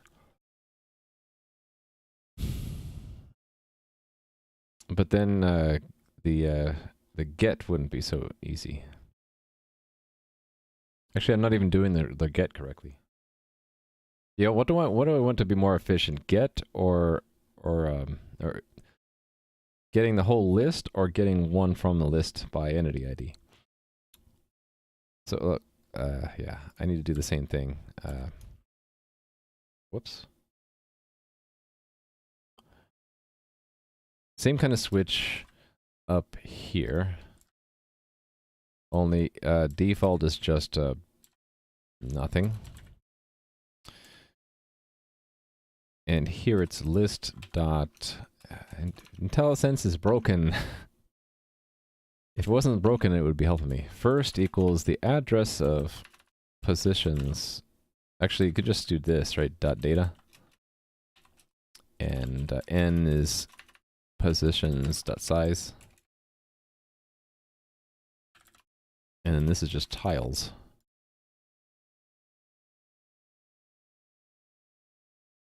You want, yeah. I am organizing it by component and keeping them in sequence. So, oh, you wanted to organize by entity? Yeah, I read about that, but the problem is then you have a lot of fragmentation, and it's harder to loop through just one list of components, right? Because not every entity has the same components. There's a lot of trade-offs, and I haven't really figured out what I want to do. So I'm just trying to keep it simple for now. So that gets us the list. This one adds to the list and returns it, and this one is going to search. So size ti 0, I is less than info positions size plus I. Actually, maybe I should cache that. I don't know if the compiler does a good job with this. Hey there, Perry. How's it going? I kind of, even though I'm past 4 hours, I kind of feel like I should keep going because I am doing the ECS stuff now that I promised to do, and this is actually kind of fun. So I'm gonna keep going until someone tells me to stop. 8-hour stream, 24-hour stream. We'll see if impl positions I dot entity ID equals entity ID. Return it, right? Return the address of it. Hey, thanks for the follow. And Perry, and also, I can't say your name. Mr. Tizzledrum? Okay, I think we can just return it directly, right? And if we get down here, it's just null pointer. So I don't need that at all. All right, so return the address of it. Okay, I don't need this. Same kind of thing up here, only it's tile. Makes me want to make a template of some kind to do this for me. I'll look into this later. Prototyping time. I don't need it to be perfect. Just need it to work. All right, so let me see, make sure that builds. It done build. Type undeclared identifier. Really? Why? Am I missing a bracket somewhere? A brace?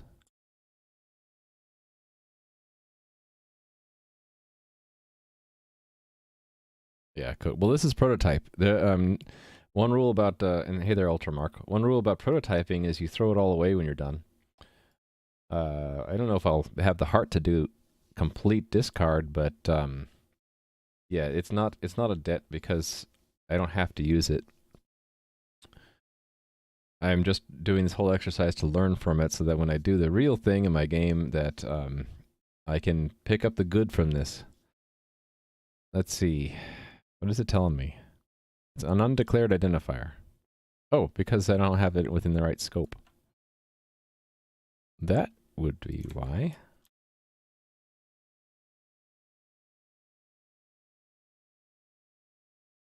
Okay, yeah, it just doesn't like render because... Oh, probably because I haven't told it what JSON is. Actually, I haven't told it a lot of things. I haven't told it about memory or WebSockets.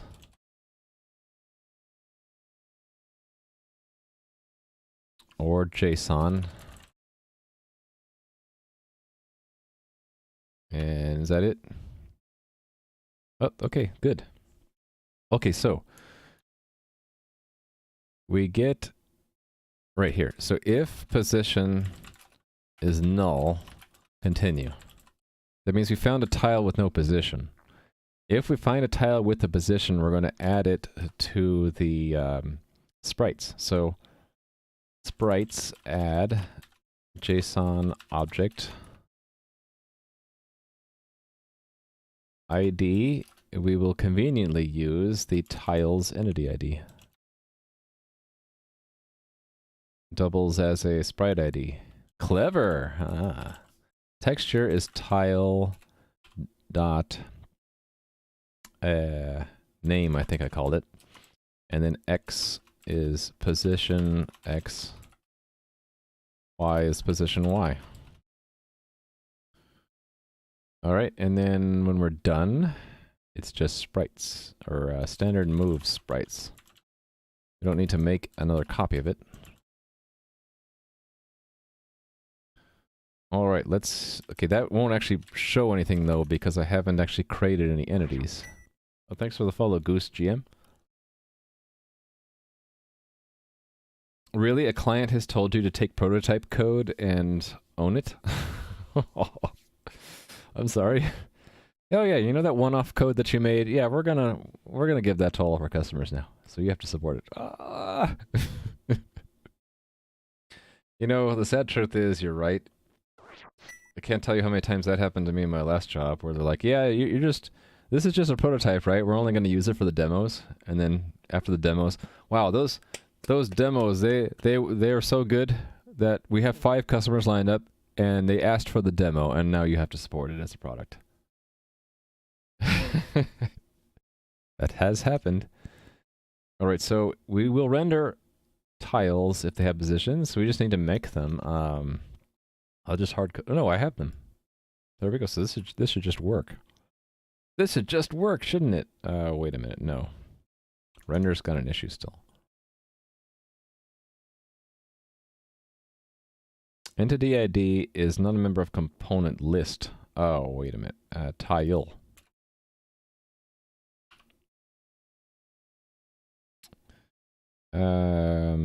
What did I do wrong here?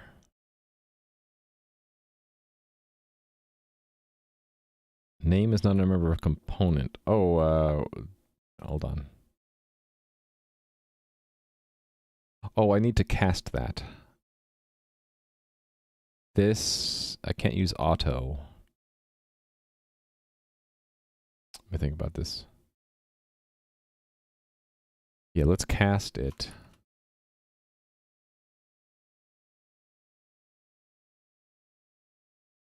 Actually, you know what we'll do is we'll just get this is we know that's not going to be a null pointer, so I can just cast it here. No, I'll get it back out here. So tile. So this is tiles in. Let's call it tiles info. And tile arrow tiles equals.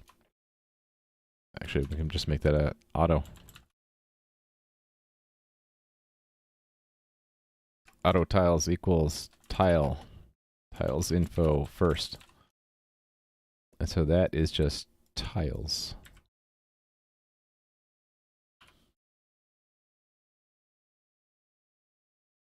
Nobody ain't got time for that. X is not a member of component. No, it is not. Oh, because position needs to be cast as well. Well, we can just cast it. No harm in casting a null pointer. And almost there. So what is element 3? It doesn't know how to convert this stuff. Why not?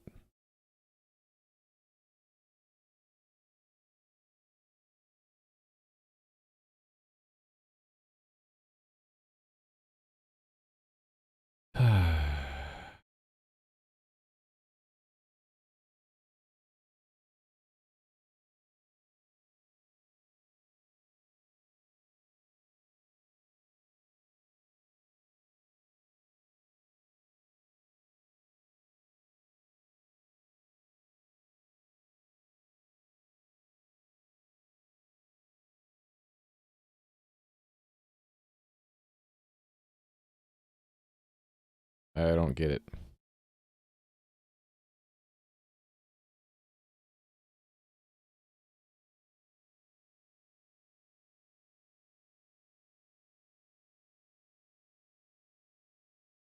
Is it telling me that it can't convert these into JSON values? Oh, right, because those are unsigned ints. So if I convert them to ints, that will work. Yes. Wonder if I should just have made them an int to begin with. There we go. All right, let's give it a shot. Server's up. Running the client, connect. And it crashed. Okay, let's run it in debugger. Everything always crashes the first time. All right, this was from previously before I actually had the entity, the ECS in there. Okay, there's the crash. Let's see it.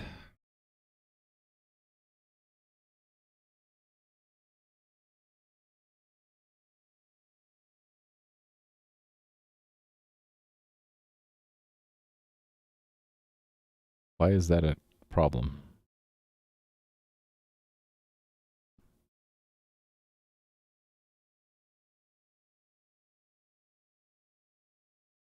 What's the problem?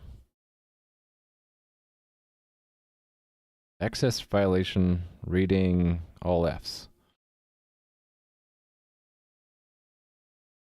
I thought I did. Didn't I? Yeah, create component of type. I guess we can look at things. So components. We have here, there's the position one and there's the tile.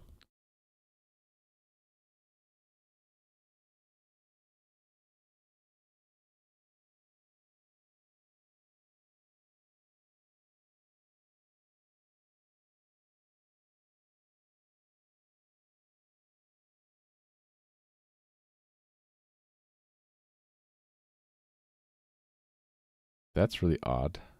I guess it's because it's empty.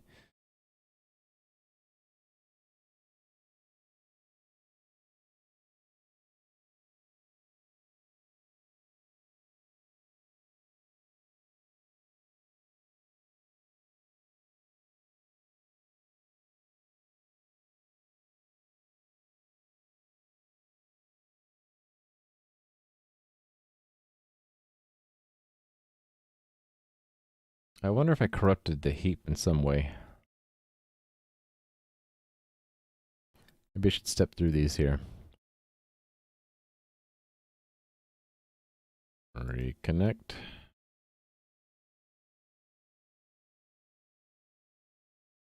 Okay, let's step through it. So creating entity is super easy. And then here's the position. I is 0, resize, so it's now it's 1, and we get the address of the first break. Let me make sure that that actually wrote to the correct place.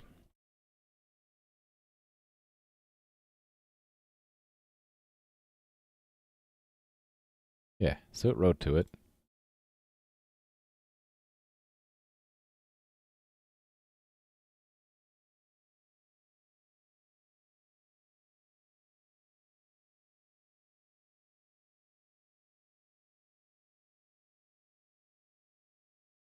Oh, look at that. Look at that. Going to the wrong thing.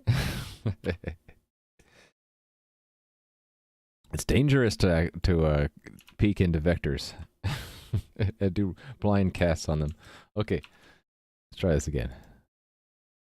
Connect. Hey, look at that. So that's the render system. It's working. We can see that in network. All right.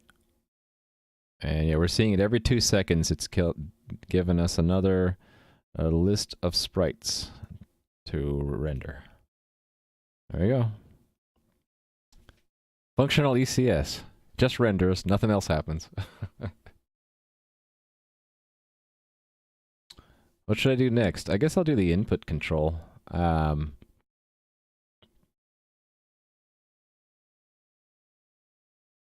Because we're sending the keys, right? Actually, I want to make this so that I can only hit one attack direction key and one movement direction at a time.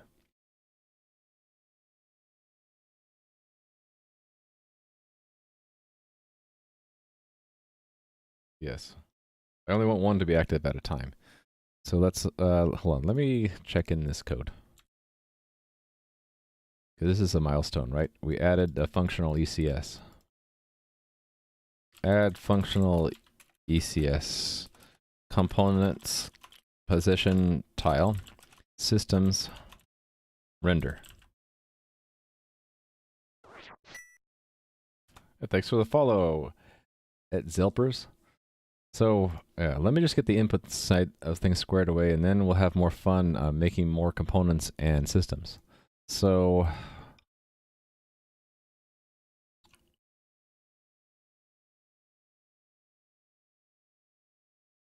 in the app here,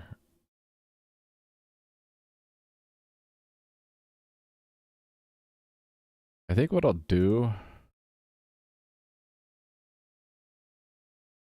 I only want one from this set active at once, and the one from that set.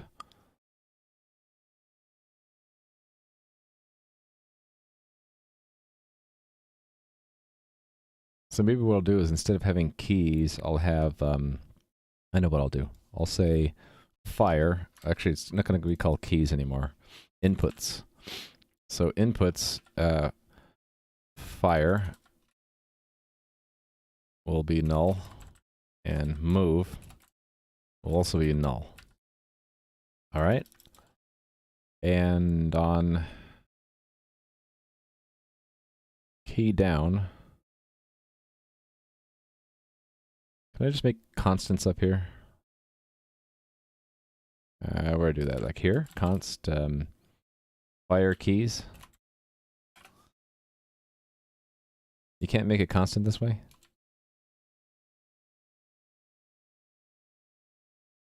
I forget how to do it. How do you do it? Java EC6 constant, a class constant.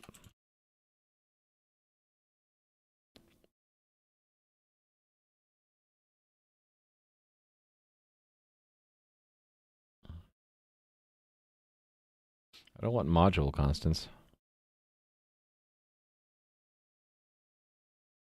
Was it just static?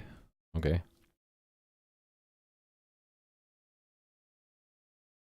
That almost worked. Wait a minute. That's not. This is not right.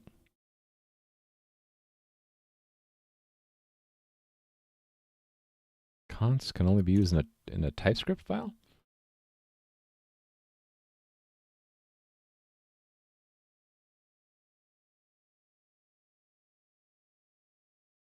Is it just static equals?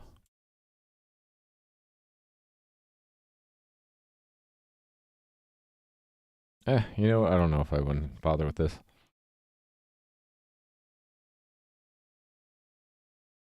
Yeah, how would I want to, what I want to do is record that those are the fire keys and then these are the move keys. Actually, I want to do it a little bit more smartly.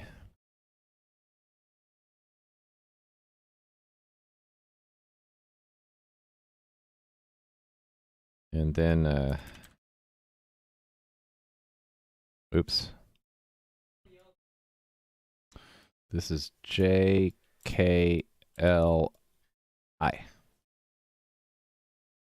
This is why you don't like OOP?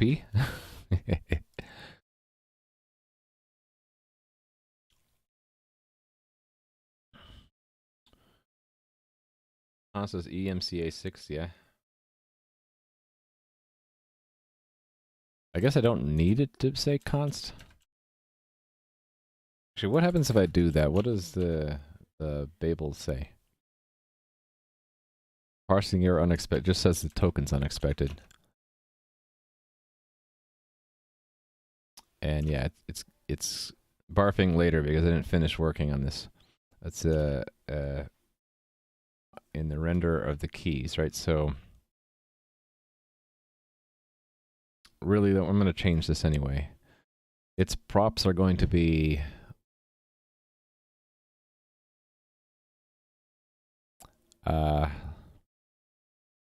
let's just rename the thing. Do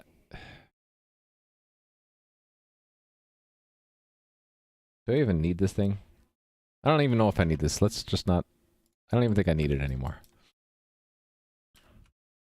Let's pull it out. Instead, I will say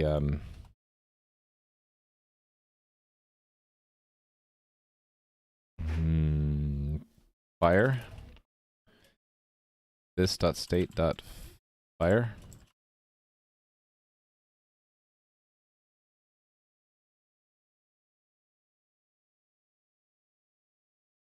And move. Oh, that's right. I can't just keep streaming forever.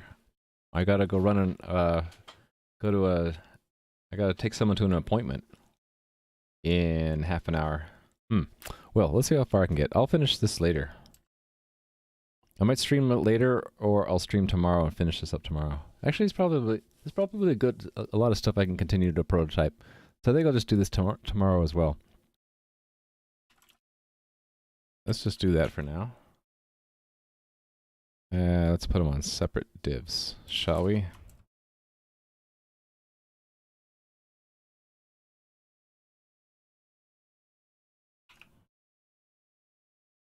All right, so on key down.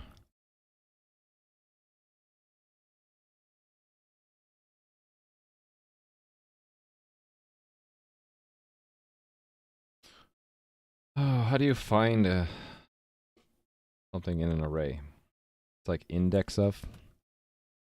Let fire index equals this dot fire keys index of key.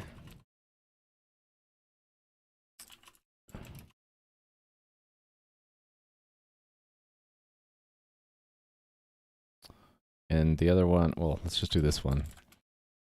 Then it's this. Oh, actually, it's not that at all. This dot set state fire. It's just, no, it's inputs fire. That doesn't need to be a string, does it? Or does it? Yes. Actually, why do I have that separate? Why don't I just make this like this? Yeah, that's what I intended to do down there anyway. So fire is key. Thanks for the follow. Radx1s. So return, right? And we'll do the same thing for move index.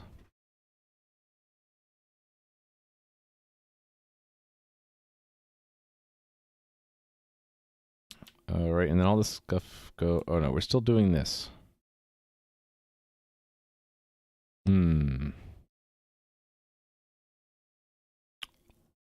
So it's not key down anymore, right? So it's we'll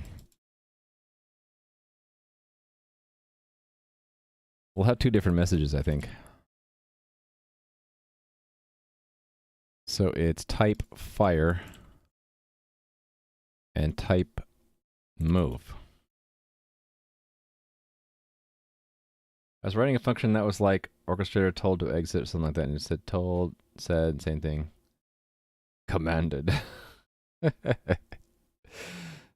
Yeah. The game usually is like a system except it chains together other systems.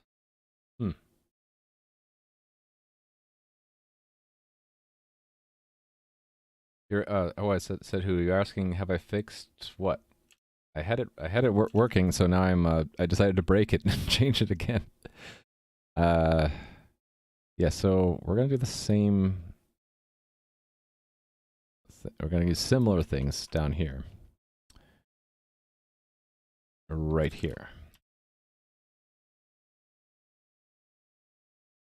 I think what I'll do is this. If it's a fire key that you did up, if, let's just say if this.state.fire, then we unset it. Actually, it's got to be equals exactly to the key.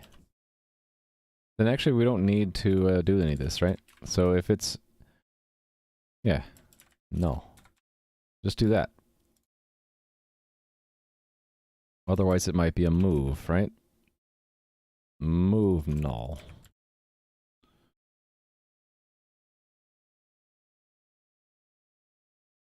Move. Not null. Move. Okay.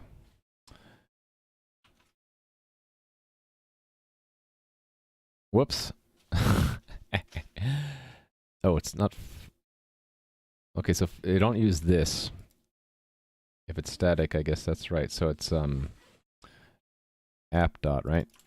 Fire keys.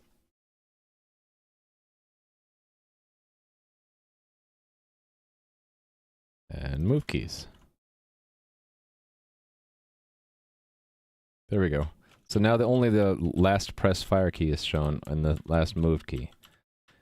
The idea is like I might be moving to the right like that, and I might fire up, fire up, fire up. And the way the gauntlet machine actually works is if you're moving and you start firing, you stop. But as soon as you stop firing, you continue moving in that direction if you're still going that direction. Right? So I might start firing and then switch direction and stop firing, and then that switches my direction around. That's what I want. What is the server seeing? Oh, it's not printing anything. So let's update that.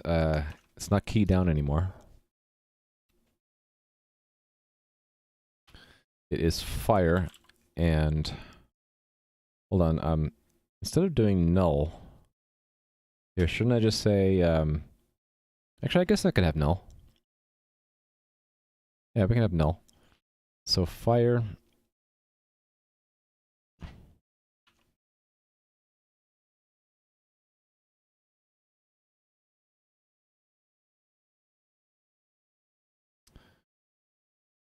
This would be fire.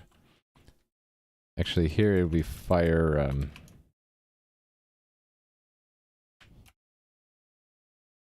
Off.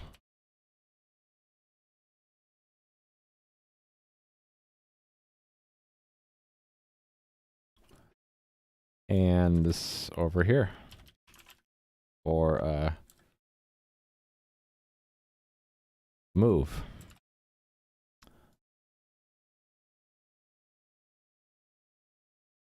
All right, let's try this. Iron glove.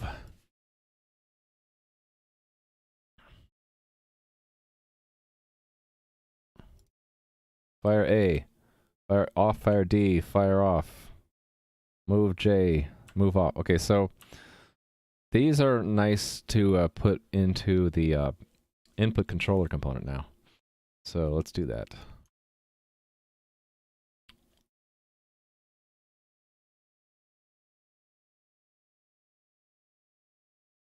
This is one complicated botland script, that's right.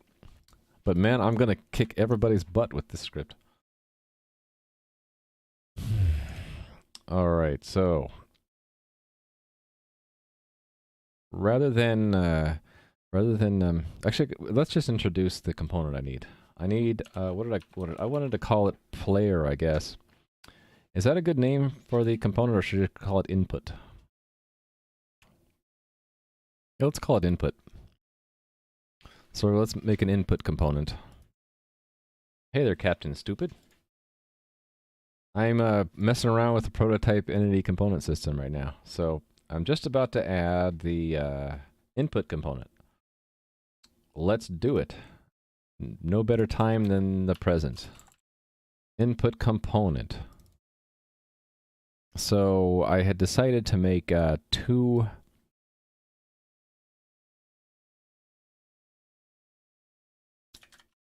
things, right? Fire and move. And they're basically the key cap. So let's add that to the make list. Don't really need to add it because it's just a header file, but I feels like it. Input. All right, so components needs to know about input components now. Which means I need to add it to the list. And then all the places that we have switches need to change.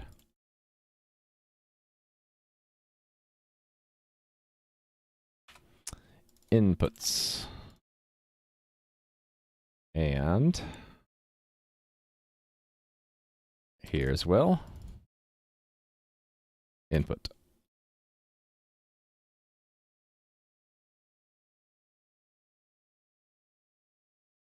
And this one as well. Yeah, here's where really templating it or doing something more intelligent would probably be the way to go. So I'll get real tired of search replacing after a while. All right, so the inputs.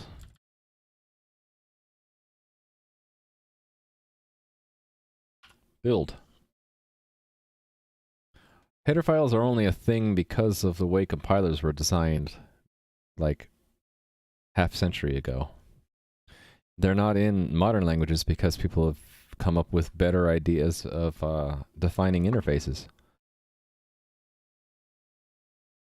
All right, so it's in there, but we haven't given the player an input component yet, and we haven't made an input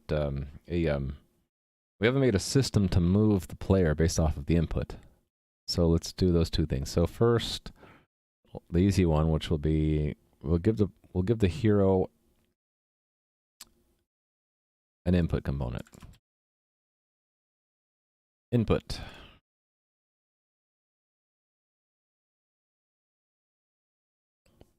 All right.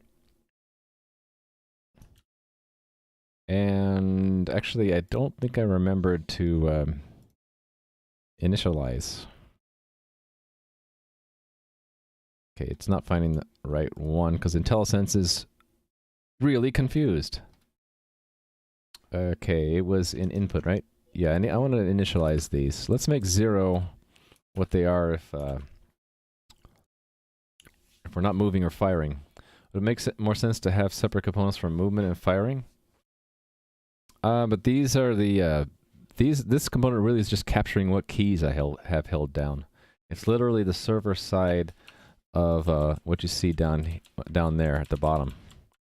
Which fire key, if any, and which move key. Really, that we're just storing it there, and then we'll have a system that operates on it, like a firing system and a movement system. So yeah, for example, yeah, that the next system I'm going to add is the player movement, and it won't look at the fire at all. But the fire system would look at the fire and not the move. Okay, so it's in there. We need to make the input system. Or really, no.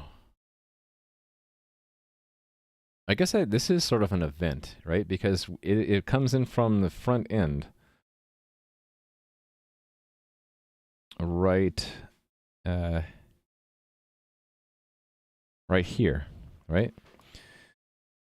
It's asynchronous, so I have to be real careful. I haven't done this yet, so maybe it's time to introduce it. I should have a mutex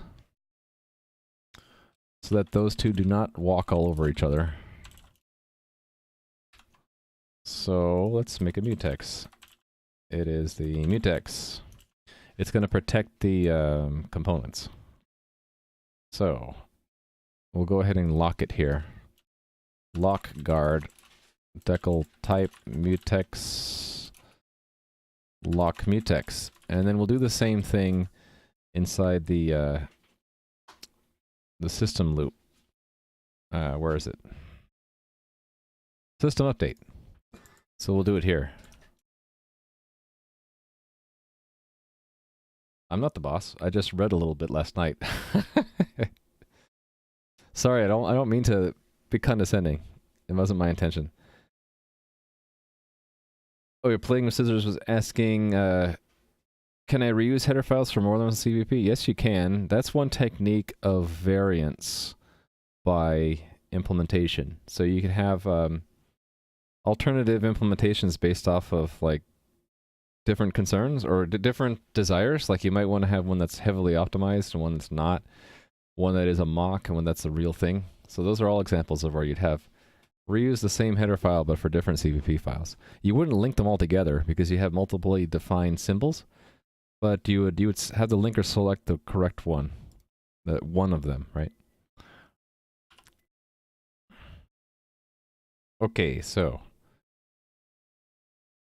right, I wanted to have, it's sort of a system, I guess.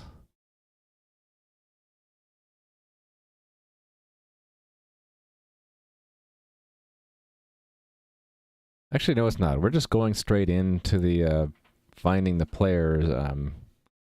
Yeah, let's just do that. So it's sort of like its own system, right? Or what? Maybe I should have it just I don't know what to do. I'll just do it the way I was thinking about doing it, which is that we will it'll be like a system, it'll ask the component, just like what the render system does. We'll get all of the input components, but we'll only expect there to be one of them. So we want to do that here, I guess.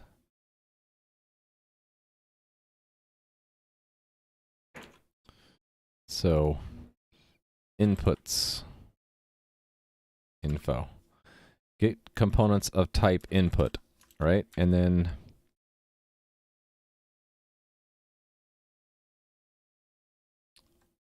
auto inputs equals inputs. Inputs info first.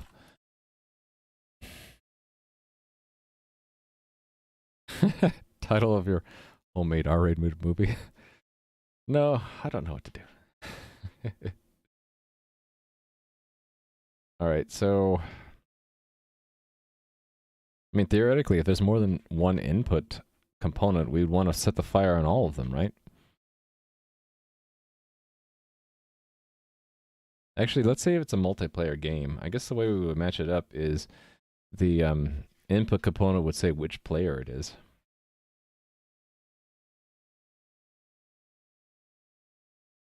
Actually, why don't we do that? So we could have the input component track which WebSocket it is.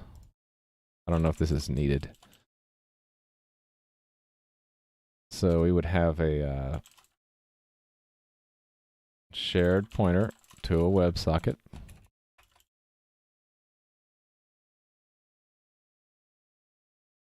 Client. And then we would search for it. So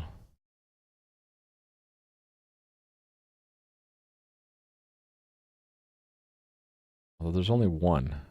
That's really dumb. Why am I doing this?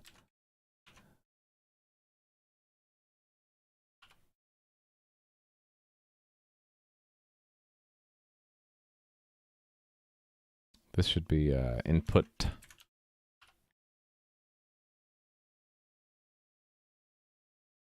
I suppose what we could do is we could just ignore the input. If we could ignore the message if there's no input. If inputs info n is 0, then return. And then input is that's first element. Oops.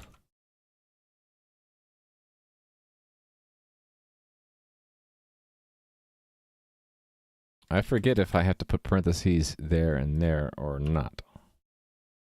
I think I do. Like that. Okay, so then the answer here is input dot fire is 0, and then here input dot fire equals key. And here input dot move is 0, and here input dot move is key. Inputs info, because it's plural, it's getting certain components, and it's the information about those inputs. So it returns a the component list, which is a pointer to the first one and a number. So it's information about the list. It's just my weird naming convention. Pay it no mind. Okay, so now the messages from the front end to set the movement and fire are in the components. And thanks for the follow, Urki. And so now we just need the system. So let's add a new system. We'll call it, what do I want to call it? Input. It's called the input system. Actually, I don't want input system, do I? I want separate fire, and so we'll call it player movement and player fire.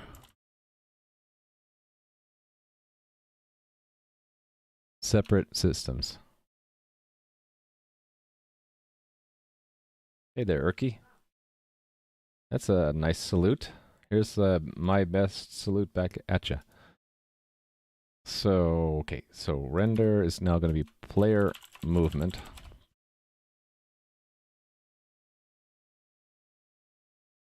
Player movement system. We do not need a client. And render, copy, paste, player movement. I need to add this to the list of things we're building.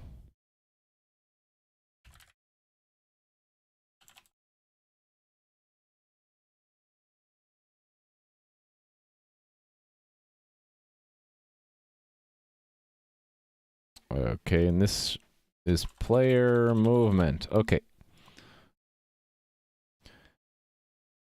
No set client. Okay, update. So we don't want to do it every tick because it's going to be crazy, but and we're not doing any of this stuff. We're getting components of type input.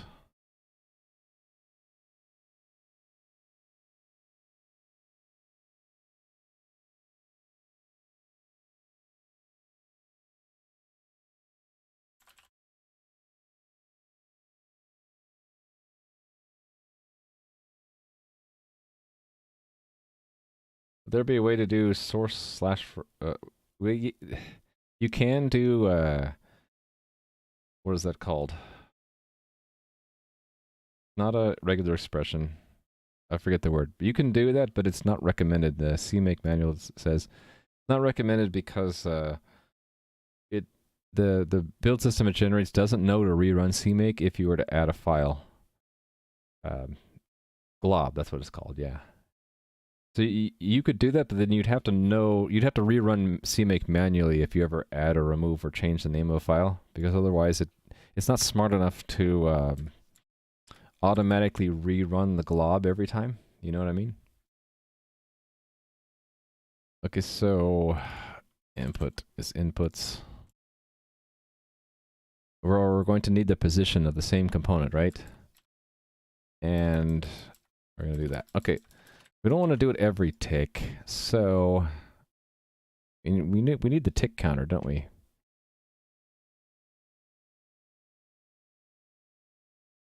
Okay, it makes me think that rather than components, maybe we want some general information about the game. I'm thinking I could make a game entity, or I can just have yeah. I've read that you don't really want to have singletons though, although input is a singleton. I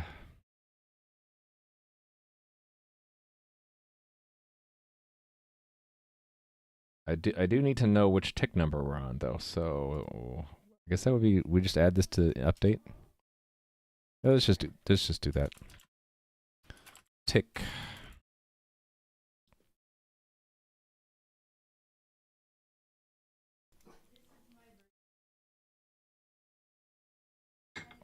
All right, we're adding tick to all the updates.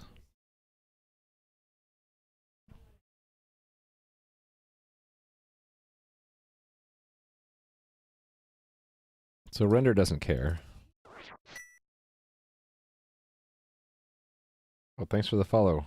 A Snoopy Snorlax. Actually, I think render will care. Oh no, it won't. We want to render every tick, right? Player movement update. Yes. Okay. So let's only do this every well, first off, let's increase the tick rate. I had it set to like once every 2 seconds, which is just for debugging. Fundamentally, that's controlled by the loop out here right now, and the real thing I want it to be more elegant. Where is it? Where'd you go? Here it is. This is controlling it. So let's make it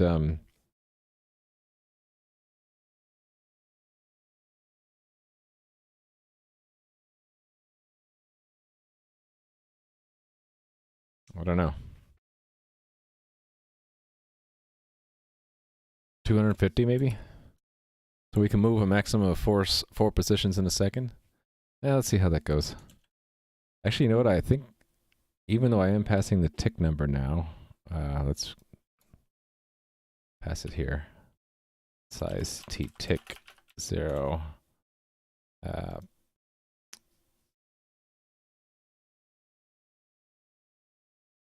Plus tick. Let's not actually use it. I put that in there. I don't think I'm going to actually use it. So we'll move and update at the same rate for now. Okay, so it's going to be pretty easy. If input dot, oh look, the IntelliSense is working again. If it's a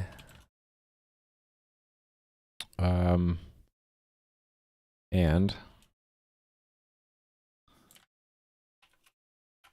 position dot x is greater than 0, then position x minus minus, or minus minus position.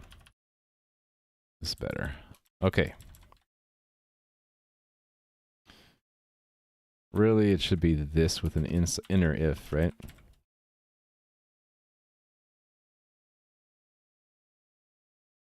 Because then we have all the other... well, let's just do a switch.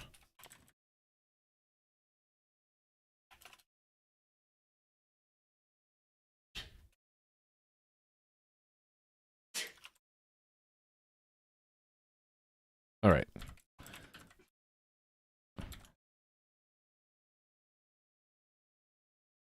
Default do nothing.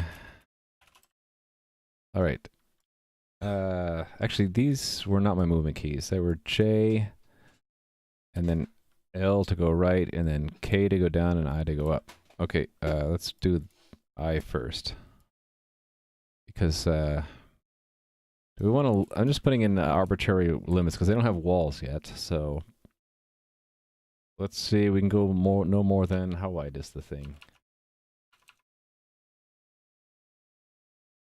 10, I guess? And this is Y.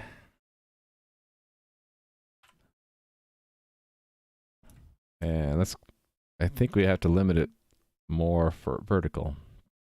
Actually, that might be 10. Okay. Oh, all of these dots need to be arrows. Okay, let's see if that works. Of course, I'm going to be able to move right through ghosts, but that's okay. Okay, what does it not like here? Function doesn't take one argument. Oh, because it's not tile, it's input.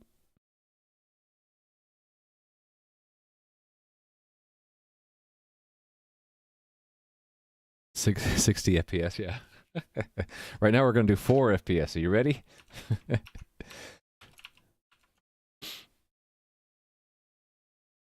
Here we go. We're moving. Click on there, and here we go. Moving. Come on, move. He's not moving. Oh, wait a minute. I've never attached him to... Right? Let me see. What did I forget to do? Did I not attach any an input to the player? Oh, yeah, look. No, I did. I did. So why is he not moving?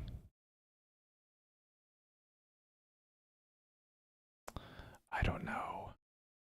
He should be moving. Move, dang it.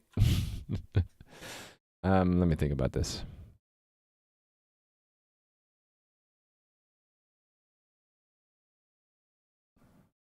Yeah, he ain't moving. I suppose we'll just breakpoint it.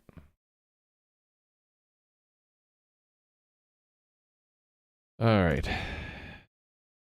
Oh, wait a minute. I think I know why. I never actually created the system. Yeah, we made a render system. We didn't make the input system.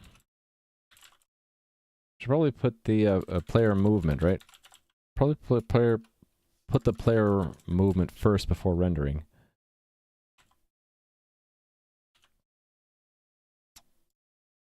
Systems render, systems player movement. Okay, try again. Let's move this guy. Oh, yeah. Oh, where'd he go? He disappeared. I killed him. I don't know where he went. Let me start over.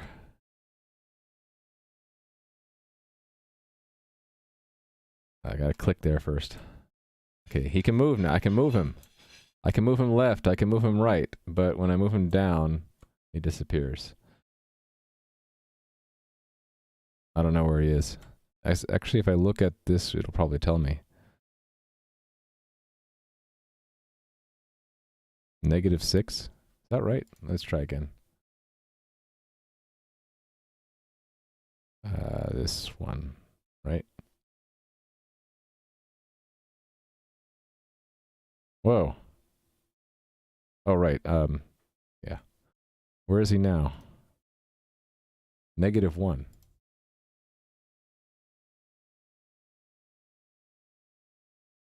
Oh, is he stuck off the screen now? -2.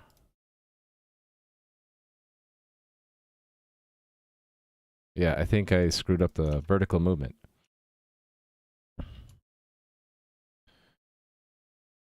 Oh yeah, look at that. It's should be ++. And that is down. Yeah, that's correct. Okay, yeah, I just screwed up the vertical movement. It also crashes when I tell it to stop, which is a little bit alarming. But not too much, as long as it doesn't crash while we're playing. Okay. Gotta click in that window first. There we go, I can move my guy around. And it looks like he can go a little bit too far.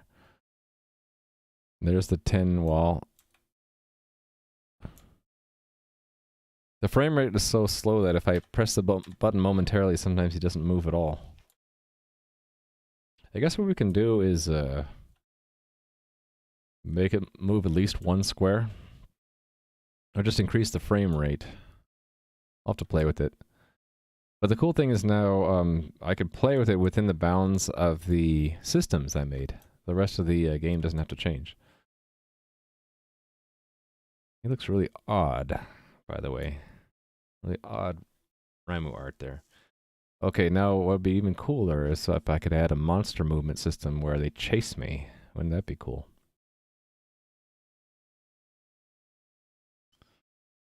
Is that what I want to do next? I suppose so. We'll add an AI system next. And I can get rid of these moves now.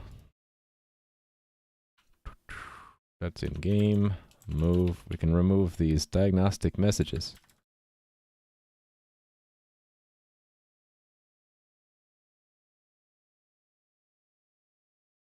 There you go. Did I get any big host or raid after Adams? No. Do we have a lot of people watching me? Maybe people just like entity component systems and watching new people struggle with them. All right, I'm gonna add a 60. Wow, that's cool. I'm glad. Hope you guys are enjoying it. I'm gonna add a new system here for the AI. This is where it's gonna get interesting. AI. All right, let me do what I forgot to do before and add it. Okay, first I gotta add it to the makefile. No, just one. There we go.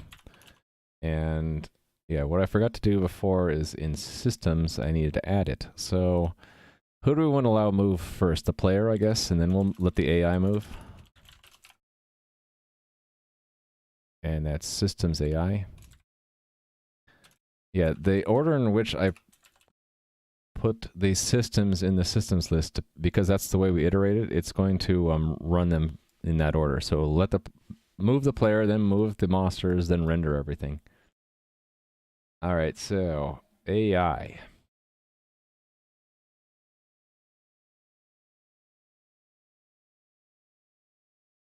Okay. That's actually pretty boilerplate, isn't it? It makes me think I really should try to make this a template in some way.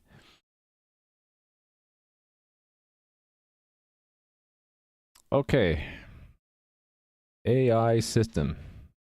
Okay, it's, what, confused? I think it's just IntelliSense being confused. Yes. All right. So, oh, we need to give components. We need to make a component for monster component. Yes, yes, monster component. Monster.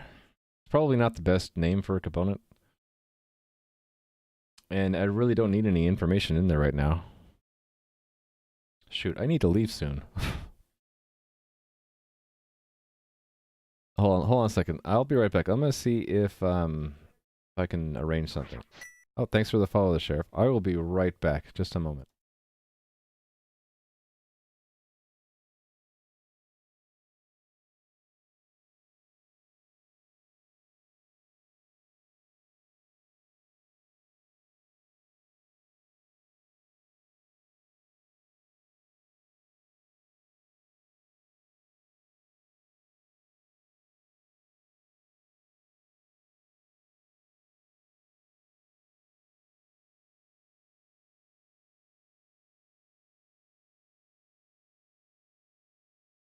Oh, thanks for the follow. Just as I'm coming back too.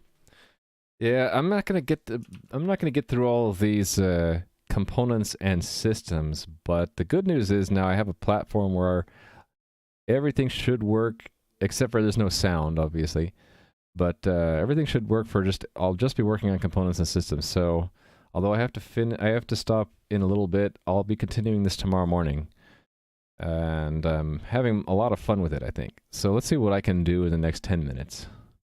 I think what I'll just do for the monsters is just have them move towards the player. So, which means I should probably have a system. Well, maybe that's just the AI system. The AI system will have to find out where the player is and then have the monsters move towards them. Okay, so monster. And do I really need to hold on to any information? Not yet. It's really just a tag component, right? It doesn't have any other state other than entity ID in it. And the game will add this to every monster. So this monster, oops. Monster. There we go. Ah, yes. When I add different kinds of monsters, I'll have different tiles, and probably the monster will have different characteristics, like how fast they are, what they can shoot, how many hit points they have, all that kind of... Actually, hit points, be maximum hit points, I guess. Right, because the health system... No, I was going to have a health component at some point. Right, okay, so... AI, yes. We're going to find... Right, we should find the player. So if inputs info.n is... Let's just have it if it's not 1, we won't do anything. All right. If we can't find the player... The player is marked by... it's probably... it might be a bad idea. This might be a bad idea, right? To use the input component to find a player. Maybe we want to tag them as a player with a special player component. I don't know. I think I'll just leave this the way it is. That the way it is, the player then equals... Well, hold on. We're going to find the player's position, right? Player position, it's the same as input 0 entity ID.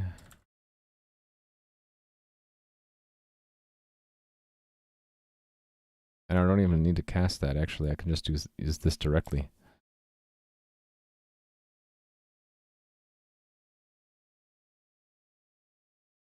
So I don't need that. So we have the player's position now. And now I can get everything of type monster.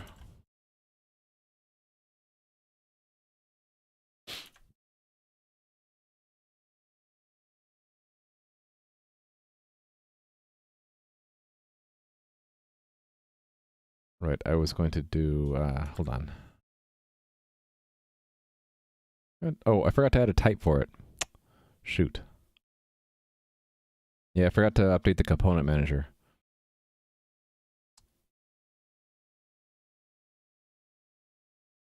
Auto monsters equals monsters. Monsters info first. All right.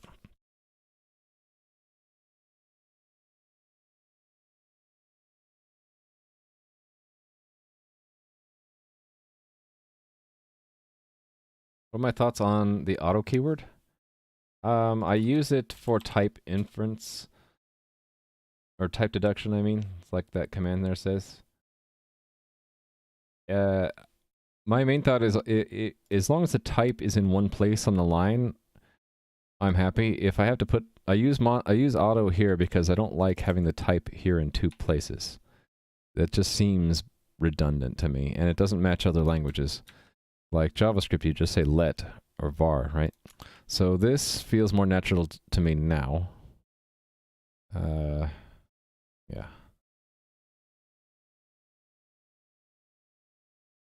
Okay, hold on. I need to... Anyway, I hope I answered the question well enough. This seems more natural to me to use auto to deduce the type here and only have to have the type once. Yeah, so I need to get the position of the monster next. Monster. I don't know why this isn't... oh, right, I forgot to do that. Yeah. Okay, let's X out all this stuff for now.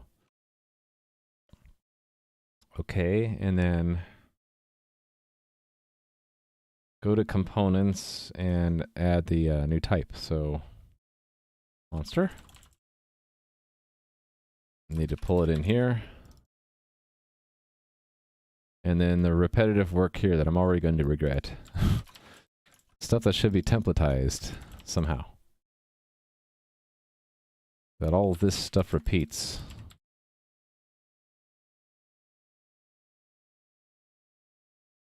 Not too bad. I can get through it pretty quickly with search replace and copy paste. I'm gonna be careful here because here I only changed it twice before. I had that bug. And then here.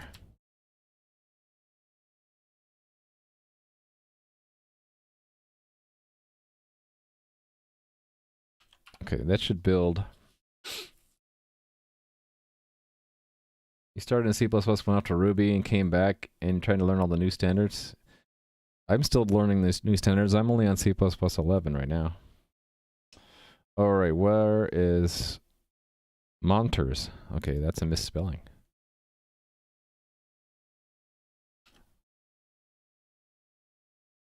Cool. All right. So now I should be able to get these guys to move around. I just need to put in the logic here. So here's the root. What does the AI do? I will say if... let's have them try to get onto the same row first and then the same column. So if monster, if position dot y, arrow y is less than player position y, else if it's greater. This is just really dumb AI. Otherwise, yeah, we'll just continue it, right? X is greater than, less than X. Let's have them move towards it, right? There might be a smarter way to do this. Then position Y plus plus, right? Minus minus plus plus X minus minus X. And I don't want them to move as fast as the player. How about that they only move every other tick? So we'll say if tick mod 2 equals 0, return. Okay, let's see what this does. Are we ready? I made 2 monsters. They're gonna try to follow me right away. They're gonna run into me, actually. Yep, they ran into me. Oh, they're following me. They're chasing me. I should have them start off on different areas of the map. The movement is kind of odd. I should really do the whichever difference is bigger, right? It's kind of funny. He wants to be my friend. All right, so it's a little bit smarter here. Let's get the difference between x's first. So dx equals the absolute position. You know, I'm going to change those into ints now because that was sort of stupid to make them unsigned in the first place. Because int now, I don't have to worry about underflow.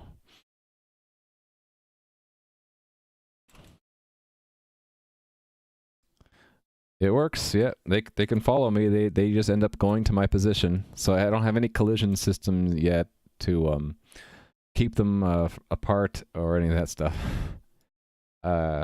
Yes.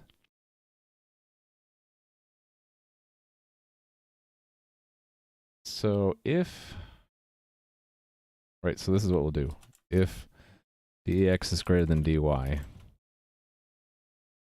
else if, else, yeah.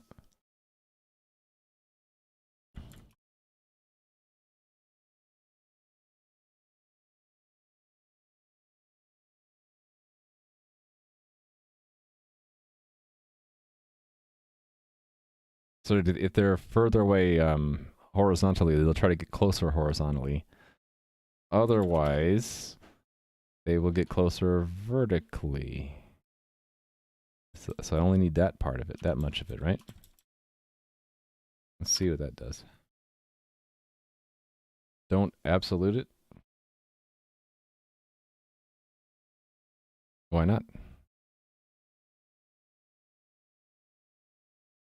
I don't get it. Sorry, playing with scissors. Game is running. Game crashed. I have a crash on stop. I need to fix that. All right, let's connect. Actually, you know what I'm going to do before? I'm going to have them start not right next to me. Let's have this one start 6, 2. I'll have the other one start at 1, 7. So a little bit further away.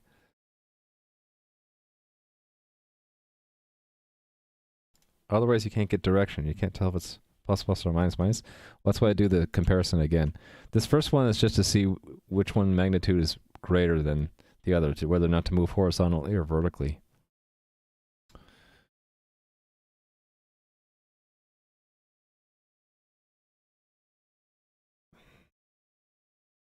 Yeah, that should work, right? Let's see what actually, let's see what happens. Why study it when I can just play it? Uh-oh, here they come. Run away! So the thing is, they run into each other. Probably shouldn't allow that, right? They just want a hug. They want to be friends. Look at that. Actually, that was working pretty well, right? If I try to get to a diagonal position, yeah, I think that's working pretty well. They seem smarter now as far as trying to go after me correctly. All right, so let's have them not run into each other. So I guess we need to do 2 passes. Let's do this. We'll go through all the position components.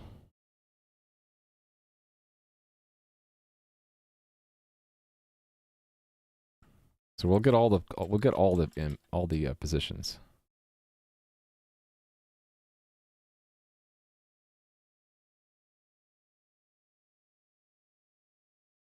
Oh, I really have to go, actually. Maybe I'll leave this for tomorrow. I'll leave this for tomorrow. Yeah, I think I'll have to call it here. Let me check this in. If you guys really wanted to, you could. If you could figure out how to build the thing, you could play it yourself. The devil's in the dependencies, really. Okay, this is a massive check-in. What did I do?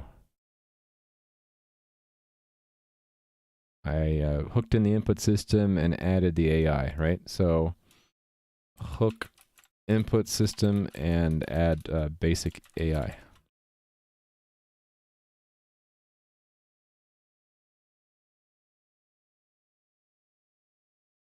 Yeah, no problem playing with scissors. I think it would have been a problem if I didn't do the comparison twice, but I did the comparison once here and then twice inside. It's just I'm making the first one is just to pick horizontal or vertical, but then I still compare them again to. Actually, I don't have to do the subtraction again. I could just check the sign bit. Anyway, that's all checked in.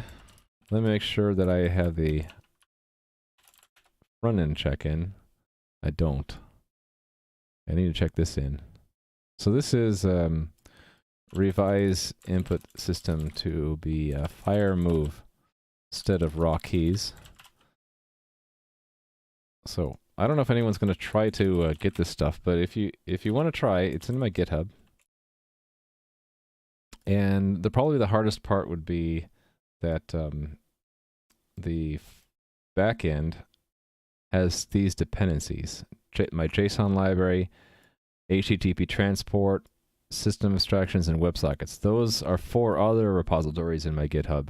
So if you clone the backend, you have to clone these other 4 and place them nearby, and then you'd have to make a top-level CMake, which calls add subdirectory on all 5.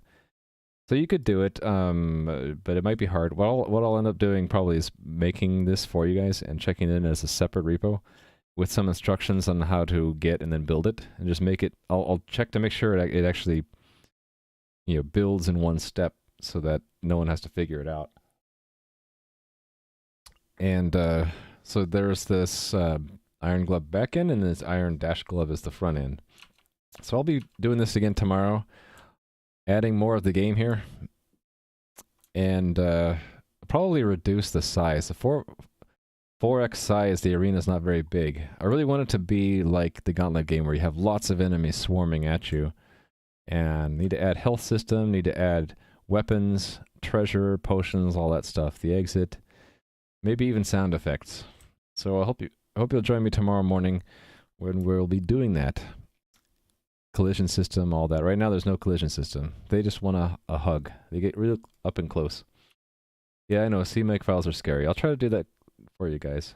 So yeah, I hope you'll join me again tomorrow morning, 10 a.m. In the meantime, I have a Discord.